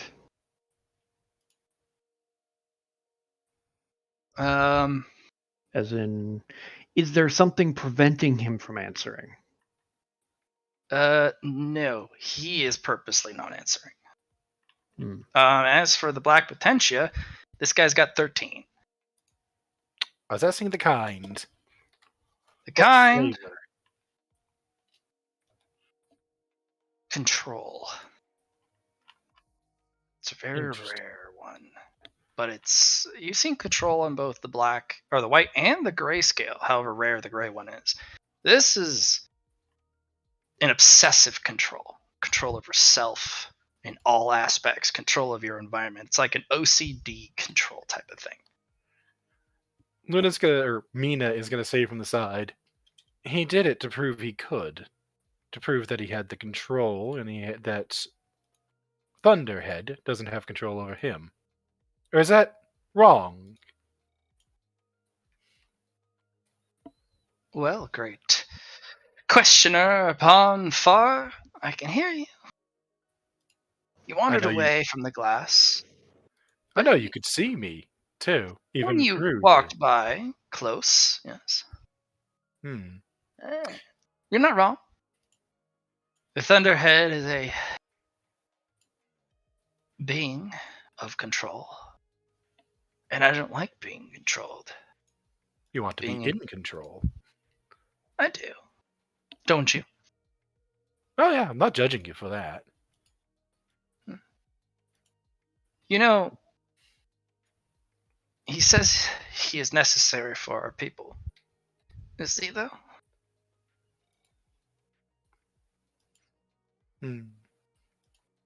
Head turns back to face the mech without further comment.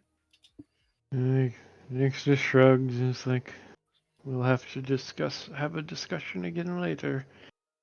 Well, While facing the glass, she does say, your black potentia is controlling you, though. or am I controlling it? That's Both always way been around. the question. It's both ways around. You control it, it controls you. Circle of life. Sorry, Nix, you were the one doing the talking. I apologize. Oh no, it's no worries, as Nix completely ignores him and walks up. Aether, you've wandered to a door. What are you doing there? Aether's kind of just looking inside, kind of like judging, because he could tell this is the largest cell, so this has to be the most cooperative person. Yeah, he's taking a shit right now. Yeah. He's reading a physical paper, like a newspaper esque. Not made of real paper. It's kind of a laminate, but it's not technological at all. You need to establish dominance. Don't break eye contact while he shits. Well, first of all, there's a petition, so Well, there's a petition, but there's also a Thunderhead camera directly above him, looking down. I'm not that crass. I can think about it, but I'm not that crass. Establish dominance. But no, Aether will knock. Make Sir, you don't need to. You don't need to knock. You're well within your right to just enter. I'm gonna rotate my head and look at Setman. I like to knock. Manners are important. Yes. Oh, on the side, there's a little panel. Yes, and I'm gonna Wave at the camera when you're ready to leave. The Thunderhead will let you out. understood. But again, Aether knocks on the door, but uses energy manipulation to make it sound to the whole room. I'm taking a shit. Can you give me 5? Yes. Thanks.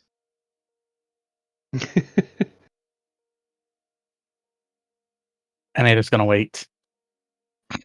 And count literally 5 minutes for knocking again.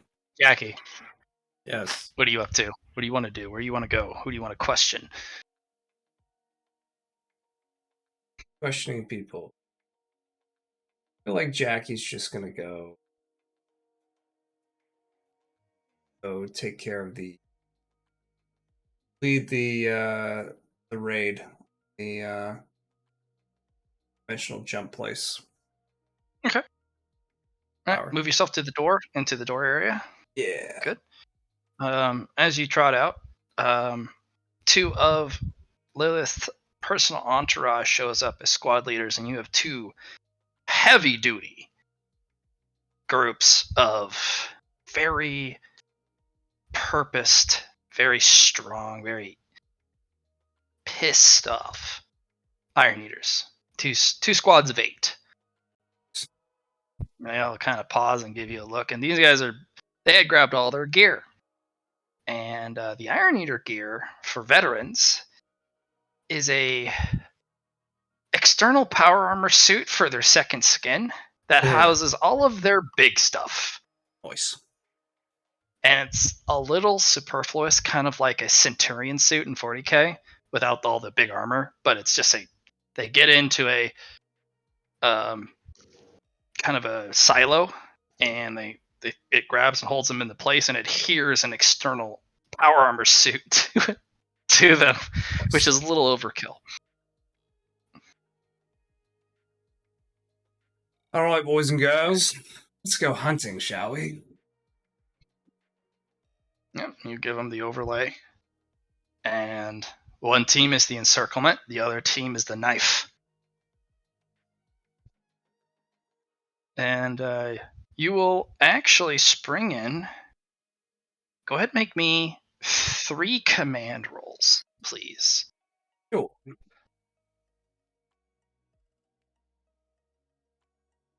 Let's add a push to these command rolls for 3. Great. First one, second one. Nice. Also nice. You want to do any manipulation to that first roll? We can get IQ to reroll the 89, sure. All right. Magnet's still attached that way. All right. You push in, and before your men cross into the threshold, and they scan, they're veterans. They're not dumb. You have to grab the vanguard, the point man, by the back of his collar and yank him back because there's a booby trap. It's not because he didn't see it. He just doesn't know what the fuck it is. That's old. That is a spectrum dimensional tech laser. that goes across ankle height. You can't see it if you don't have a dimensional energy state. We're just gonna eat that right quick. It's a laser emitter, which means it's a tripwire. I mean, isn't the emitter attached to something though? Like, isn't there a device I can eat? Spectrum Tech, if you disable the device, You're gonna know. it activates anyways. Okay, yeah. You know that. There is a bypass. Prism. You can prism it if you want, Yeah, let's do or that. you can just be clever and kind of stoop yourself, because this Yeah. one is there's one at ankle height and one that goes up at 45 degrees. Mhm. So that even if you step over it, it'll still catch you in your midsection and your hip. In this particular case, prisming the emitter easily can get you by it. Or otherwise, you'd have to kind of squeeze in between the two lasers, but the people you're walking in with fill the door frame so completely. Yeah. The big boys. Yeah. So you sneak in and you're like, whoa. And you put a prism field on the emitter, they all charge in. The shuttle's still there. And you go about, there's a lot of spectrum tech around the room with dimensional energy emitters. There's even a camera that you go, prism! Before people step into the camera scene. Yeah. Or the camera frame. Your other group, they encircle, and there's this one corridor that doesn't exist, but as you're kind of looking through it, you're like, no, a spectrum check would do something weird. Check here, and there's an alternative exfil, like a retreat path that goes deep into the station. Mhm. And you're like, all right, cool. There are 2 standby teams that you guys find and ambush, and you catch them with their pants down, basically hanging out in their barracks. Yeah. They're locked in from the outside. So if they're locked, I mean, did we just do that, or they were locked in from the outside? They were locked in. So they need someone else to come and. Okay. Right. Yeah. Somebody has to let them out. They're just hanging out in there. They have, looks like, months and months of supplies. Yeah. They have sanitation. They have power, water. They have a small entertainment area. And there's 8 guys in each of the 2 barracks. All their gear is stowed. They're not ready. Like, No, knock. they've just knock. Whoop, bam! The door peels open, and FBI, open up! FBI, open up! He's like, fuck! Every single one of them gets down on the ground, laces their fingers over their head, spreads their legs. Not a single one resists Yeah, or they tries know to they reach for a can't. weapon. They're all like, "Oh, Iron Eaters! Oh fuck!" The If first we one were has fully geared, maybe. No. Yeah, none of these guys. They basically are like, oh nope, on the ground, because the first guy who rolls in is an Iron Eater who has a double laced turtle shield, which is a hard light shield with the hexagonal emitters that can stop tank rounds, and he kicks the door open with his door knocker, and it peels in, and he steps through a shield, and it's like, we don't got guns for that. So they all kind of just like. I will have you roll intimidate for your command, because you'll find a couple technicians. I will roll intimidate for my 2. The commander will roll fate point. Oh yeah, no. There is nobody who even so much as glances at a weapon. You find a technician who kind of gives you a look, looks at the rifle that he had propped up next to him, looks at you, sets down his mop, and then just laces his fingers behind his head, and then gets on one knee, then the other. All good boys. Excellent. Well, it's a shame it had to come to this, but not a single one of them I mean, even the guys in the main hangar, they all had weapons near them within arm's reach, but they gave one look at you and your guys and went, I mean, whoever I'm getting paid from does not pay enough. Yeah.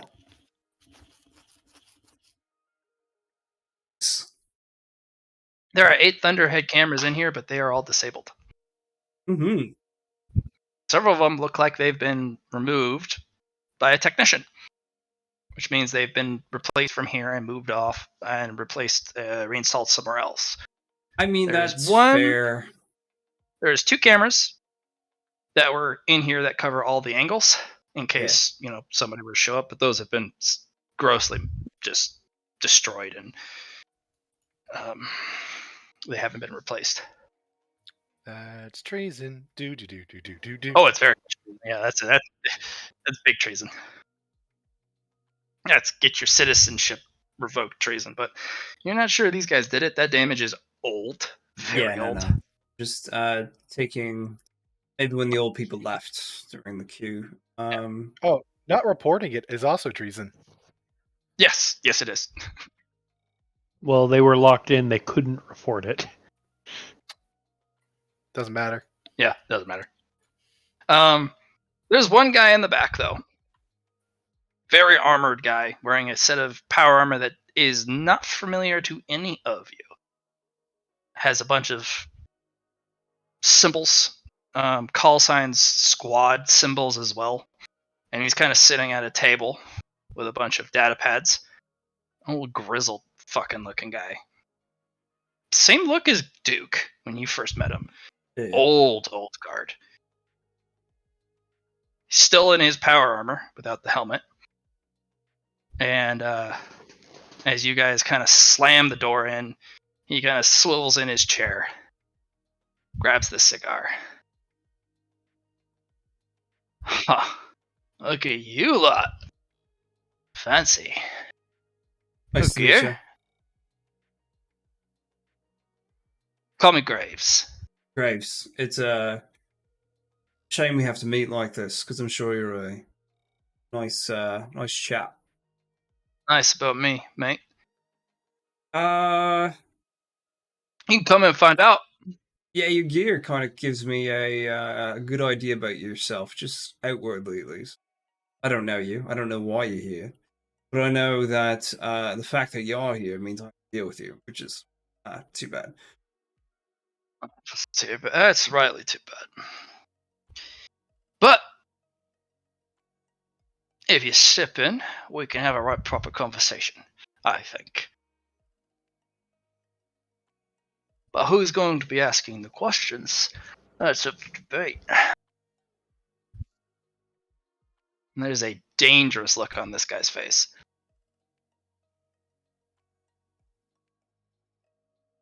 Come on. Step in. Yeah, I'll no. put the kettle on and everything. So you just want to talk here? I can't bring you back to the interrogation There is a cell. tingle in your teeth. Yeah. There's an intrinsic field tingle. Yeah. He wants you to come in because there's an intrinsic field. Yeah. You can also, with your detection, there are several other devices in the room. Disarming them all at once or beforehand to get actually into the room with the guy. He's probably going to use all of these devices to escape through some bolt hole. Right. But there's a reason why this guy's confident. And the look in his eyes, he actually knows who you are just by your shoulder plates, your he should. pauldrons. But and there's a cockiness and arrogance in his face. No, for sure. The issue with him is that he hasn't seen Jackie since she kind of went to Sector 13, came back, doesn't know anything about new Jackie. Jackie's going to do some strange grappling. I think intrinsic fields are it's going to not hold just me the back. intrinsic field. There are 2 other devices that are worrisome. Yeah. Probably as a Ripper field, knowing these fuckers. No, you would taste that. And I can handle ripple. At least I have a resistance to it now. You have the capability of forming a fucking what's it called? The The prism. the prism field, right? Mm-hmm. Just prism field his ass and then deal with the devices. Okay. You the two energies you feel are, and there's one unknown one. Yeah. There's a dimensional energy in the room somewhere, but it's potent enough that it gives you it's enough for you to notice. The other one you recognize is the guy shuffling a deck of cards. Those are Tempestari cards. And by the Nice. weight and the looking of them, several of them are black ones. Yeah. He's got a deck of about 30, and he's shuffling them without looking at them, kind of like it's a kind of a fidget. Right. And then there's one extra energy in the room you're not 100% sure about, but it's not too unknown. There's a static, a basic static electricity in the room. It's kind of weird. Wouldn't hurt you, even make you even notice, but the sheer static alone is weird. How much there is. And it was the moment you kicked in the room, it actually built up to a specific level that even touching a simple surface will shock you. Right. It's weird. And all he does is there's a little bit of a crackle of energy between the cards as he shuffles because of that static. Oh, you come in or what? You hold on for a second. I need to make a call. He'll get up, pull out one card without showing what it is. It has a backing that you haven't seen before. Blood red. A crash and destroyed mech with a burning, animated burning cockpit on the back of the card. Probably a exclusive. Puts the rest of the card away on a deck holding pocket on his utility belt. Mm-hmm. Snaps it. You go ahead and have that call. Me and my card here are well, we got other places to be. So, what I'm doing is I just called Nyx, and I'm gonna put you on speakerphone, and I'm gonna let you say, Nyx, I got a guy that wants to play some, that card game you got, Tempestari. Can you challenge him for me? I'll challenge you to a children's card game. My, would you look what time it is? Nixon's just gonna be like, Duel. sure, why not? Let's see how this goes. Say the words, Nix. Say the words, Nix. How about a children's card game, my friend? I love the way you phrase it. Let's do the terms here. If I win, all of you let me go. I go about my business. You apologize to me for the issue here, because obviously I was not at fault because I won the card game, right? So I'm innocent, and in fact, I actually would like some remuneration for the false accusation. Now, if I'm at fault here and I lose, then I'll tell you the information you want to know, with the exception of one question. And that question would be? I'll get you choose, but I'll answer the rest. You realize that's very drastically in your favor. Alright. But I could also not choose to accept your call game. In fact, I am moseying off to my little bolt hole right now, and there's nothing keeping me here if you don't accept my terms. because I'm not going to wait around for Fine. you to take however long it But takes you to get here. It's fine, but if you bow out when you see my deck, you forego all terms and answer anything I want.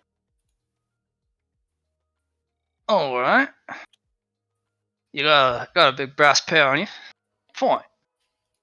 I'll remain here if you agree to the terms, and I'll agree to your stipulation that if I pussy out like a bitch because I saw your deck, well, I'll answer all of your questions. How about that? Done. It's All right. he's just gonna be like, Jackie's, I've got your tracker. I'm gonna look over. Aether, can you teleport me to these coordinates, please? And it's gonna look over at you like, how dare you bring me into this game? I'm not bringing you into the game. I'm asking for a transport. He wants you to get you in the Tempestari, right? Hmm? Do you want him? Are you asking him to offer you a card to get you into the Tempestari match or the Tempestari card game? No. Aether looks annoyed because he was going to cheat so long as he didn't know about the terms and conditions of the duel. Because he's gonna be forced to be enforced by them. Now. Because Aether wasn't gonna let him go. Now I'm like, of course I can teleport you. Thank you. All right, Jackie, you got about 25 people you've picked up. 8 in each of the barracks, and then there are the hangar maintenance staff. Sweet. I pretty much let the Iron Eaters get their fill, and then we. Me, 3 tests. One is logic. One is your best tactics roll. And a third is a Cynations roll.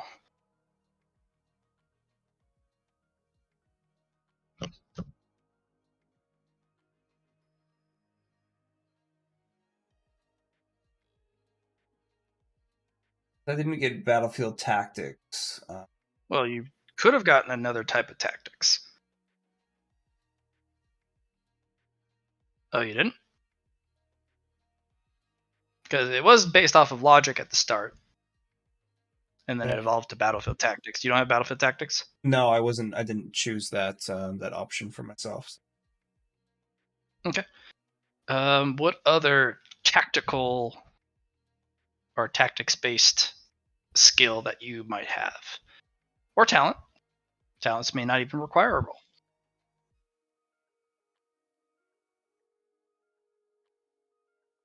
There. Besides, this battlefield is from technique. That'll work. Yep, battlefield awareness will work. Is that a talent or a skill? It's attached to awareness, so it's just a skill. Go for it. Yes. Okay. You're kind of stomping around, and there's a clang clang as you kind of step on the plate. No different than the rest. This is a very lateral, vertical area. Mm-hmm. A lot of up and downs. There's a lot of maintenance stuff. And as you're kind of thinking it over, you get a blip on your psionics radar. Just for a brief moment. Right. There's a lot of verticality, a lot of spaces that normal people can't fit, especially Iron Eaters. Oh, Enigmatics could fit. Nano could, yeah. Yeah. But the major distinction is these were built for enigmatic, the very small people to fit through the maintenance tunnels. And a maintenance tunnel for vertical is a very small shaft with a ladder in it. So it'd be impossible for someone of human size to fit through it who had any shoulder width. But I mean, Aether's about to be here. No, Aether's just hanging out. He's just teleporting Banshee over. Banshee Yeah. couldn't fit through these. These are really small. But I mean, If Aether you want, if Well, you want yes. to borrow Kowalski, I I'm could. Kowalski sure. They might take a Kowalski little bit to would get be here, though. I don't know where he is. Where is he currently? He responds is like, "Yes, my lord. Current location? Main transit hangar, Atlas Foundation, hangar 17, back area, warehouse 42AB7. Currently questioning target suspect."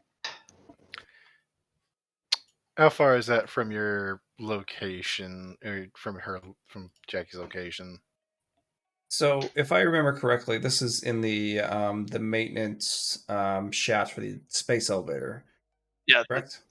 basically he is up at the very top area, the largest ring around the space station where the Atlas Foundation ships come in, Mhm. because those are the largest docks for ships, because they're just the Atlas Foundation transport ships are gargantuan.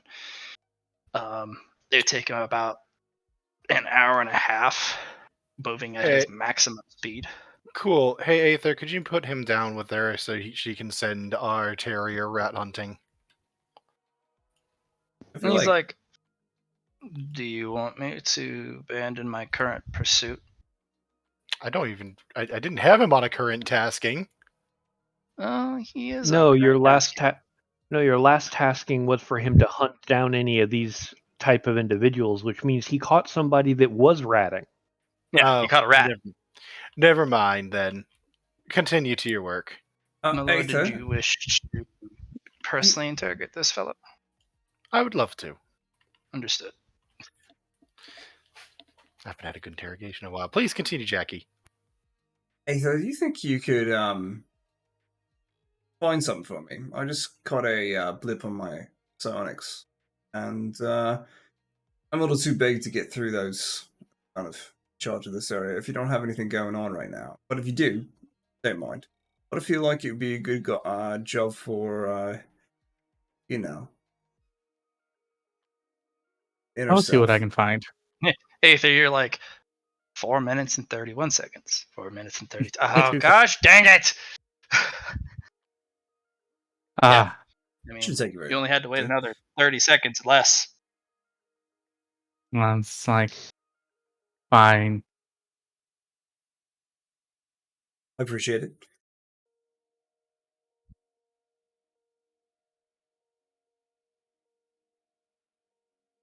So I guess Nyx is ported in. Nix, you Hmm. ported in. Aether comes with. The Minas are left in the interrogation room. Kowalski is now corralling his rat towards you, Mina. It'll take him about 4 hours to reach you because he's at the very, very tippy top of the space elevator, the space station. That's cool. I'll talk to him when he gets down here.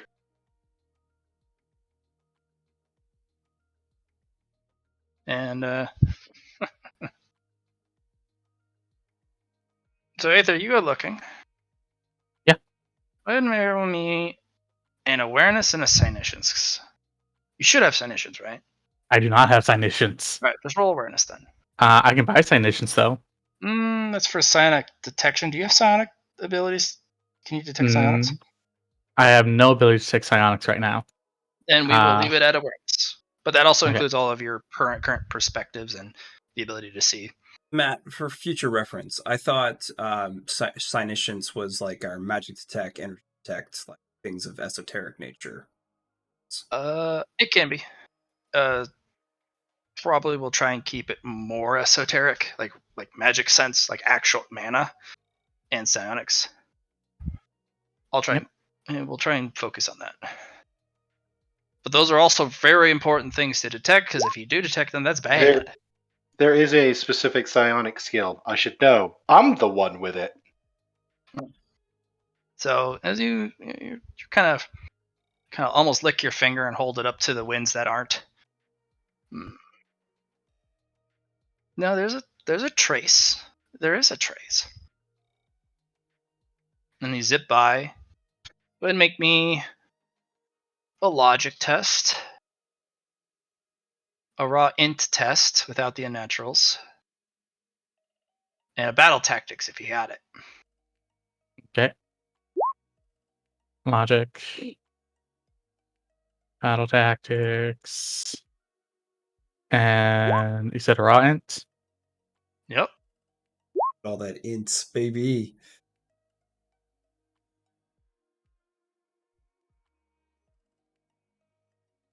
Is Like, this one of you those feel like rolls again? I can fit. you're like, no, I don't need to chase. I just need to be there. And you warp yourself in. And you just kind of float, and the hatch opens up, and an individual kind of pulls themselves through, and they close the hatch, and they pause as after they lock it, like, oh, fuck. You've seen this person before. This is Ambassador Paigu. I want to look at him. Ambassador. It's been a And long he time. straightens himself up, and he kind of clasps his one set of arms behind him, the smaller set of arms in front of him. Ascended. He will give you a very formal bow. I will give him a bow How back. can I assist you, Ascended One? What are you doing here, Ambassador Paigu? Consulting. What to? You're fleshbound. Which ones? The ones below. They had questions for me, and I am under orders to answer all questions provided to me by Hey, specific individuals. Isn't he the one I had locked up with E? Yep. Yeah. There is a Ambassador Paigu in the detainment with E. There's also one here. How interesting. In fact, if you cross-reference records, they're still in one of the containment cells. No. Actually, no. That was a different ambassador. If you remember, the one below in Sector 12, that guy is different from this guy.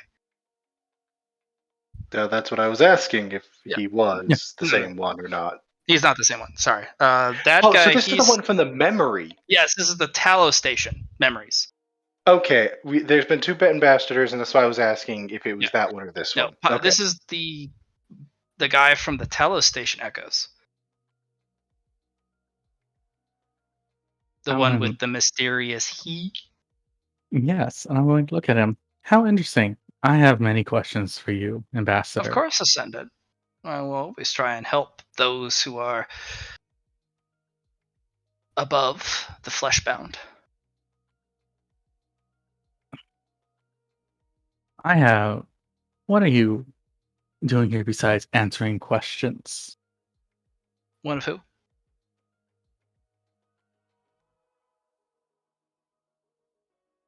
For clarification, Ascended, what do you mean by one of you?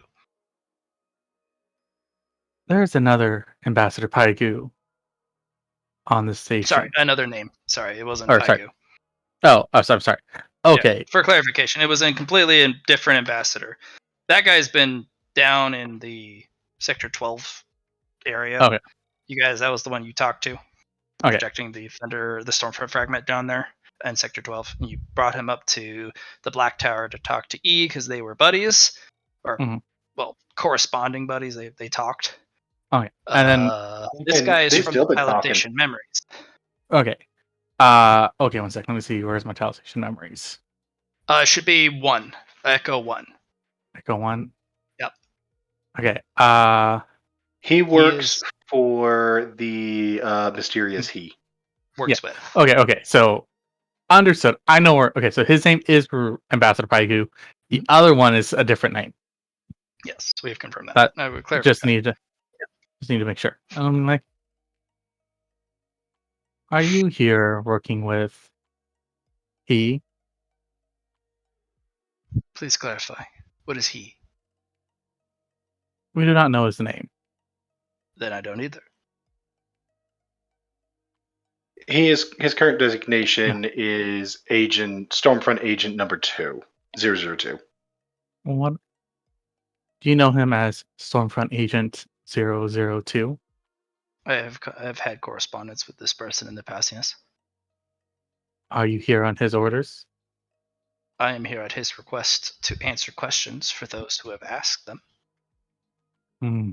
That was my original assignment.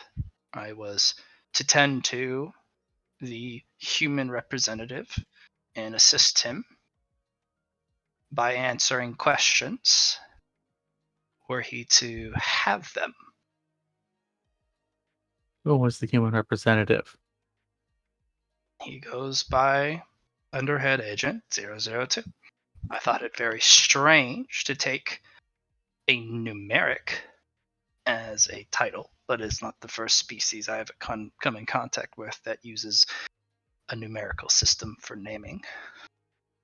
Digital entities do this as well. A lot more finesse. They use theories and equations as names, but it is math nonetheless.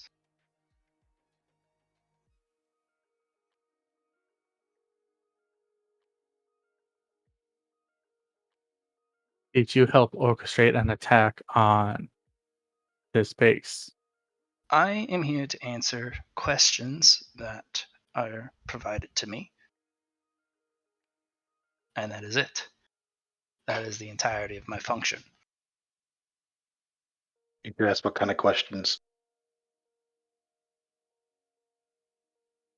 I'm sorry, I just blanked there. What questions have you asked? How? Sorry. What questions have you answered recently? Specify how recent and how many questions. In the past month. I've answered over 1,000 questions in the last human month. Specify, please. Or do you wish me to start recounting every single question and response? Just ask about the last 10. That'll give us an idea. No. Aether would have him go and recount the past month. And then as he's recounting it, he's going to listen for ones that revolve around base commander, the party, the ace, or our previous ace. But All the Aether also questions are very direct, some very probing, some.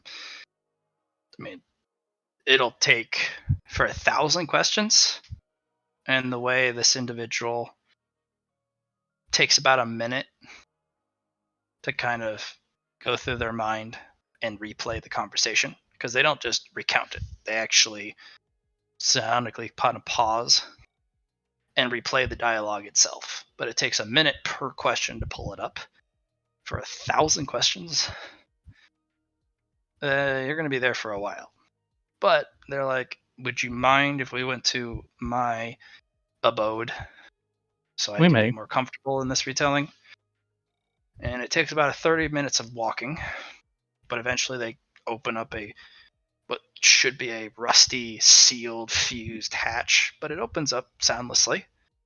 And there's a Spartan but somewhat personalized room with all the anemones that is absolutely necessary for survival, but not much more. And they kind of sit down. This room looks very lived in. Can I interest you in something? Ascended one. I don't have much in the way of things to offer for one such as yourself, but I do have the charge in my emergency light kit that you can step up on if you'd like. Fine. Thank you, though. Understood. And they'll sit down at a small Spartan table. Where would you like me to start? Let's say within the past 2 weeks. To preface, you are an Ascended, and the Yes. Ascended are holy beings. And you've also been approved by 002 for me to answer any and all of your questions.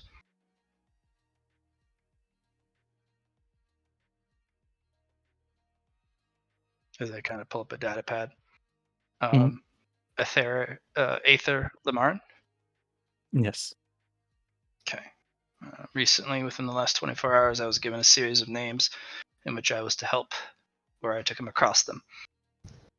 And it's your entire team's name with their new shiny Thunderhead badge names. Stormfront, you mean? Yeah, the Stormfront badge names, yeah. Interesting.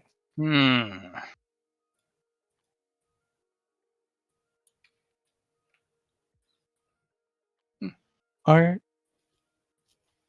ambassador, Yes. there is particular questions I wish to ask first. You do not It wish me to involves start the retelling? not yet. It involves Talosation. They pause, kind of steeple their fingers, lean back, and after a full minute, I have countenanced the memory. Please ask. What was your purpose on Talostation? To answer all questions that was to be asked of me during my time there, I was to follow the individual known as Stormfront Agent 002 and answer all questions that he had. What happened to the boxes? Which ones? Clarify, please, Ascended One. The tombstone and sorry, was it a tombstone? No, or are they called a coffin? One sec. Called a coffin. Yeah, the coffin, and well, I know what the other one was. Very simply, the coffin. It was put on a transport and taken away. Unknown where to you? Unknowns to me. I was specifically asked not to look into it any further. Real quick. The coffin, that was the one that had the hybrid in it, right? Yes. We know where that one is. It's the other one that had the holy verses that we don't know where it is. The Spectrum Tech, yeah. Yeah, because the Where- coffin that is with... never mind, continue. Yes. No, I was wanting to make sure of two things. Either he knew where it was, just because we know. It's establishing a baseline. Yeah, you're good. What about the spectrum box that contained holy verses? Put on a transport to space unknown. I was also instructed not to ask any further questions about it or to look any further.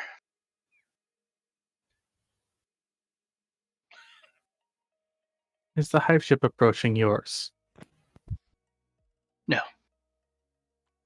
What is approaching is a clan far more equipped for warfare than the clan I belong to. I see. I And feel your pity for you and your species. Why is that? For what's coming. If it were anyone but them,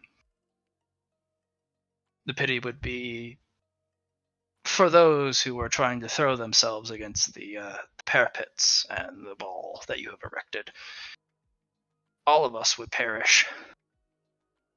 All the other clans would perish. For they are not ready for what you have erected. My clan is no exception.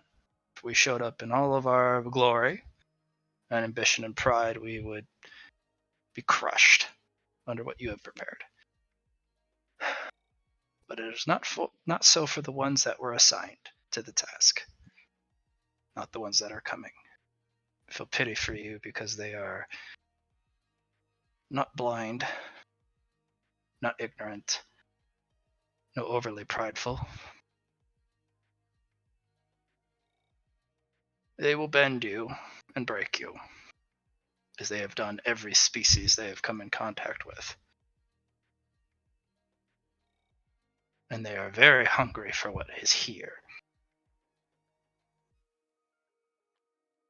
We will see, Ambassador. Yes, they will. And we will watch, and they will do what they do best.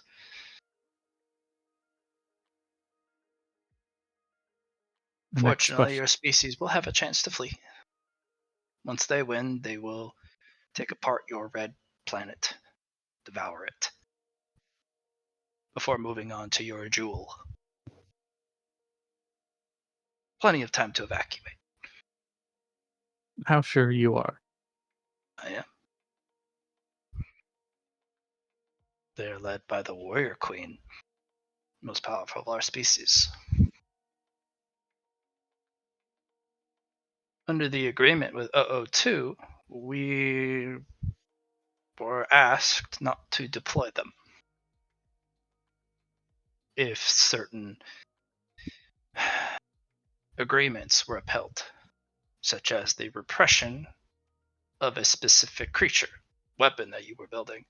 And as long as they were buried and remained buried, the agreement was upheld. I see. But unfortunately, he seems to have overestimated his reach, his power, his ability, and has broken the agreement. So the teeth and claws of our people will descend upon you, and there will be blood. Then why is it that you remain here? Oh, I am to die among the rest of you. And I am a voice. I am expendable. I know what is to come. And they will show me no more mercy than they show you. In fact, they will show me far less mercy. You are a warrior people. They respect you. I'm a speaker. I am no warrior. And so I will be given no such respect as a warrior. I will be given a most dishonorable death. But I am ready for this. I see.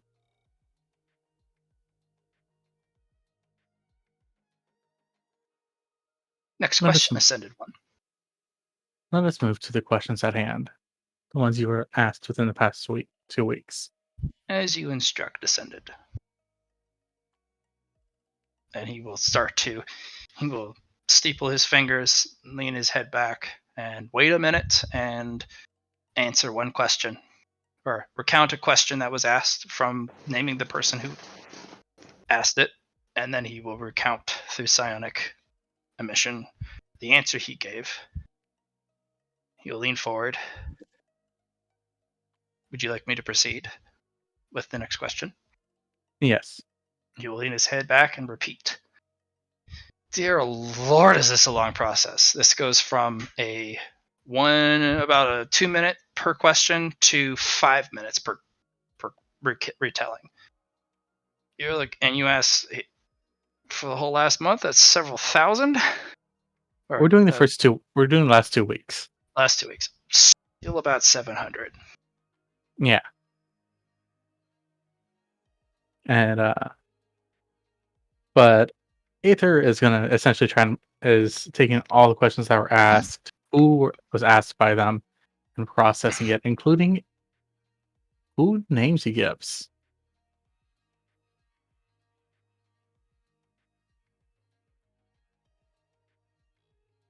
Yeah. So we'll hop to some others. Liam, you have been sitting patiently. Thank you. Ye- You've been looking at this light mech that's stalking back and forth. It's very thin. Yeah, I've been studying it. What does it even have going currently for cultivation? Because you said it has cultivation. It does. It's not discernible by your eye. No. Your number is, you get a number, and then as the yin yang starts to rotate, you get a different number, then a different number, and a different number. It's cycling it. Perfect cyclical. Interesting. I was gonna kind of.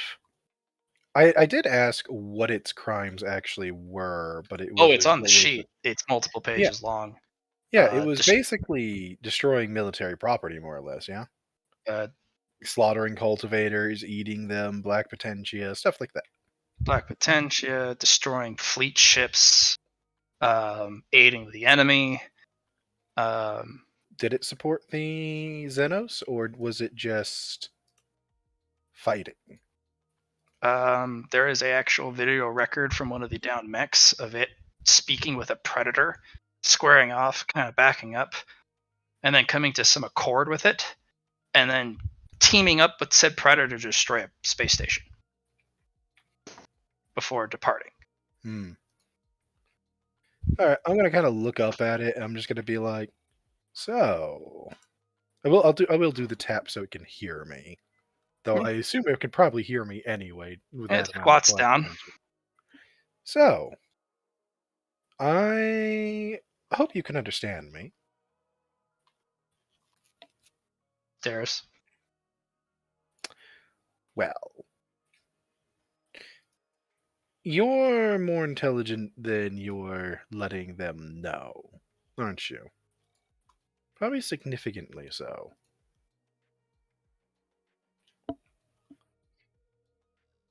I would like to introduce myself. I am Mina. And you are?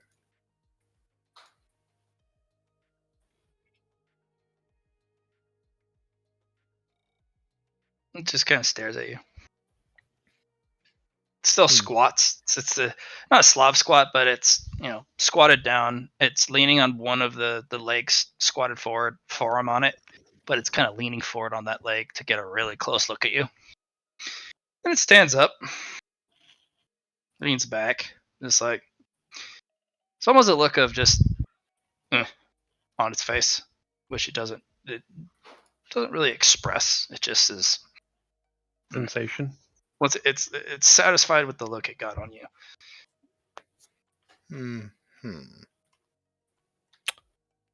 Not a word, huh?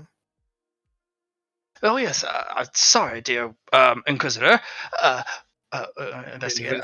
Sorry. Investigator. Well, you are inquisiting as an investigator, so Inquisitor? Maybe? No. The look is less than amused. Oh, She sorry. actually does find it amusing, but she's working. Well, great one. This one has been most uncooperative. We actually have threatened disassembly at several points, and to show that our ultimatum has teeth, we've actually set up the disassembly. Yes, I get the impression this one's not one that's afraid of much. So, I understand that you're a hunter. One that specifically seeks out cultivators, if I'm not mistaken. Make me a scrutiny test. Yeah, I'm trying to get a feel for this thing. Scrutiny is not great, so I'll toss. It's late. I'll toss 3 boons on it here. Not that I needed to. You kind of pause and you realize this isn't human. You're having a human approach. You're talking to it slow, like a child, like someone who doesn't have intelligence, even though you say they have intelligence. You're doing all the things. Wait, what do you mean? I'm just talking to it. I'm not right, but you're babying it. Well, it's you approach it and say, "Can you hear me? I think you're really smart, more smart than they say." Like you're realizing you're approaching this the human way. This thing is not human at all. Never had a human origin. Doesn't see the way human is. It's closer to Neith. All right. but you're approaching it the most human way.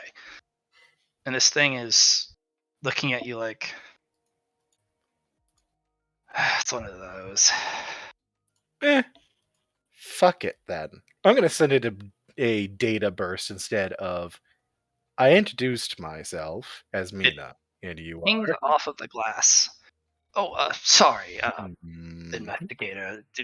It had a significant, powerful ability to reach I will out, say so we had to I isolate it. instead audibly send out the binary. So it just sounds like a screech as far as everybody except this thing would be concerned.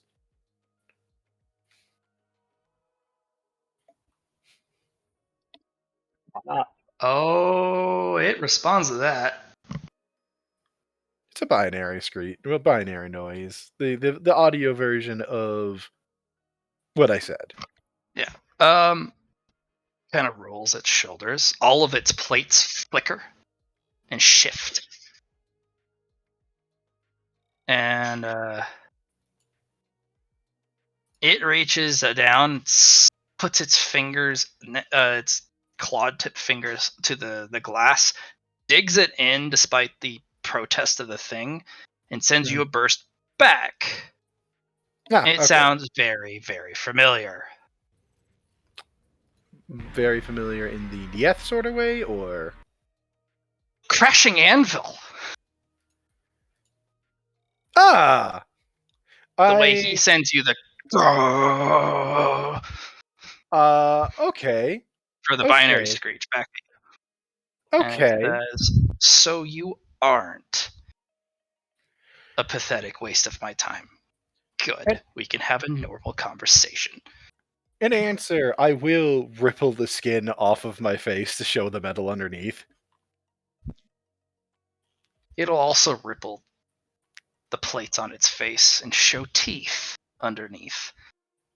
Row upon row of predator teeth. Oh, this should be fun. And it pulls its claw tips out of the glass, and the glass repairs itself with haste. Right, I'm heading in there to have a chat with it. No, I must. There is no ingress point. You Mina, have to turn hold off the this. barrier entirely. Hold this, Mina, as I push the crystal, my Tesseract, over to the other Mina. Keep that safe for me, please. Okay. Right. Matt, Please, ma'am, please don't turn off the barrier. These things have, like... Don't these things have, like, a thing where you can, like, adjust how big of an opening you make? This is a prism field generator. No. This is on or off. I'm actually going to look at him. Dr. Stetman, after what you just watched, do you think it would still be here if it didn't want to be? Yes, because the prism field's keeping it there.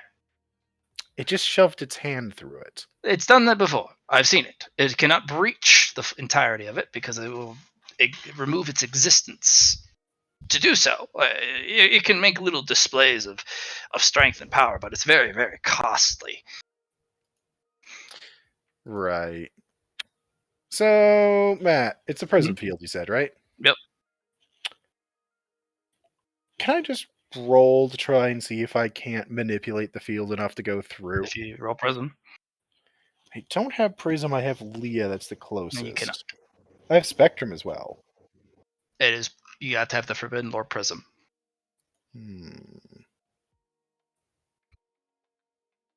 Phazon doesn't help.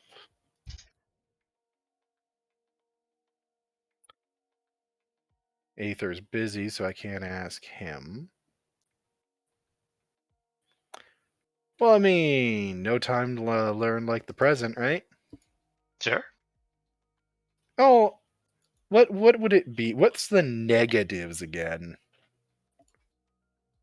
This is going to be a negative 100. I can pass that still. You want to know why, Matt? No idea.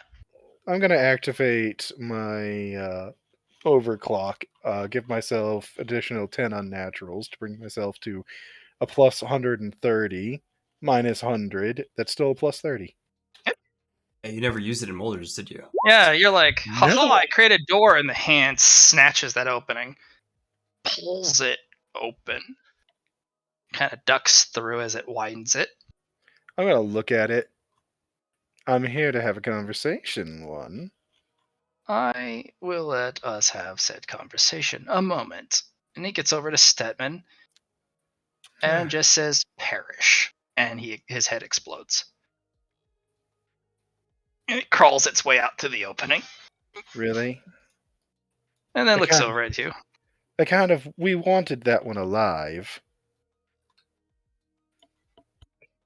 No. That was rather rude. Yeah, I know. Then why No. did you open it? Well, first and foremost, the fact that it just pulled that apart after it struggled so hard before. We created a breach. It was able to dig its hand around the opening. And pull I it also don't get to make any attempts to stop it. Nyx Sure. can if he wants to. What are you trying to do to stop it, though? Basically, just hold the field so I can go through and just do that. Um, Because you just had it do it without me having a chance to even respond. And my you watched thing it is still manipulate running. the prism field like it was very familiar with it. It looked like it struggled to get through such a thick prism field, but once you gave it an opening, it was able to have a little peephole, even a keyhole out. It seized the prism field and pushed it away with practiced ease, familiarity, even. You know what, Blatt? Hmm? Are you sure about that? Damn it! As you basically are sure about that, and he gets ricocheted back. Can I? Yes, thank you. Thank you, Nyx, for the Yeah, assistance. he goes to push it. You get somebody like boots you in the ass, Mina, forcing you in. You land kind of face Thank you. first, and the mech gets slammed back in the back wall. Thank you, Like, Nyx. what the Yeah, fuck you will just just get the mental ping from me. Don't do that. Wasn't the intention, is the the prism response. field seals behind you, and it kind of looks at you. I'm brushing Oh. myself off, too. Well, it looks like you have a powerful benefactor behind you. That was unexpected. I have a powerful friend. Benefactor isn't exactly accurate. Well, So- he's overwatching you. Oh, yes, always. He's overwatching all his friends. That's how he is. So, Amina, might I know your name? I'm called the End. The End. Like a story. Yes, I got that. I'm able to end all stories. Yes. You do have very interesting set of powers. I'm also very interested in your cultivation. You're talking like a child again. You're letting your curiosity and your fascination Oh. take hold of you Sorry. I get distracted mildly occasionally. like a child. I understand this. You are also biologically young. She actually shrugs, because she's not taking offense to it. She's just, well, it is what it is. Focus, child. So, the End, huh? It is dramatic and thematic. I was told to pick something that would invoke specific information in people. Told? Yes. I spoke with your great enemy multiple times, and they told me to pick a namesake. When spoken, it should evoke specific parts of emotion, thought processes, action. It should be powerful in all aspects. And what is more fearful than the end? The conclusion of things out of your control. That's fair. That is fair. Well, hmm. I understand you've been hunting our people. I wanted to know why. Is it just to collect more power from them, or was there a specific plan? I was hungry. Hmm. I can If it understand. makes you feel. Feel? Yes, if it makes you feel. I have eaten not just your people. My No. favorite are those who called themselves the Grey. They taste odd, sour, but sweet, I think, by your species terms. Somehow I'm not surprised you've killed them. They seem more arrogant than they are actually powerful. One came by and said something to me in the way they communicate. I apparently was too young for them, so they dumbed it down for a lesser species such as I to understand. So I ate them. Yeah, sounds right. My favorite was their computational engine. I took it. I'm able to, as they kind of crumple the space between their claw, a miniature black hole forms, and then they collapse it. That's cool. Indeed. Spatial distortion, manipulation, and control has provided me much. What is word? Placation in this imprisonment. Why are you still in here then? I was not able to leave the flesh vessel there, despite being someone I wish to act upon with extreme violence, has tools and means I have yet to circumvent entirely. Hmm. I must begrudge him his ingenuity and his caution.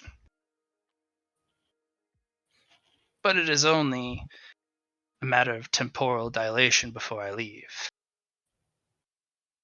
A math question, a theorem that I have yet to assemble and solve. One that rings of trueness, even in this reality. I'm close. Have you been to other realities? A few.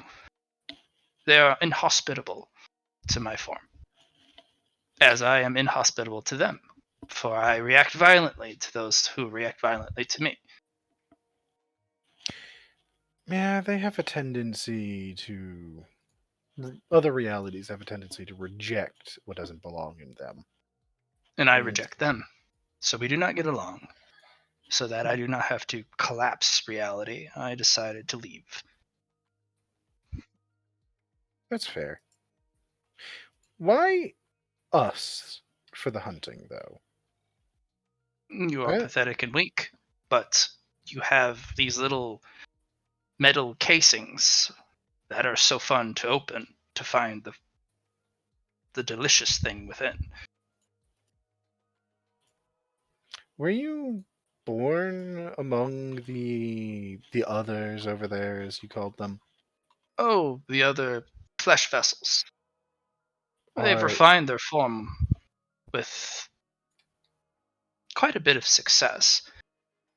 But no, I don't find them delicious at all. Uh,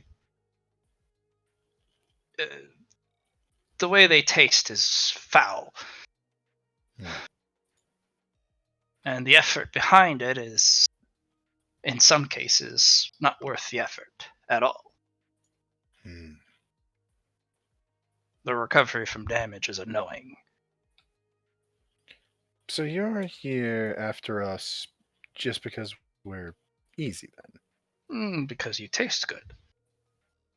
Easy and tasty.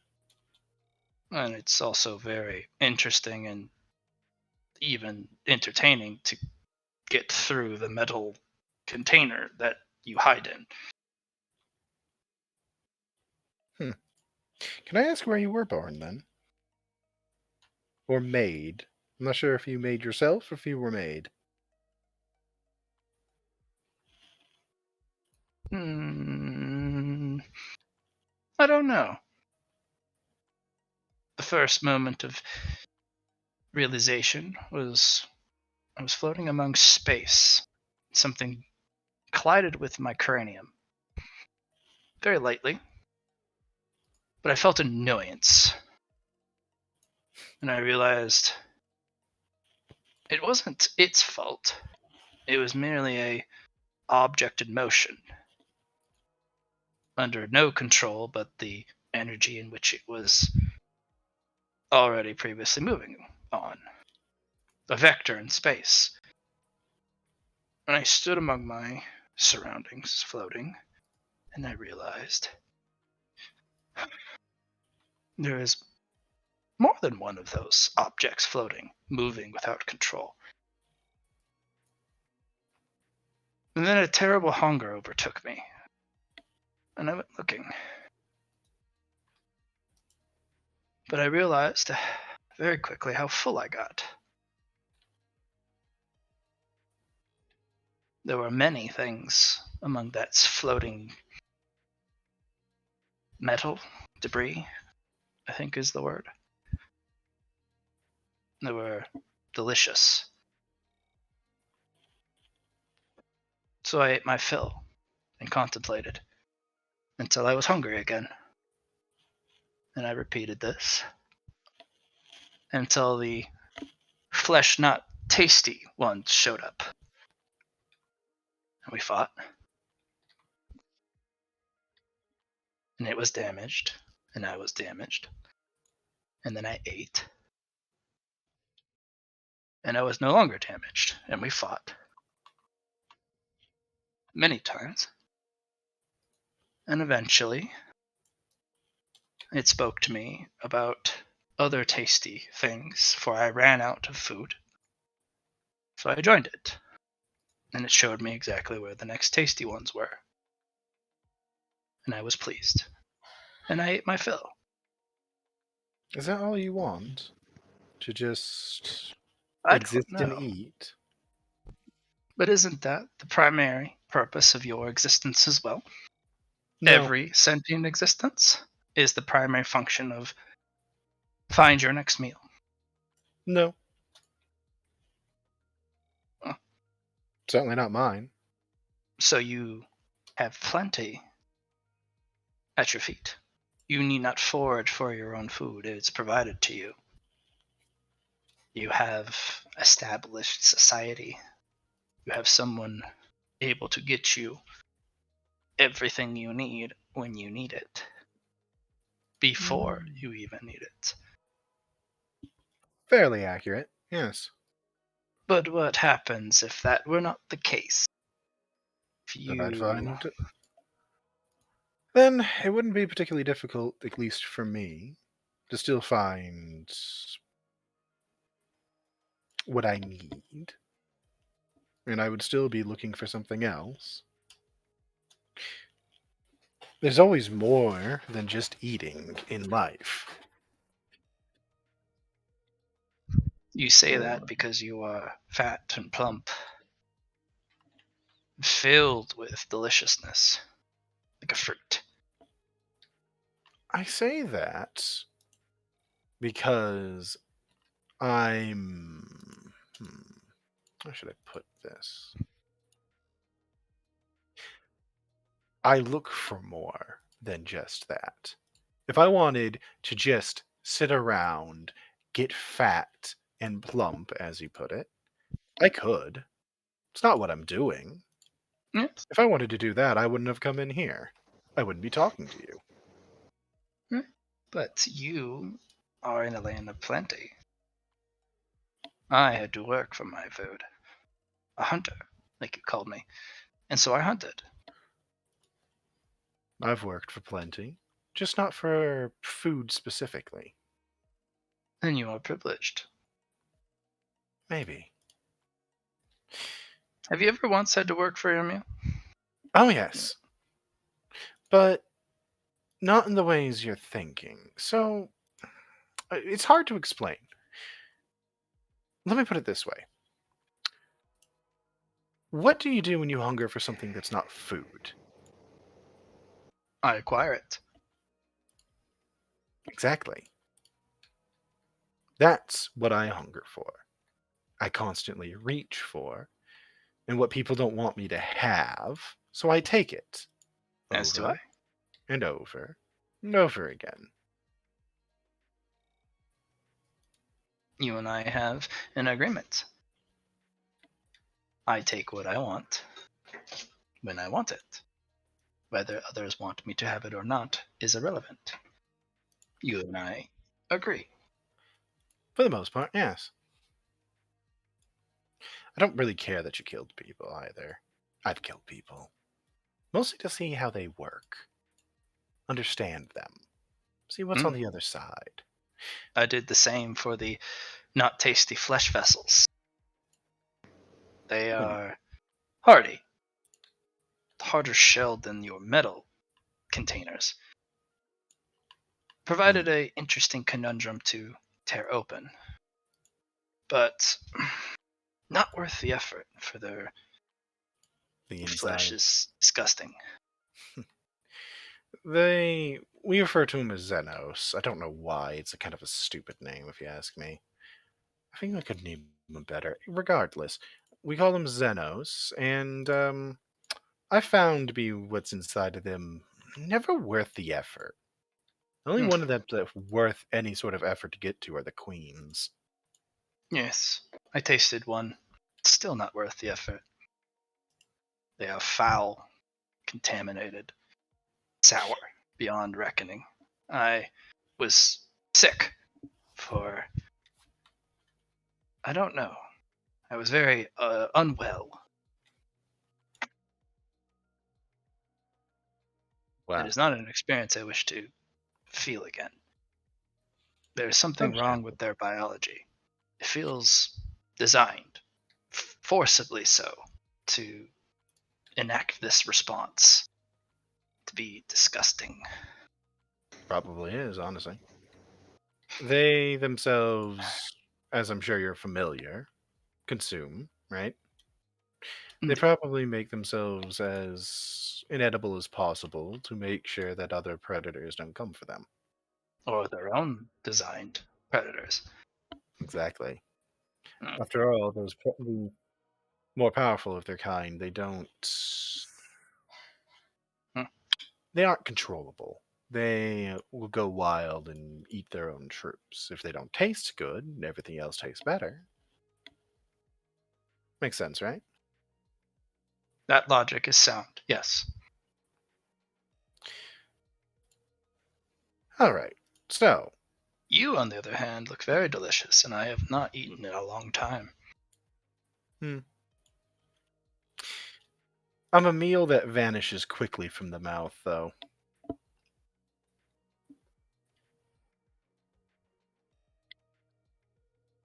No, I think you are a many fold meal at once. You yourself may be a small morsel, but you as an entity are a plate of small morsels. Hors d'oeuvres is what we call it. Yes, but a whole plate. And Technically the possible. faceplate kind of cracks on a jagged, harrowing line around what would be a mouth, which then kind of opens and there's teeth and there's kind of this saliva that starts to drip down. I suppose you could. But haven't you ever been hungry for something else? Something more. Something I've been less. hungry for many things. Speak quickly. Well, I suppose what I'm trying to get to is... Oh. Good night, Jackie. Night, Jackie. I'm trying to figure it.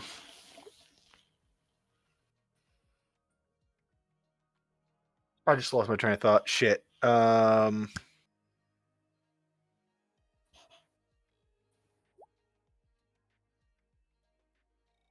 just lost all of my train of thought where I was going with that. The door peels open Who's coming in? as they stomp over. E. Oh, She'll get close to the glass, the prism glass, look at the creature, give him the "I'm watching you," and then make a thumb or a fist with a thumb out, and then kind of run it from side of the neck to the side of the neck, like I will fuck you up. I'm just gonna kind of look over at E. I'm gonna look at the She has a end. look of pure death. It's hard to glance at even peripheral on her face. That's the face of the last time you saw that face was when she was about to eat part of Ezekiel. Whew. Sorry, Mom's shown up. That is your sire. Yeah, basically. Better than my You have last a one. very respectable sire, one with power. One of Not two. something I couldn't devour, but one that would require much effort and would not be easy. It would try to devour you in return. He will grab the glass and dig their fucking claws in, just like this creature does, and claw into the glass backwards to front. Yeah, I'm just gonna back up a bit. It just says it just puts in death into the prison field, as it starts to stitch itself back together. Very aggressive. I've learned that it is not worth an effort to fight a creature or species that is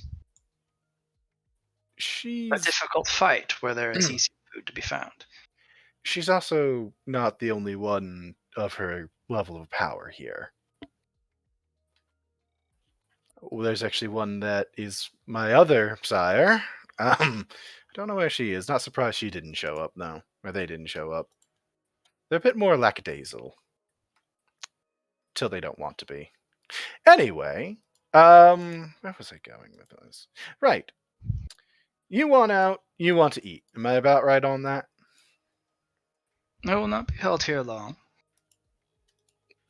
You could be held here a lot shorter. But that would come with stipulations Of at your course it would. behest, which I do not wish to acknowledge or follow. No. Well, unless it appeals to you anyway. Right? Perhaps. So let's talk. What would you like to eat? Anything I please. What are your favorites, though? Everybody has favorites. I have favorites. You. You are a very tasty looking morsel. You have both of the different flavors, the sour, the spicy, the sweet. It's all there. Why do I feel like I'm being compared to Chinese food currently? You basically are. It's honestly, I wish Nyx was here because this was the entity that I really wanted to deal with. Because Nyx has the power to forcibly make it submit through spirit. I was actually considering a few things, like the fact that I still have that pinnacle floating, and what I want to do with it. Oh, for me, it's it wouldn't have anything to do with the potentia. It's all about the fact that I'm a shamanic spirit when it comes to mechs.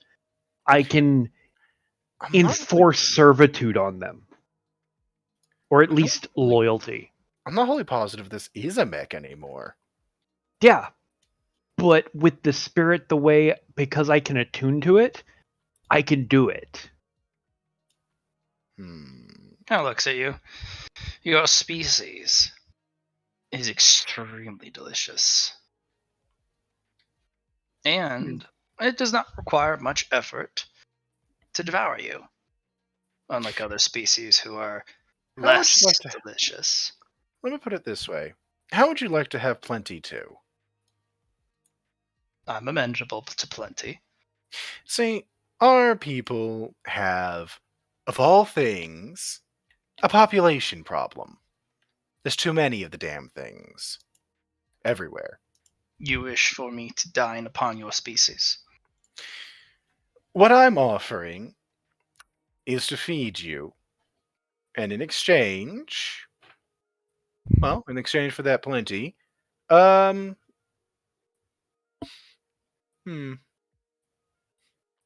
I help you try to find something other than simply getting to the next day and the next meal to actually be of interest to you. Find something outside of simple survival. Experience what it means to actually have plenty and the opportunity to look past. I just that. enjoy hunting for my food.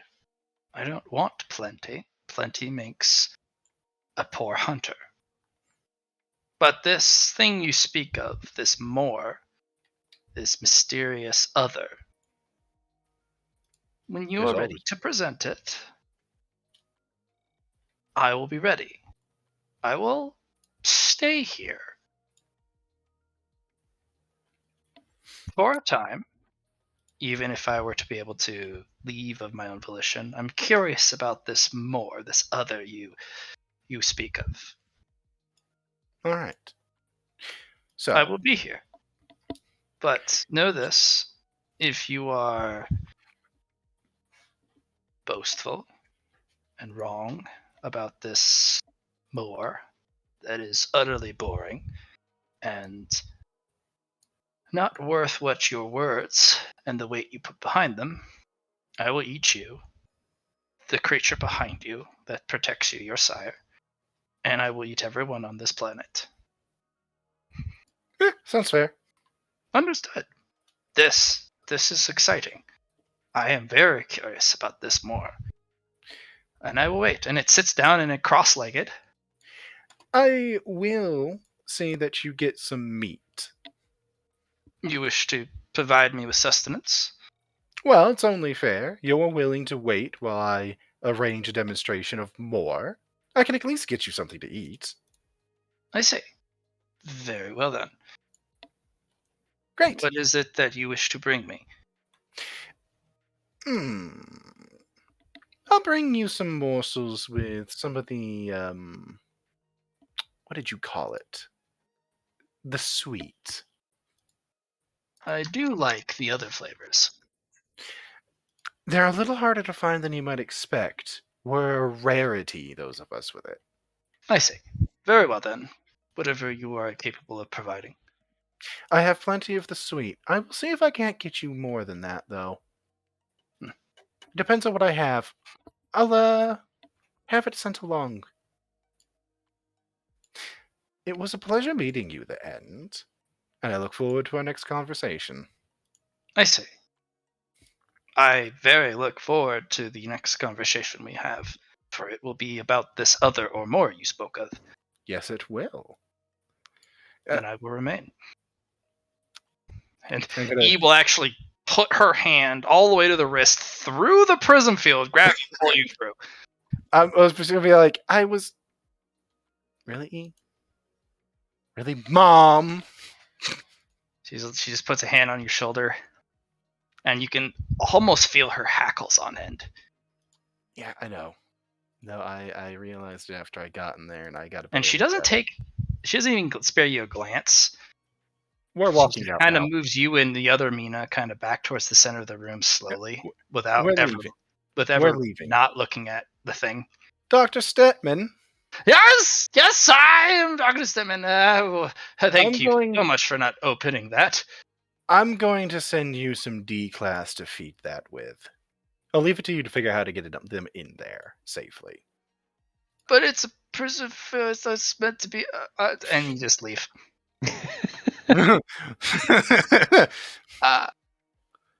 Right. I can do this. I am totally ready to do this. Ha. Easy for me, Dr. Stetman. Haha. I'm sure it'll be easy. Looks at it, sitting in the corner now, like a patient animal that's just been told it's getting dinner. Why do I don't like this suddenly? All right. Next, you arrive, and there's a guy. He clicks a couple buttons on a data pad, and the intrinsic field falls down. The static goes away. Something else, some dimensional energy emitter turns off. You're the my opponent, huh? Mm-hmm. And Nyx is currently shuffling his cards. He's like, How many cards? In his deck is technically 29 because his deck will only function if he's using all of them. But he's like, oh, wait, I can't use this one. I need you alive afterwards. And you know which card he's pulling out and putting back into the pack. He's like, all right. I won't pull any punches either. How about that? You're all confident about pulling out that one card. Okay. Oh no, This is your first official Tempest Starry match. Yep. He's like, I'm honestly terrified of that card, but I got a couple cards I'm not so pleased to have around either. Your name's Sergeant Graves. Pleasure to meet you as you hold out a hand. Nyx Banshee and offers his. You'll shake, crush your hand, or try to. Nyx will do the same. Yeah. I mean, he also gets tased. Yeah. The tingle rolls up. Alright. I like it. You get a little there's a little cinders that roll off of your hand. And there's little burn marks.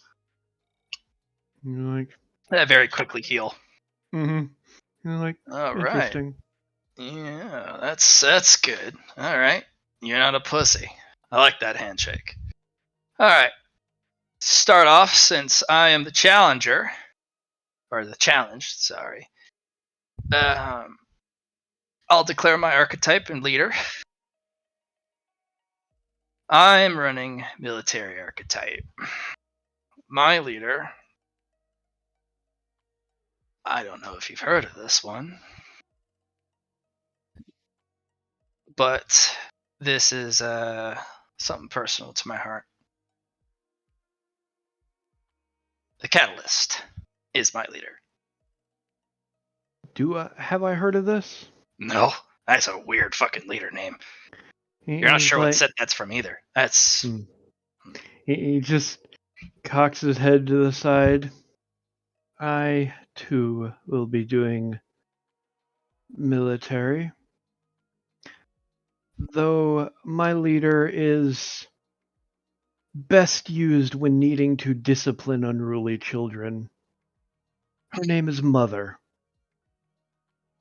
He kind of mulls that over. Alright. You're not a bitch then. Okay. He kind of has a look very briefly. Go ahead and roll me scrutiny. Doesn't ever break eye contact with you, nor does his face show much, if any, inflection.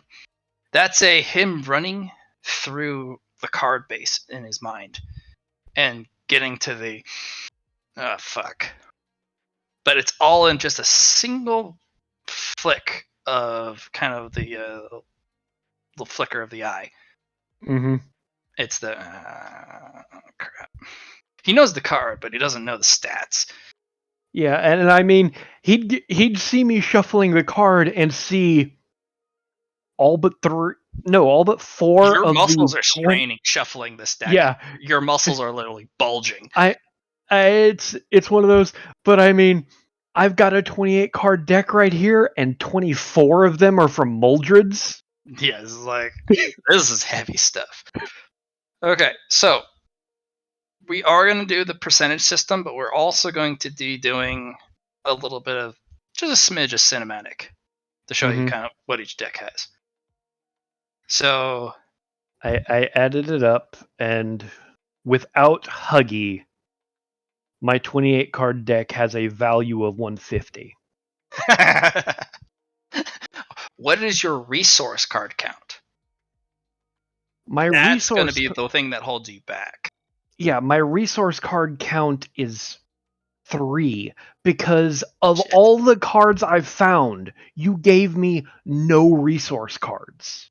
Some of them are resource cards. Some of them are like no cost cards. Some of them are like like unfortunately. The only reason I'm able to play this deck is because I have multiple no resource You cards. roll luck with Heart of the Cards or Card Finder as a multiplier to make sure you have one of your 3 resource cards in hand, or at least something you can start with, because this could be really fucked. And remember, it's 7 matches. You have to win 4. Go ahead and roll luck.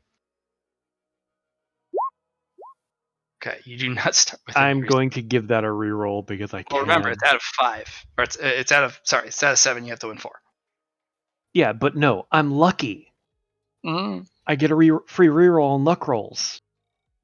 No, lucky specifically lets you always have to roll better, and if you have and I get a you roll a chance to 1d10 regain if my you get it fate back. points. Yeah, that's right. Yeah, so it's not So a I'll just- free reroll. I'll use a fate point on it because better safe than sorry. I have a pile of them. You did just remind me I'm supposed to roll d10s to see if I get my fucking boons back. Go ahead and roll your d10. I don't get my boons back. I just remembered that. I keep forgetting I have So that's that. a no. You do have a resource card, and you got some nasty stuff in deck. So I'm gonna have you roll the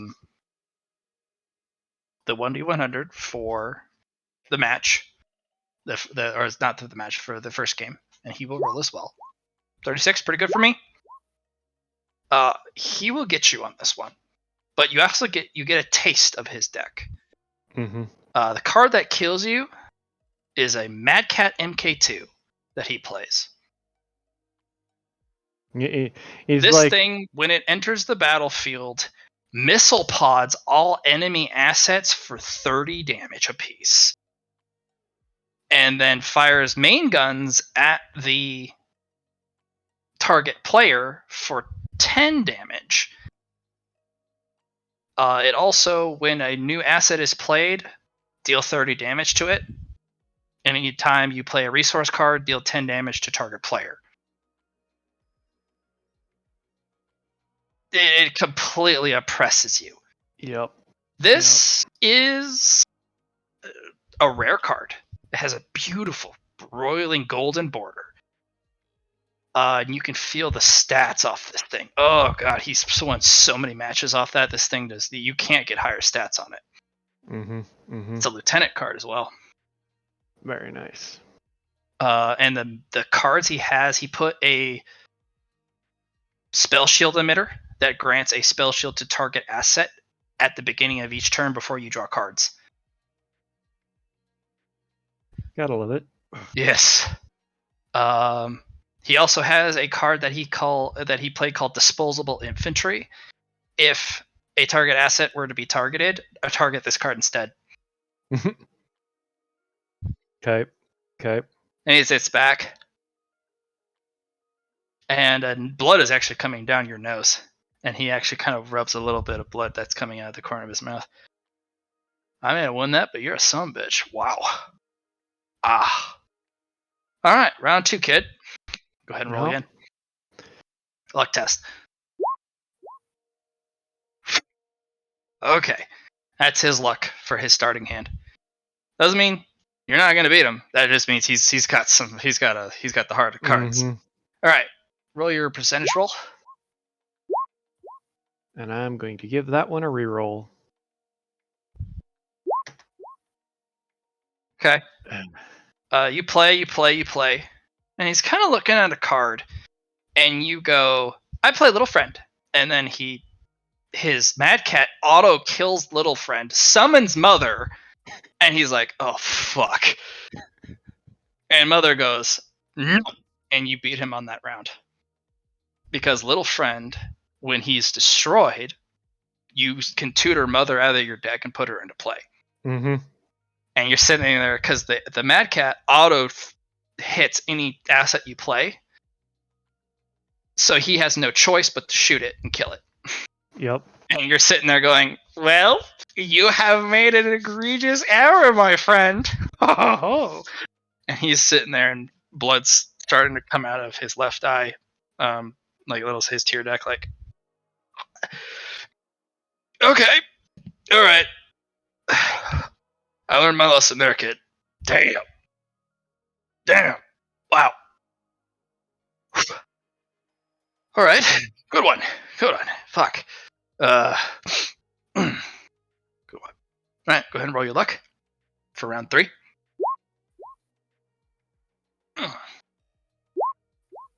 Okay. Now roll your percentages. You know how that round starts. You first crush turn, I him. drop the clock tower. Yeah, no, you don't drop a clock tower on him. You kind of look at your hand, you're like, I could just hit him with surprise. So you're like, he starts to do some stuff, and you're like, surprise! And he's like, what the fuck is surprise? Oh, what? That's a card?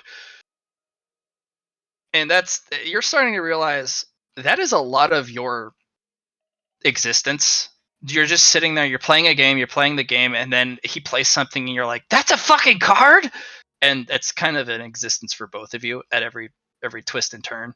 Kind of going, why is that a card? Why? And then you look at your own cards, and you're like, no, that's okay. I can do that. Yep. So he had his leader out, and you just arrest it. Yep. And he's just like, wait, what the that? Oh fuck! And then the JAG officer's in play, and you're like, move it from play, and you put the leader card from the remove from play, which means he loses instantly. And you're like, JAG officer for the win, bro! JAG officer will, of course, be improved because he's a white potential card, and you just want a round. He gets +1 to his resistance. And you actually see him do a little flex. He kisses his bicep and then goes back to a static picture. Gotta love it. All right. Love it. Next round. Luck roll. Well, yeah. Okay. Play roll. You pull out clock tower. You look at him. You put down the clock tower. He leans in close. And then the whole room, as the thing goes clong, clong, as it starts to chime the 12 tolls. And the room goes dark. And the music changes. And he kind of sits back like, song, isn't it? No, what the no.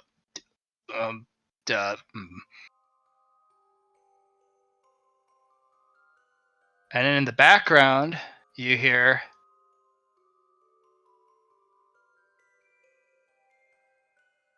and his hand starts to shake, and your hand starts to shake, and his cards fall out of his hand. He's like,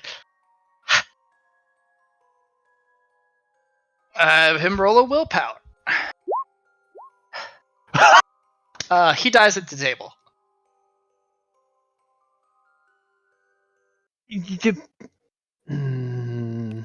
Nose and blood starts to pour out of his mouth. Again, death isn't bad. We can bring the dead back. We have technology. We have the technology. We have the medicine.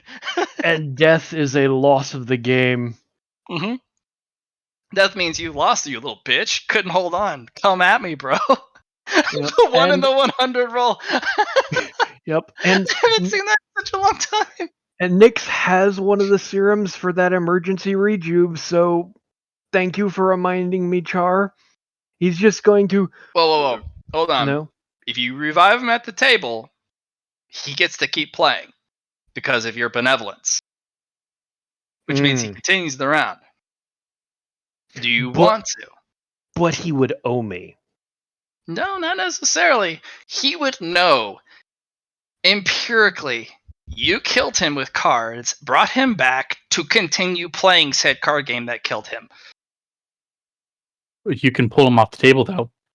You can pull him off the table and take his cards, but that's a pretty scummy thing to do as a card player.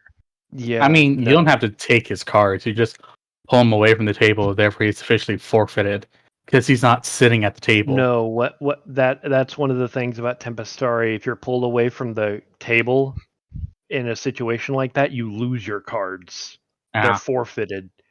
So, Yeah. but You Nick- guys are not in that room. You're still. You kind of when you look around, you are in the center of Mildred's Plaza, and Yeah. all of the animatronics, and you can feel the presence, the attention from afar in the clock tower, looking Yep. down upon you as the clock tower tolls, and Yep. all the animatronics are like, "What a little bitch! Get him up! Get him up! He's just like, We're not done with him." Yep, and he's going to pull out his syringe with this sickening smile on his face and shoot him in the arm. Just yeah. And it's just he cocks his head to the side with a smile. We Slams didn't his finish. chest. What the fuck happened? Where am I? Cocks his head to the Alright, side. We parents. didn't finish playing. And one of the mother kind of reaches her head down. You're not going to be a naughty little child, are you? You're not going to quit in the middle of the game and throw a little tantrum. Okay. No, ma'am, I am a good boy and I complete my game. And the smile with those millions of teeth just good boy. And there is a one of the animatronics with a sign like kick his ass security guard. Well, now he knows who I am, Demoldrids. Yeah, no, there you have all the animatronics are cheering you on. Kill him! Rip off his flesh! Wear his bones! Like, that's not what we do. Why would you say that? It's intimidating, duh. I'm Mina. I'm Mina! In the background. Oh, God. Mina's there and the OG Mina is there, and then you find yourself there as well. Like, oh, why am I here? Well, oh, why is Nyx here fighting that guy with cards? Oh no. Where Mina? Where Mina? Don't look here. No, that's her answer. Just very cheerful. Where Mina? Where Mina? Best friend, this is so exciting. We haven't had guests in less than 12 hours. Yeah, we haven't. I wonder if he'll stay. Well, if he loses, we might get to keep him. Who knows? Well,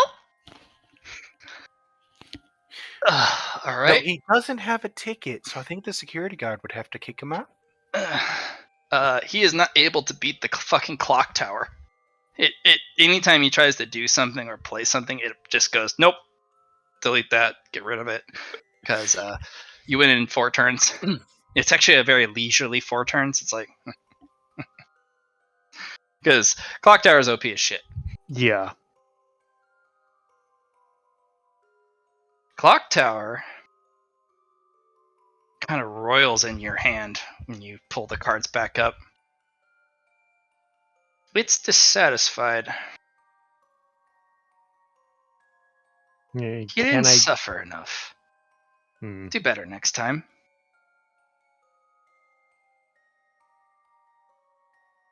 Next round. Yep. That's his luck roll. That's Okay. mine. And now your play roll. And I will Okay. give that the perverse reroll because we're sitting in Moldreds right now. Well, remember, you're 1 up. It's 2 to 3. Gotta Or, roll sorry, higher. 2 to 1.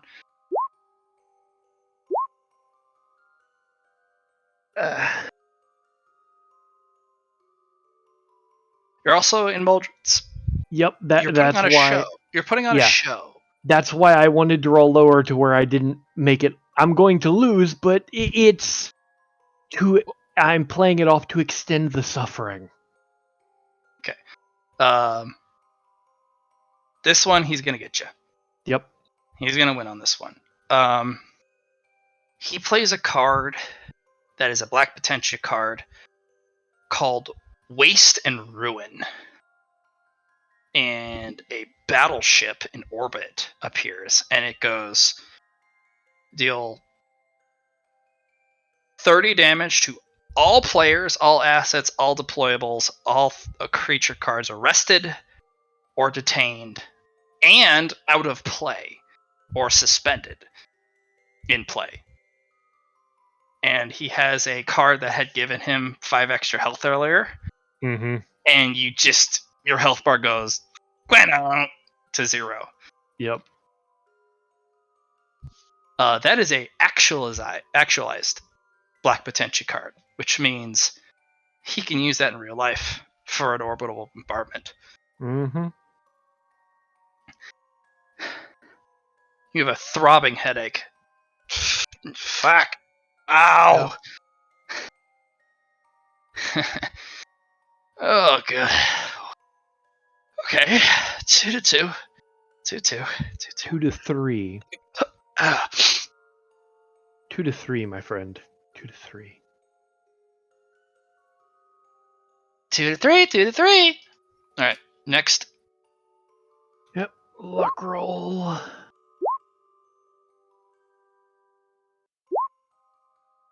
He'll get you on this one as well. Yep. And now it's all. He plays a leader card, the Catalyst.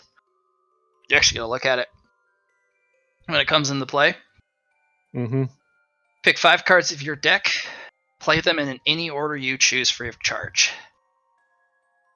Yeah. This card is shuffled back into your library. Card only costs 5 of each resource. This card can't be countered. This card cannot be removed for play. Mm-hmm. This It's card a cannot be huggy killed. grade. Yeah. No, it's not huggy grade. No. This doesn't automatically win the game. This is I play 5 cards of my deck in any order I choose when I play this card. And then the card shuffles itself back into the library. It doesn't go on the field. Mm.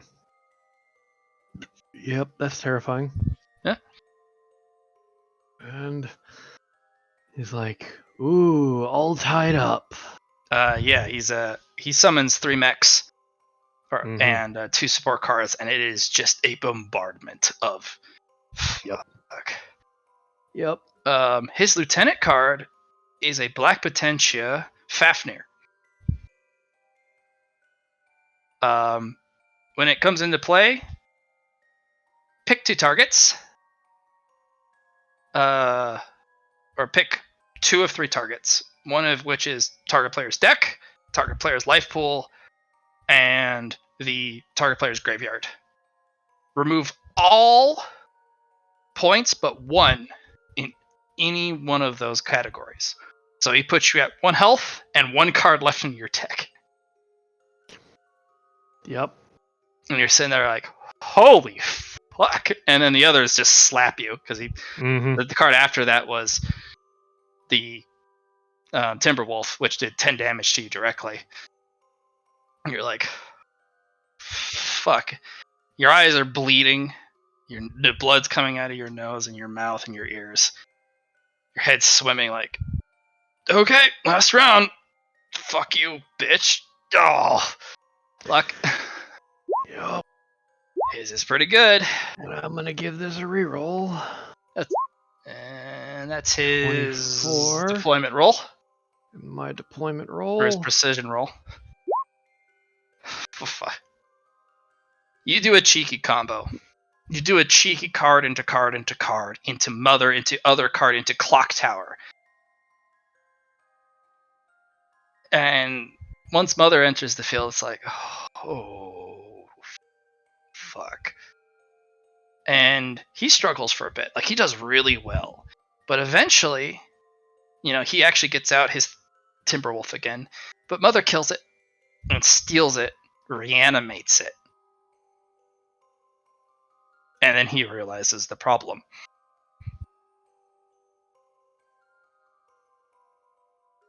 Anytime he plays a support card, the clock tower on your turn goes clunk and kills it. Mm-hmm. Anytime Mother reaches out to kill a card, kills it, steals it, reanimates it, it becomes an undying horror. Anytime he tries to kill one of your stolen cards, it reanimates using the undying horror. Because Mother's out in the field, they auto pass. Mm-hmm.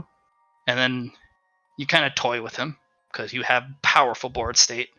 And I And have eventually you to have appease the clock Annabelle tower. you summon Annabelle and Little Friend, and you win through that mechanic. When Annabelle and Little Friend are on the field with Mother, you auto win the game. Yep. And then Mother kind of appears behind Graves, and the hands come out and grab him and yank him into the shadows.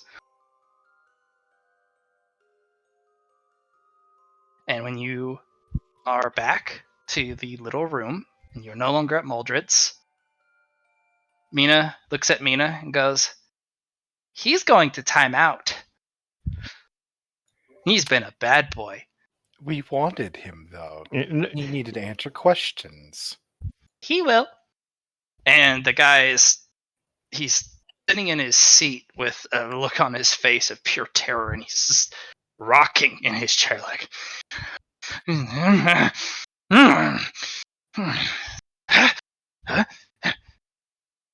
are you?" He pulls out his gun and shoots the shadows like, He's just like, Nyx is just like, I would do well to behave. He points the gun at you, but then he kind of lowers it like, "Oh, right." It's you, right? I said I would answer questions or something. Mm-hmm. I did warn you. Mhm. And the last played cards are on the table. Are you gonna take his cards, or are you gonna pick them up and put it back in his little card thing? I will pick them up and put it back in his little card thing. And you can easily, fragilely escort him to the holding cells. Yep. That man, he is terrified. I think he's going to need recovery time. Mm-hmm. Nyx, you kind of finally escort him, and then you find yourself kind of leaning against the wall, and you find yourself sliding down, and you're sitting kind of down on the floor, and you're kind of looking up, and there's an Iron Eater squatted down. There's a medic looking over you, like trying to talk to you, and you're like, "Oh, what is he saying? Are you okay? Why do you talk so slow? That's weird. Like, I'm fine. Nothing's wrong." And you kind of blink and you find yourself staring at the ceiling, but it's moving. Like, huh? As you're looking up at it, you're kind of floating. First round with Mother and them. Mm-hmm. And you will wake up in the med center. The headache. Ugh. Ow. How much time did he lose? About 6 hours. It'll be the next day for him. Before breakfast. Hey, you got up in time for breakfast. Yeah. Ugh. And I know Lilith's going to be hunting for me because I know she could feel that shit. One of Lilith's personnel is kind of sitting there watching videos, just eyeballing you when you kind of wake up. Mm-hmm. It's in time for breakfast. Take your time. Good. You're early. Good. I'm fucking starving after that shit. Good to hear. Uh, All right, we're gonna cut to Aether. Your last thing for the night, my friend. Oh, is this? You're with Faigu. Yes. They're answering your questions. Did you want to end the night with you continue to follow their question system, or do you want to ask more pointed questions, or do something else?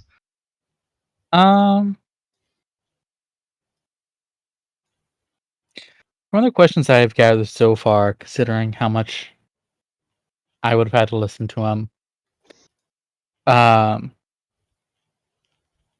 You're is this distracted though. It's hard to focus. Nyx had arrived, and the amount of energy and power, and whatever that presence is, or series of presences, like you being in close proximity of a Tempestari game, you are highly sensitive to it as an Ascendant. They I'm start to going. talk, somebody plays a card, and your whole world tilts and contorts itself on its axis, like, oh, I see. like at some point when Um, he plays Mother, your stomach goes, I'm going up, down, as your stomach plummets, and you don't have a stomach, and then it after comes back to yourself. after the first game, I'm like, I am sorry. There is something that is distracting me. May we continue this at a later date when? And I'm gonna stop for a second as I think when they stop playing that wretched game of theirs. Well, I will be here. I am not at liberty to move beyond a specific amount of space in which I've been assigned to. I understand, and I thank you, Ambassador. Um, Thank you, Ascended One, for your graciousness and your presence. Honored be thy name. he'll tilt his head, and he's gonna go. And roll me scrutiny.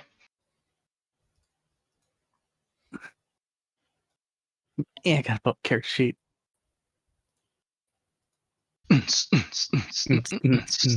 Scrutiny. Throw lights, God, brave. am I correct in the fact that the entire base probably felt me playing this particular round?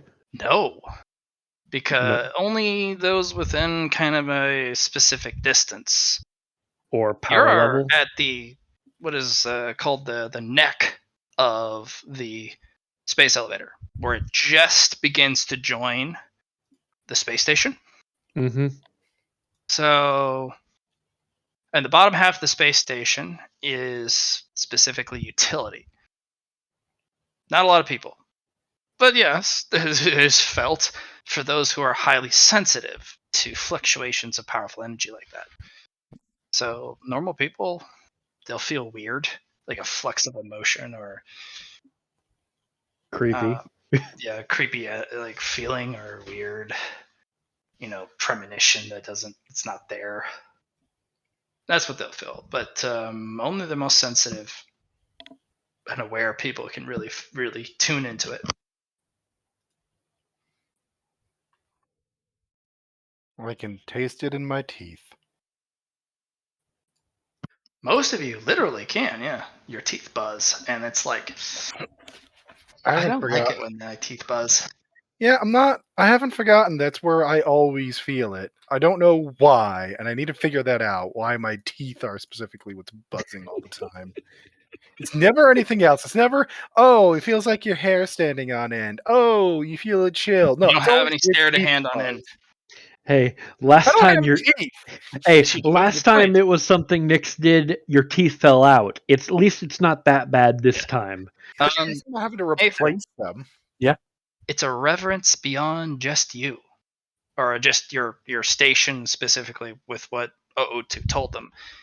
This species has a hierarchy reverence beyond norm to energy beings. You are those who are on high, the great, the guides, you are the ascended with capital the. I'm going to look at Ambassador. And this person never holds eye contact with you. They always look down. Will the clan that is coming speak with me. Of course.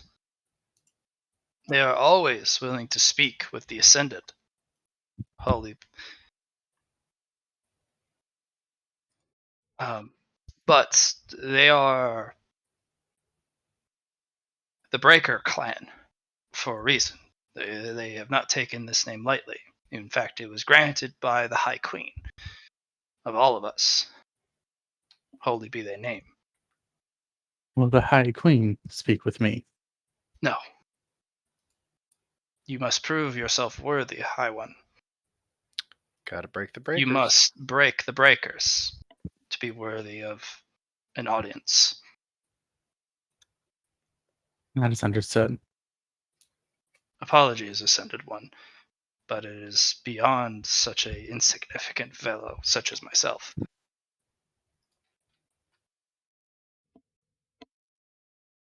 Ambassador, you have been most insightful. If there is anything else the Ascended One requires of me, it will be done. And you feel that rings so profoundly true. If you ask for it for its own death, it would grant it. Test it. Find out. I'm kidding. Don't do that. No, don't tempt me right now. And I'm just gonna be like, that is understood. I will speak to you when I need to. Thank you, gracious one. I will be And at your disposal whenever you may need it. and Ada's gonna teleport to the lead apartment and message Luna or Mina. Mina Luna. Yes. You hear, Where Mina? Mina! I tried Where something new. Mina? Was it too long? It was perfectly long, Mina. You're my Yes. best friend, Mina. I'm so excited. So excited. She told me that she was my best friend again. That sounds about accurate. That's so Milo. Ambassador sorry. Mina. I mean, Ambassador Mina? No.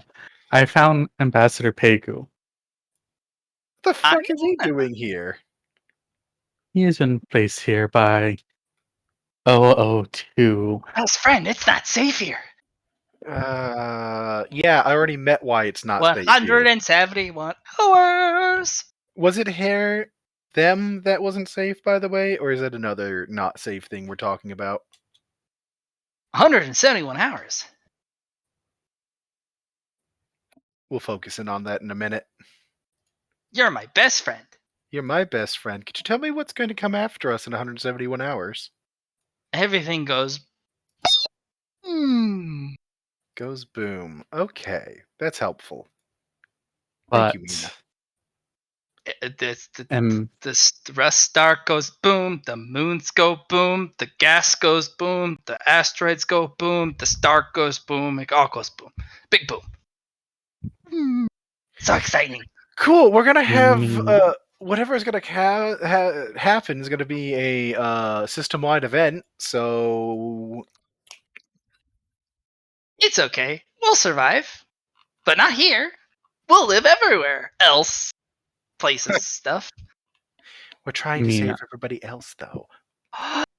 Oh yeah, I forgot. Sorry, best friend. Yeah. But What don't are- Mr. Blue Man guy person energy boy guy Mercer person guy like go, you're coming with me and take all your friends away? Talk about all the other ones, the ones in the armor and stuff, the ones that we can't just teleport. Why not? Watch me. On top of that, Mina. Again, Ambassador Pengu. Yes, Mina. Yes. I do need to talk to him about this. But he was talking to me. He's talking to both of us. Right. Right. We need to talk to him about this. Yeah, we need to talk to you about this. Right. So the ambassador. The ambassador. These are What are we his. I'm going to send you his coordinates. He has been permitted to talk to you by 002. Is he with you? No. Can I hug you? I am going to put that as a tentative no for now. You find Considering- Mina hugging you. You're a good friend. Thank you, Mina. Oh, gotta find my best friend. And then Mina's back to Mina. I gave him a hug. I think Good he job. needs more hugs. Don't you? I think he gets a lot of hugs from his girls, but I think he needs friends to hug him too. I know, I said I was a good friend. High five. Not the best friend, but a good friend. High five. My best friend. Right. So he's up there, told to talk to us by 002. I assume he has the list of the team names, knowing how 002 works. Yes. I kept getting Freaking distracted asshole. when talking to him because of some asshole playing a game and all that delicious energy. Yeah, he dragged one of me to fucking Muldred's for a bit. Yes. So here's the thing. Not like I'll it let was you- my choice, fucker. I'll let you know. deal. It's I will your let fault you. anyway. I will let you deal with it. I have to. Come on, stop. Unfortunately, the triplets are going to be coming out of their prison soon, and I need to be there for that. I mean, yeah, all right. You do whatever you need to do with that. Are you still going to be there for tomorrow's test Which one? at the Thunderdome? Oh, yes, of course I'm going to still be there. Understood. Unless you don't want me to go there now. No, I just wanted to make sure so I can put on an entertaining show. I don't like how you put that. You don't like how I put anything. That's true. But I kind of stopped liking how you put things around the second time I had to get you out of an arrest. You had to get Cody out of arrest. In the lead of the department, one of the technicians is like, who would dare arrest our great department head? I will Leah fight them department. to the death in your name. The Leah department tried to arrest him.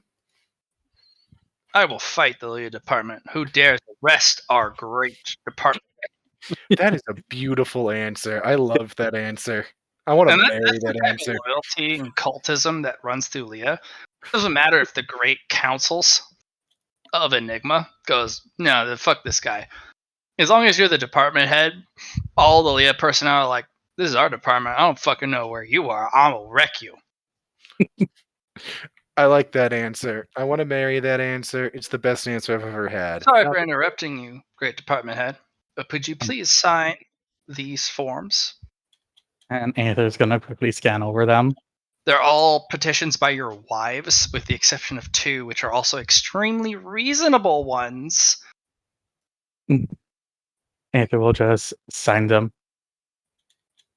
Your wives have all left commentations. Mia has one on there that's about the thing you talked about. Sadako has a bunch of ones that you talked about. Ashley has all the ones you talked about, plus one extra, which kind of makes you have to double take at the numbers. Like, holy fuck. She wants to build a Leah Lens development center. Yes, no, this is amazing. Do it. Who's gonna stop us? She is using the Talos station schematics that you part of the ones that you were able to recover. She's gonna remake the Talos station laser lens. And Better get that in production now so you can have it later, darling. Fair. And all of them will be signed. So I hand Datapad back. Thank you, most great one. Anything else I can do for you, department head? That is all for now. As you wish. And this is a level 5 tech, usually ones that are allowed to approach you. They have enough competency, but they're still secretaries. They will go off and bark at a couple lesser technicians about very technical, nuanced protocol. Shake at their head. He shakes his head like, you cannot keep the transportation of that particular substance within the exact guidelines of the hallway maybe I should have you recycled. And they're like, oh god, yes, I will keep this within absolute precise measurements. Ugh. Unbelievable. Even transportation of Leah tech, even if it's completely stable and couldn't even get damaged if it were to be shot at, they're like, if you can't transport it through the hull, how can I trust you with something more delicate? And then I'm going to turn and look back at you. Now, if you excuse me. Triplets.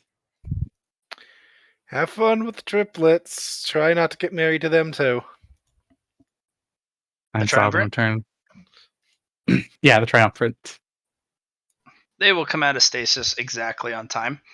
And they will kind of look back at each other, look at you. I'm floating behind the desk. Oh, it seems you have outplayed us. How can we serve you?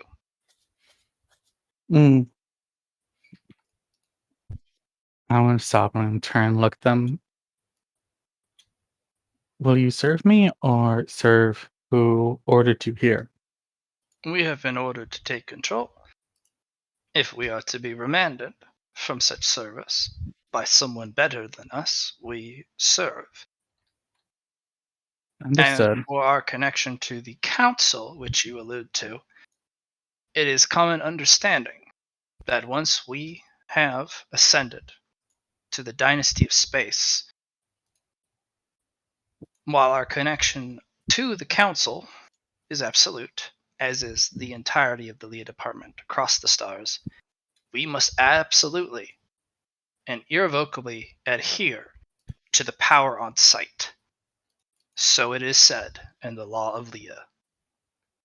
We serve. Your big's bigger, so they'll suck it for Your you. your dick is bigger locally. Yes. Bigger than theirs. That's all that matters. No, it is a locally sourced big dick. That is why you get it. Exactly. I'm gonna look at them and go, that is fine. I will have assignments for you within the next 25 minutes. 25 minutes. That is a eon. Perhaps we should immediately start acting, if you would so grant us the opportunity. No, I am going to find through all of our archives the best project for you three to work on. I do not We want have to. recommendations if you would be willing to indulge us. I'd be willing to indulge. Please let me see. They each hand you a project apiece. These are good ones. Interesting. One is the assembly line production of a manufactorum. The second is the smart control system for that manufactorum. And the third is the schematic of your specific ship jump drive. They're going to automate the production of it. I'm going to look at them. Approved. And As sign you the will it. signatures. And they will all float off in perfect order. And they will begin the construction of the manufactorum. And then it's going to deal with one final piece of business, which is go visit Izishi, which he should have done ages ago. Yeah. She's kind of sitting cross-legged in the middle of the room, and she opens her eyes when you enter. Oh, you're back. I am master. Yeah, there's cracks across her vessel. There's no Leah protective coating. It's just pure Phazon, and they're kind of like a stone statue with cracks across them. Master, I plan to fix you. If you so wish. I've made my choice. It seems our calculation may have been a slight bit off. The vessel, despite being a set amount of time for longevity, does not take into the mental and spiritual factor, the endurance of the person controlling the vessel. I hate to admit I am not strong enough to last the years that this body is supposed to possess. It is, I'm not strong enough. mentally at least. I It's too understand. painful. But What if you I have a plan to fix me, please do. It will also be a painful plan. Well, existence is torture. And I know that if I go to the Phazon dimension, I will have a series of reactions that I don't think I'll be able to retain my form, my sentience, my mind. Okay. I wrote this down. I don't want to talk to you about it, but you can read it. It's yeah. And they wrote it in just the beginning of a new Phazon Soul manual. Mhm. If a Phazon Soul ever returns to the Phazon dimension, they are immediately engulfed by the nearest Phazon node, and they become pure Phazon. Mhm. A crystal. A soul crystal. With cultivation in it. The entire accumulation of everything and everyone, or everything about that person, is trapped in that crystal, perfectly preserved. But there is no person left. I have a question here. With the Phazon orb that I left in the Phazon dimension, could I maintain her personality? No, unfortunately, two different approaches. This is the Phazon soul. Okay. Um, you realize, yeah, you made a holy verse for it, but this is a bad existence. Yeah. She doesn't have any Leah protecting her from burning out.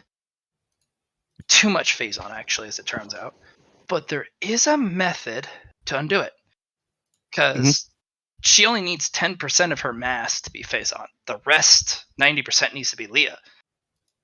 Yeah, like minus.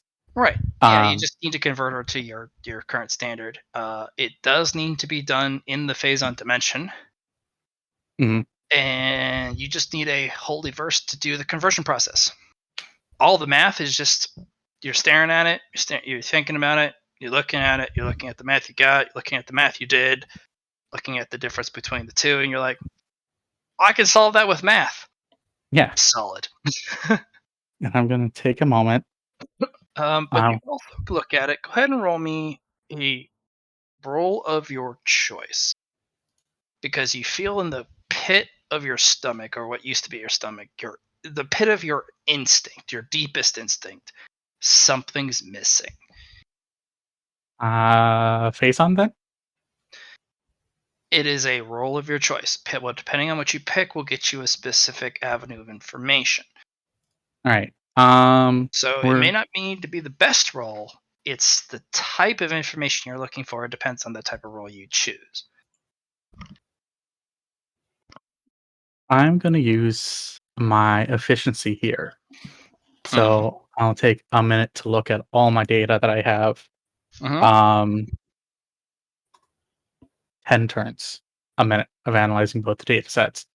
And I'm gonna roll Potentia for this. Okay.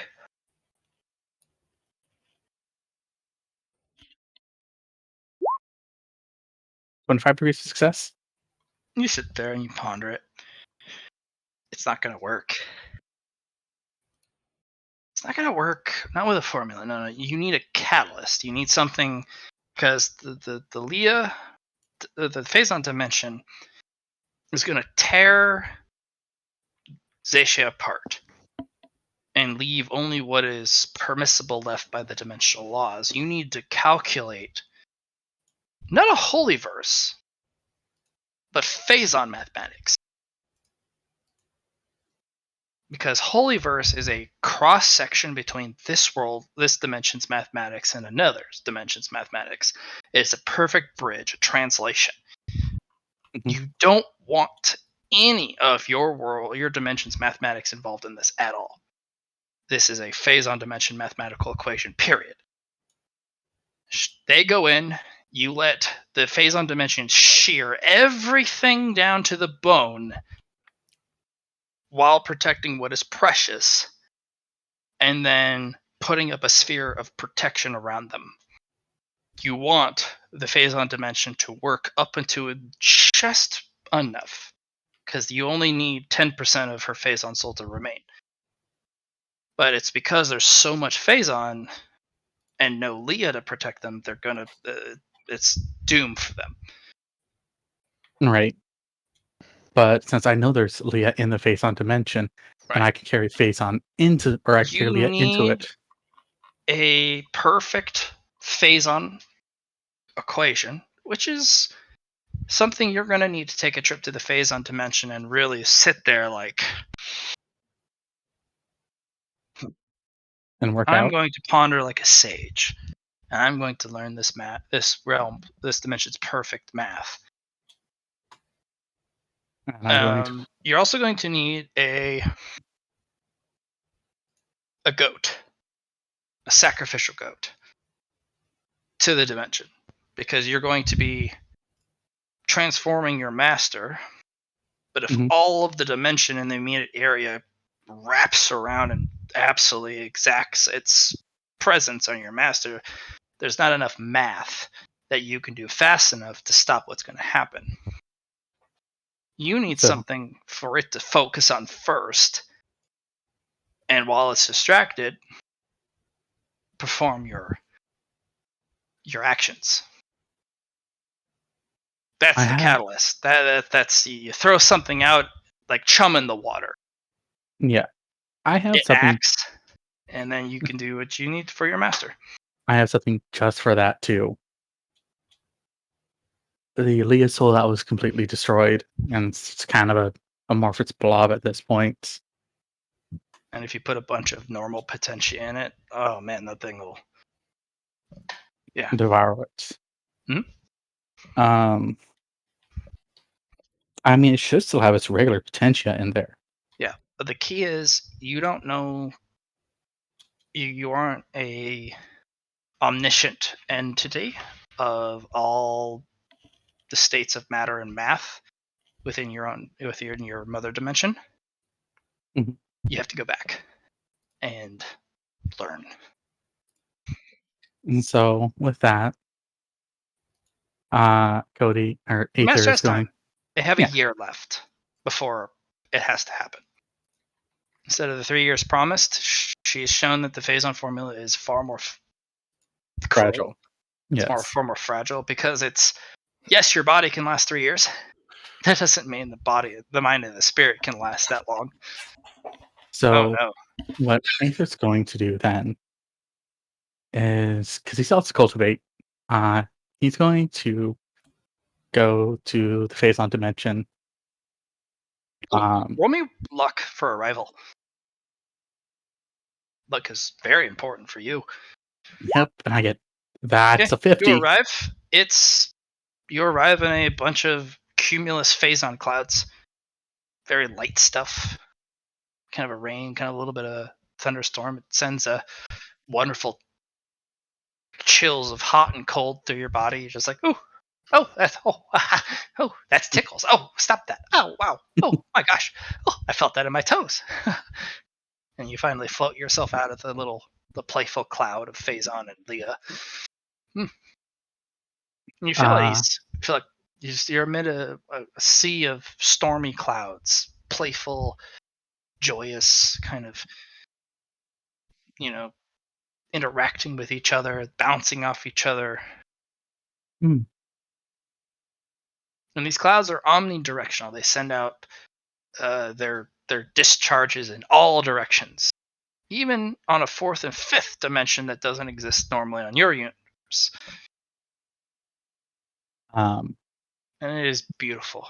It is like seeing a rainbow with a harmless thunderstorm, with kind of a cloudy, slightly rainy day, but the rain never hits you. With a beam of sun that comes down at just the right angle that doesn't blind you but fills you with warmth, and a cool winter breeze that's not too cold but just cools you off when you feel hot. Like it's mm. very good. And then Aether's gonna, after taking a moment, teleport to the sphere. Bloop. The sphere is like, so And I'm like, all right, we're going to do some learning right now. Uh, No. yes. Okay. And he's going to kind of take him the rest of Thursday and essentially up to the point where he would have to come back for the Lecture. yeah, lecture slash exam So to it's set. on Sunday afternoon. So Yeah. Thursday, Friday, Saturday. So 3 Mhm. days. Well, Yeah. 2.5 days because you're partway already through Friday. Yeah. But essentially he's taking his time. Yeah. Okay. All right. Thank you very much for playing. You are Donarinos. Yeah. And that leaves us with Mina. Mina, indeed. And then we'll end with you and call it there. Alright. So I've been pulled away from that. You were only pulled into the hallway, and he's just like,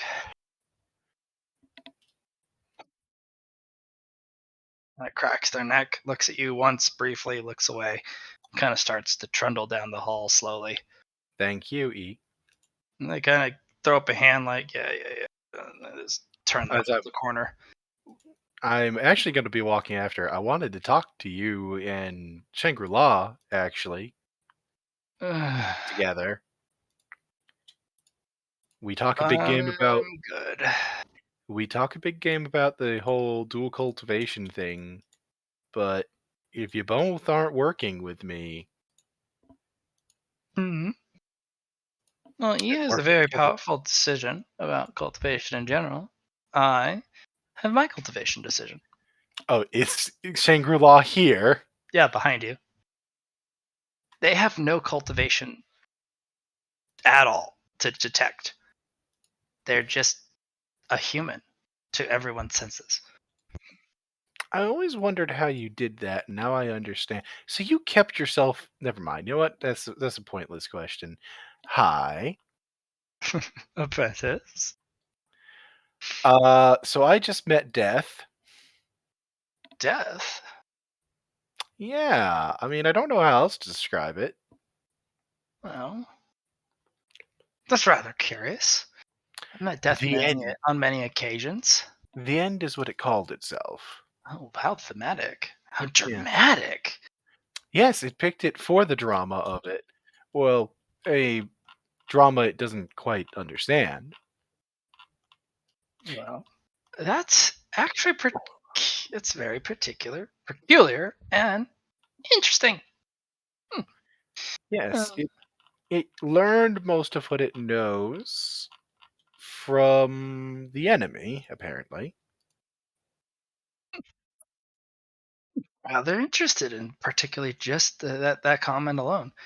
It learned more about existence in the universe, not from us who made them, but those who we fight against. From what I understand, the first thing it fought was a predator, one that eventually talked to it. Because it couldn't kill it? Yes. Interesting.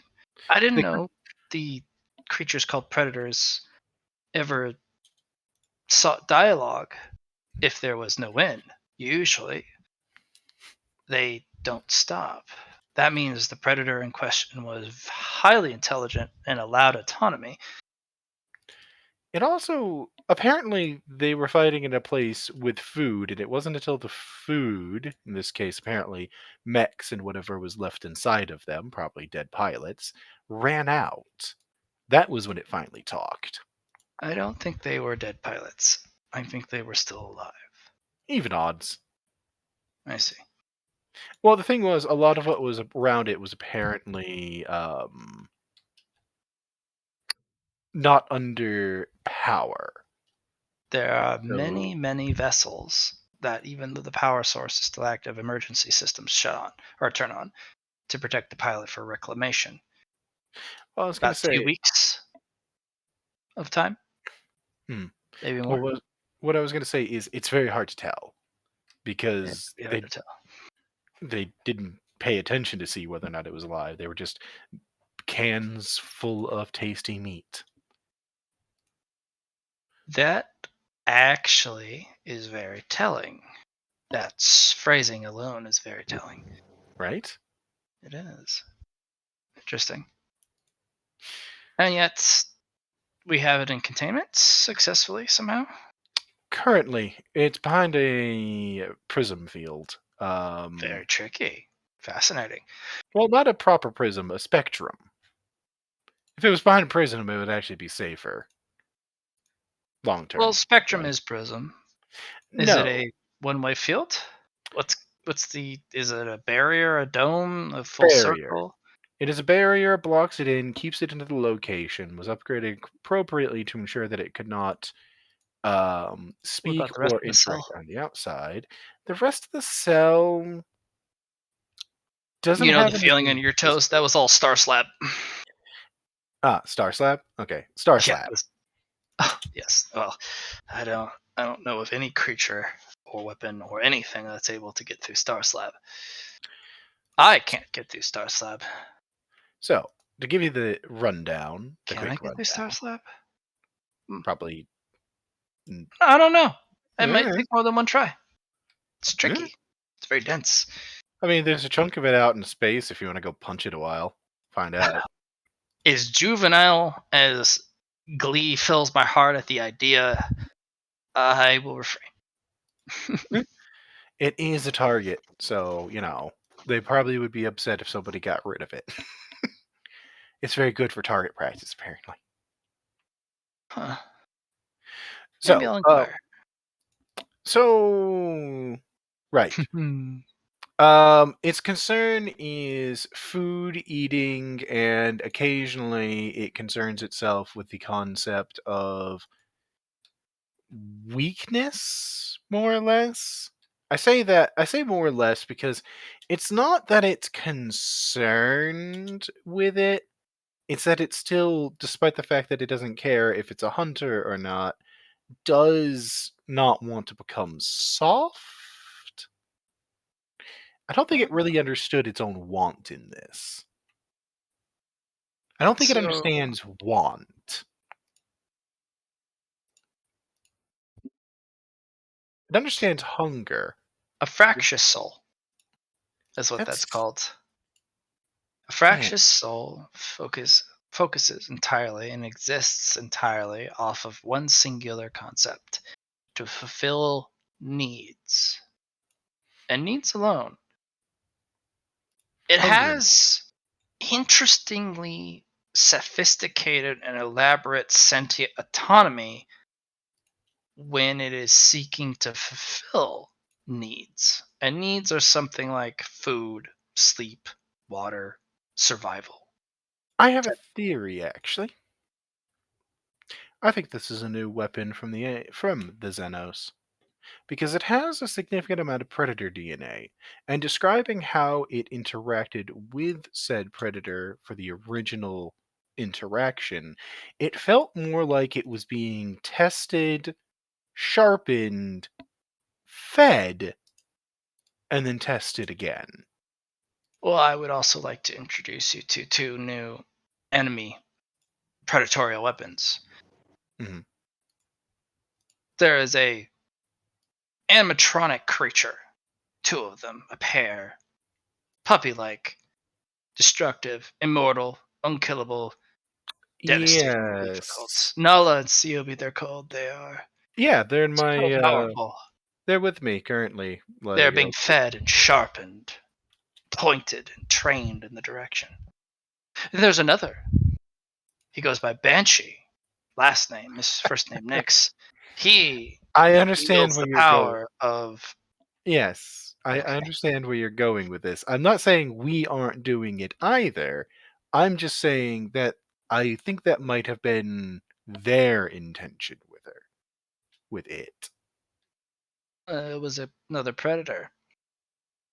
Not the terminology predator for the creature that we come across as their apex fighter.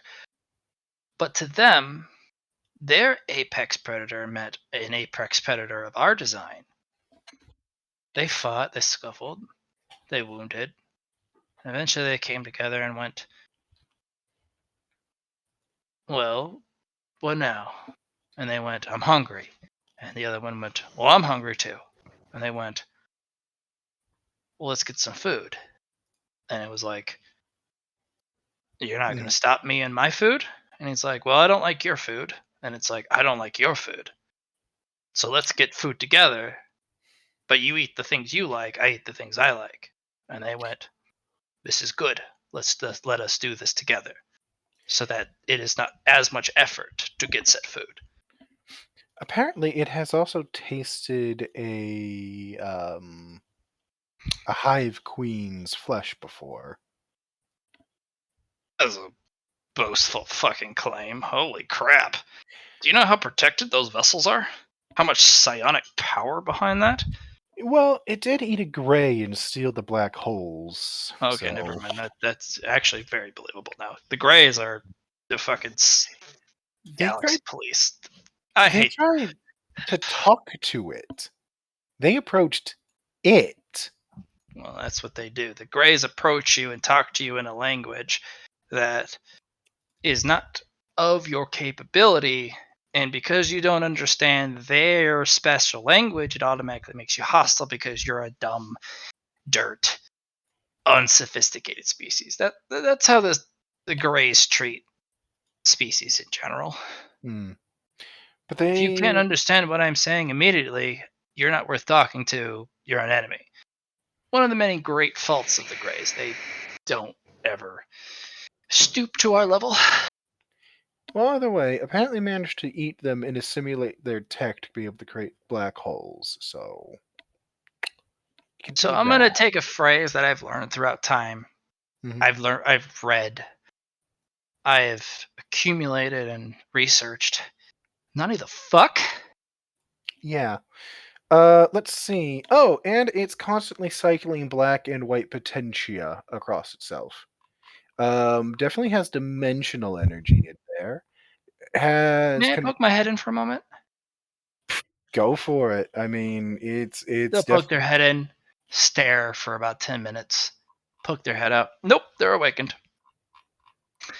Okay, so that is a perfect yin and yang formation, which Yeah, no. means they have opened up their mind and body gate, and they are about to actualize and achieve their soul gate.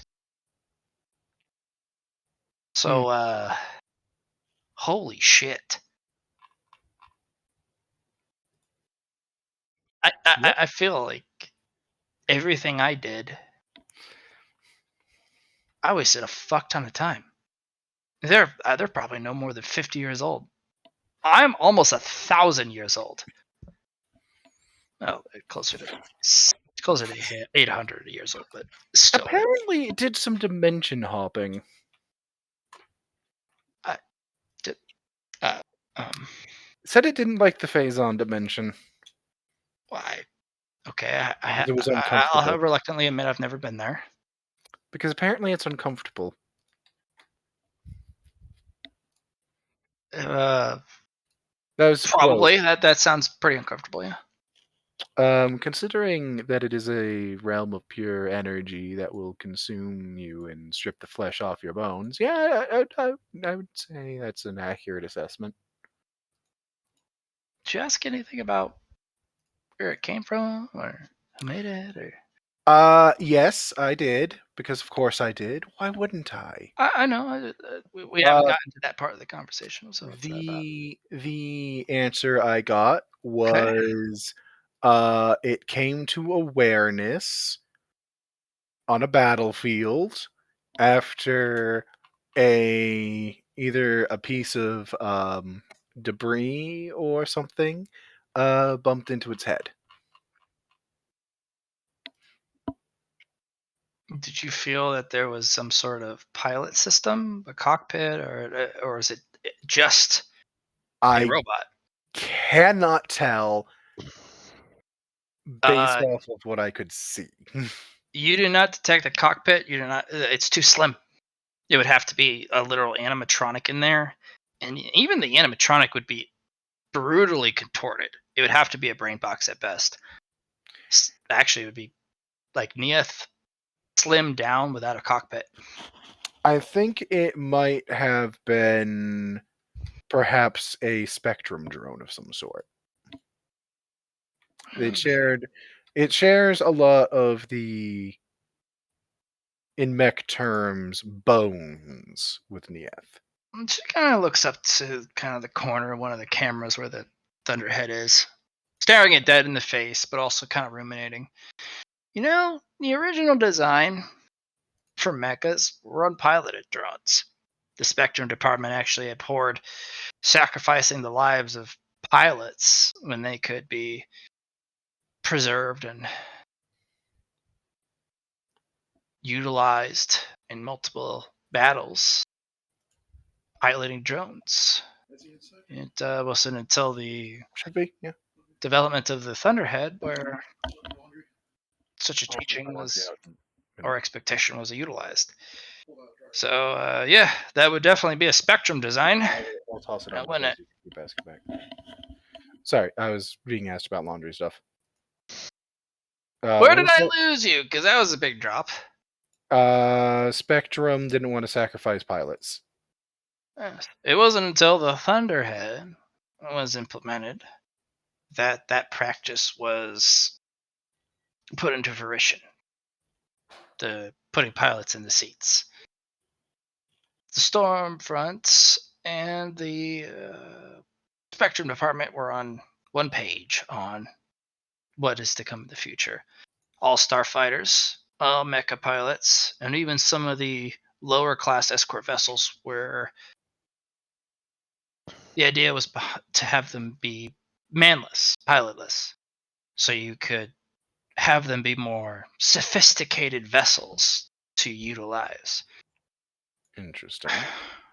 Well, that was the Stormfront and the Spectrum department's idea. In fact, they started to utilize a lot of that in the animatronics, because if you could make an animatronic, why can't you just make it big and then put armor on it? This could be a third gen animatronic experiment. 4th gen. Yeah, they never completed the third gen to a successful You don't enough need to degree complete for a it. generation to. You could retire it and move on to the next concept idea. Call it 3.5 to satisfy my own neurosis then. If that's what you wish. I don't wish to cause you undue stress. I don't like skipping generations on researches. It's annoying. And I know people do it, but Yes, I they don't do. like it. I'm sorry. That's not your fault. I apologize. That's unnecessary. Right. Well, think of this one as Gen 3.5/4, and the other one in Mr. Banshee's hangar, a 3.5/4. So when I was chatting with it, I asked it if it would be interested in what life has to offer in the realm of things after simple need. And it was extremely excited and interested. The fractious soul. It wants you to give want to it, not need. Isn't that odd? But how are you going to give a fractious soul the rest of the soul it is required? I was thinking about that. Because I'm already dealing with one fractious soul. Who's that? Hey, Milo! Or Mina. Hi, Mina. I. A soul broken, but fractured soul nonetheless. No, it's no longer fractious. I gave her a piece of mine. No, And your thus we soul are Mina. combined to hers is a complete soul. It's no longer fractious. And she's starting to repair. So, yes. That was the thought. You could pair if you were to have someone that this entity would call worthy. That to adhere this entity's wants and grant their wants to this creature. That is the thought. But there is other ways.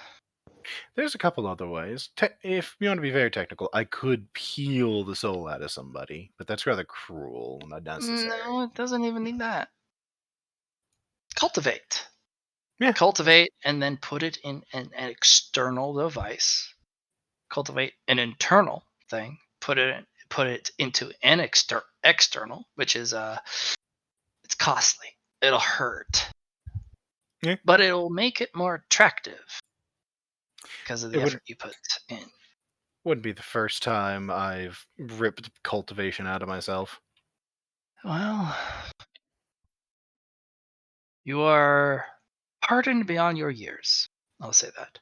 You look difficulty in the face and say, "Come at me." I gotta look at Do your best. Shangri-La with kind of an expressionless expression, if that makes sense as a sentence. They'll give you a smile-filled smile, as they always do. It's never a smile with emptiness. It's always it's either that smarmy knowing or just actual happy smile, but it's always it's kind of that half smile that is unreadable. Part of the reason I went and talked to it is because I knew just looking at it, I'd be looking death in the eye. I was hoping to see something there. Did you feel threatened down to your atoms? Yeah, but it didn't make me afraid. And that's weird. Because you didn't antagonize it. You were you. You were reasonable, logical. Would you like me to show you your gate? What it looks like? No, I could. I you could could. put your existence at risk.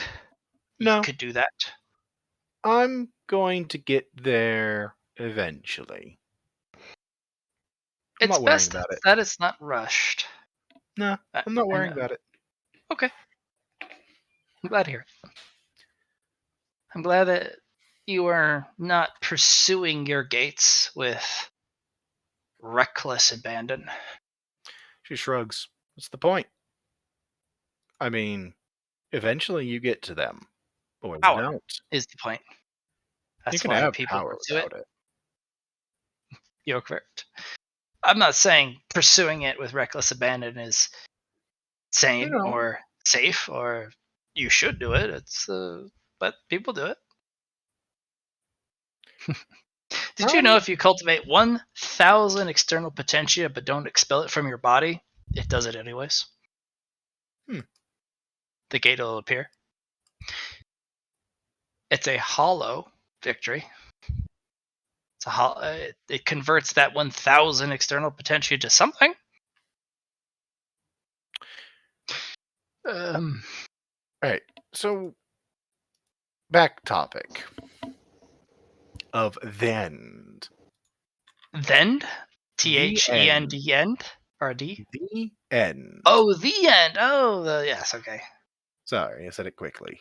Did you know if you put the end together in a single word and you remove one E, it becomes thund? It does, doesn't it? It's not a word, I don't think. Is that a word? I don't think that's a word. It is not a word. That is not a word. But what is words? For the things that we grant Constructs. validity to. Constructs of language. Yep. Alright, so I'm thinking of giving it or offering it purpose. Mm-hmm. And I just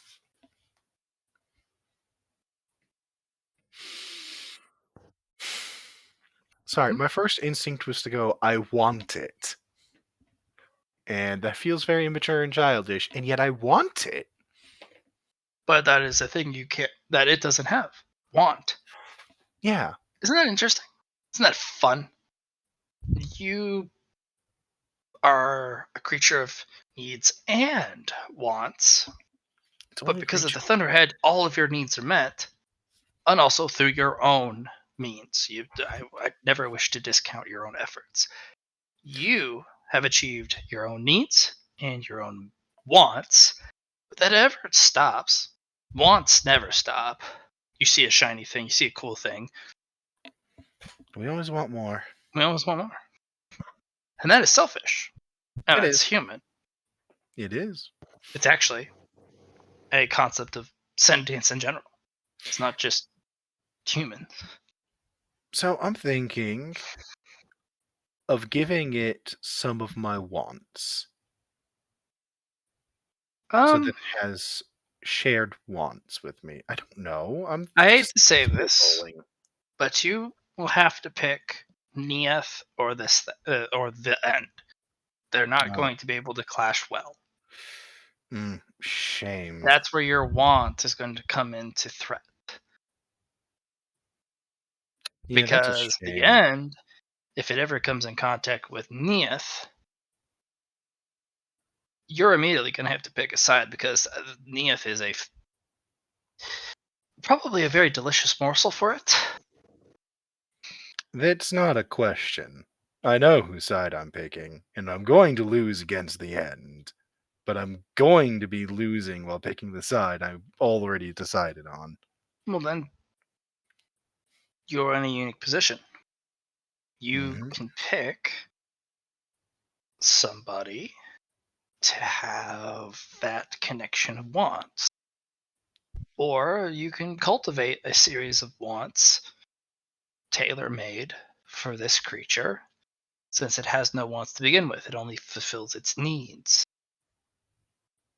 Honestly, what popped in my head originally was trying to figure out how to give it to Neath. But if they would Now keep clash, them away. That you're looking at one predator, and I hate to say it, Neath is not the predator of this thing. no. It is a prey.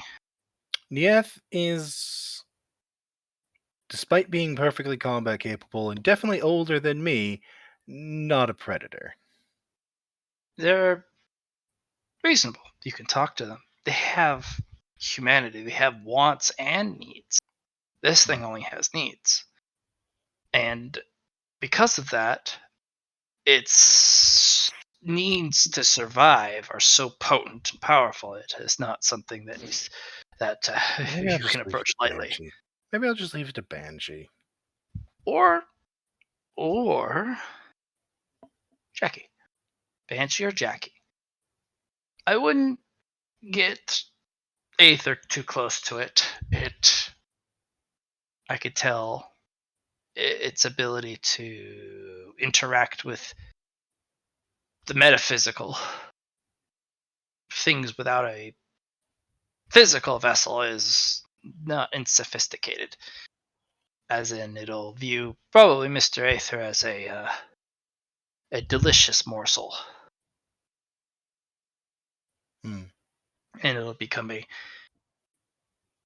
fight or flight type of interaction. Most likely, run away. I will say one thing. It's definitely given me a few ideas for my cultivation. It is rather equipped. Very interesting. Proceed with caution. But I think we've come to a conclusion, don't you think? What, that this isn't going to be mine even if I want it? Definitely. Oh no. If you're determined enough, apprentice, I think you can very much not only imagine it, but kind of make it happen. If you want it enough, I think behind that mind of yours is purpose, and that purpose is powerful to make it happen. This acquisition of wants. That is. I have to think about it. Because just because I want it doesn't mean it's good for me. It's the same thing with back in the 21st, 22nd century. It was all about acquisition and want. Acquisition. And there was no more need. It was all want. And everyone was able to easily acquire and affordably acquire those wants. And it was poison. But Is this going to be poison for you? Because you can easily acquire poison. Drink it happily with a smile on your face. And yet, there's always been people who can survive it because they prepared themselves correctly. I'm going to have to think about it. Okay. I need time to think. You have a lot on your Plan. plate. I have to make something to get rid of Rolling Thunder. You have the third gen abominations. You have Amina. You have your AI law degree. You have the animatronic project. Is So many. literally there for your. If without you, it probably won't ever be resurrected.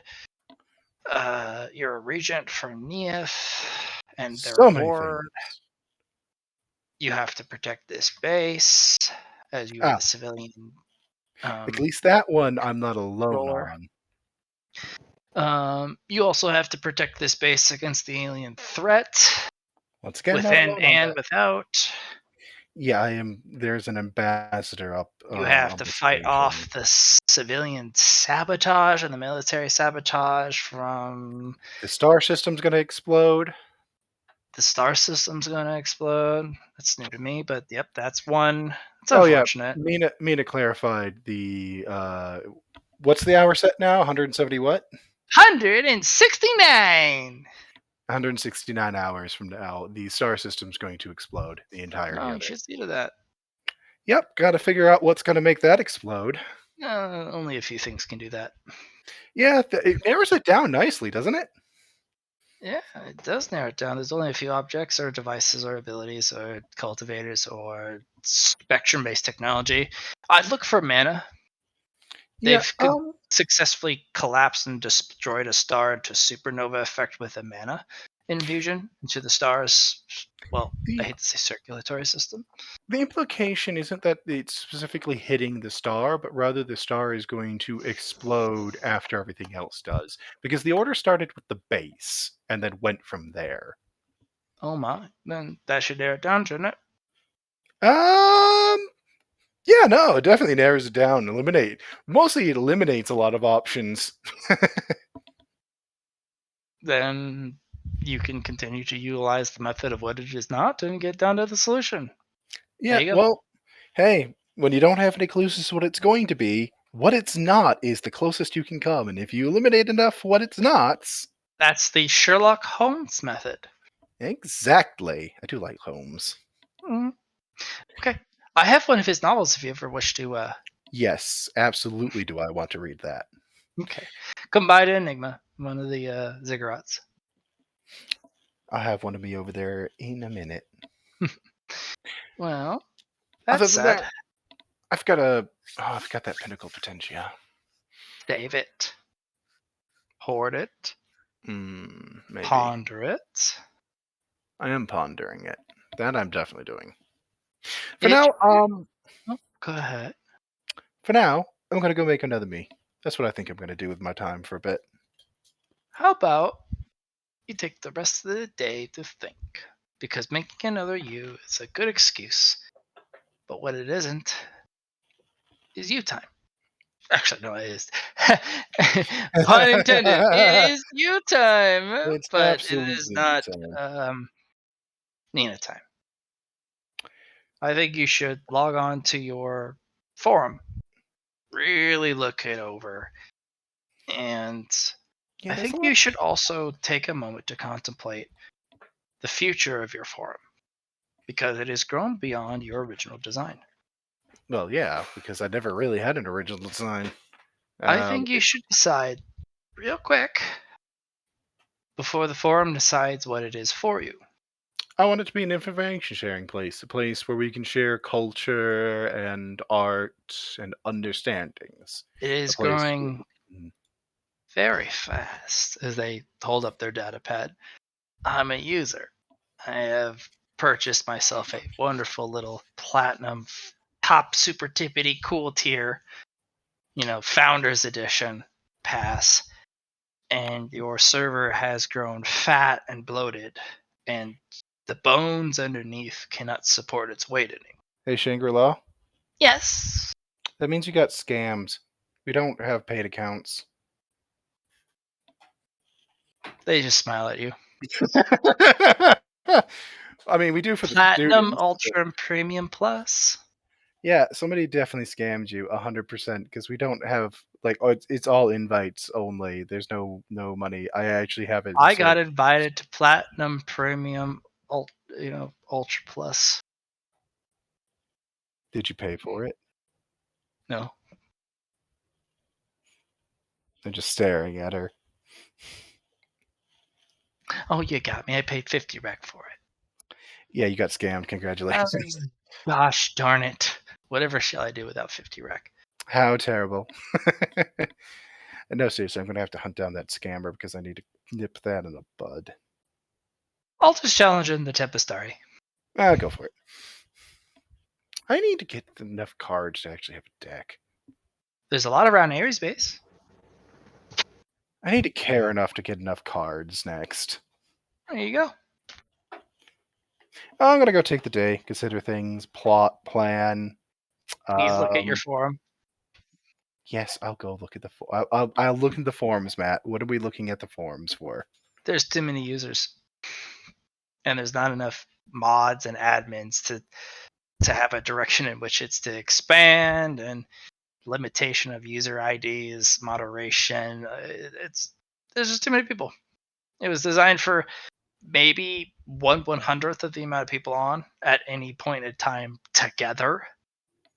But you have about 1,000% of capacity right now. Sounds like I need to expand. Sounds like I need to work on the software.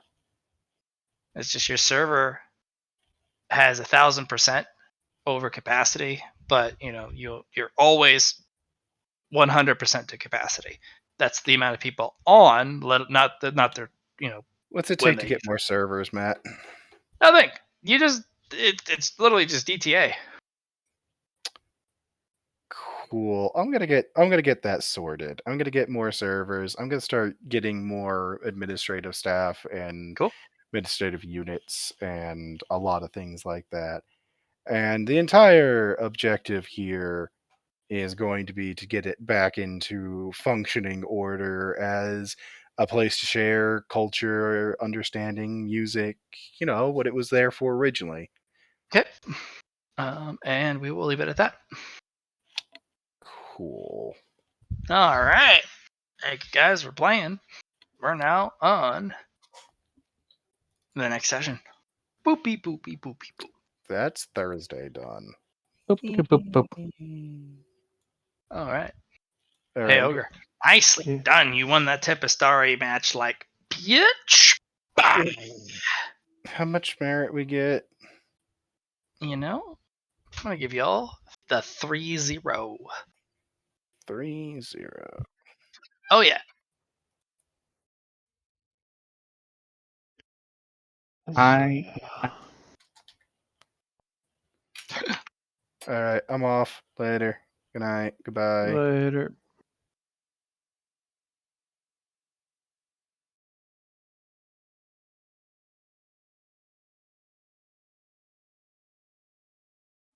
Oh, baby.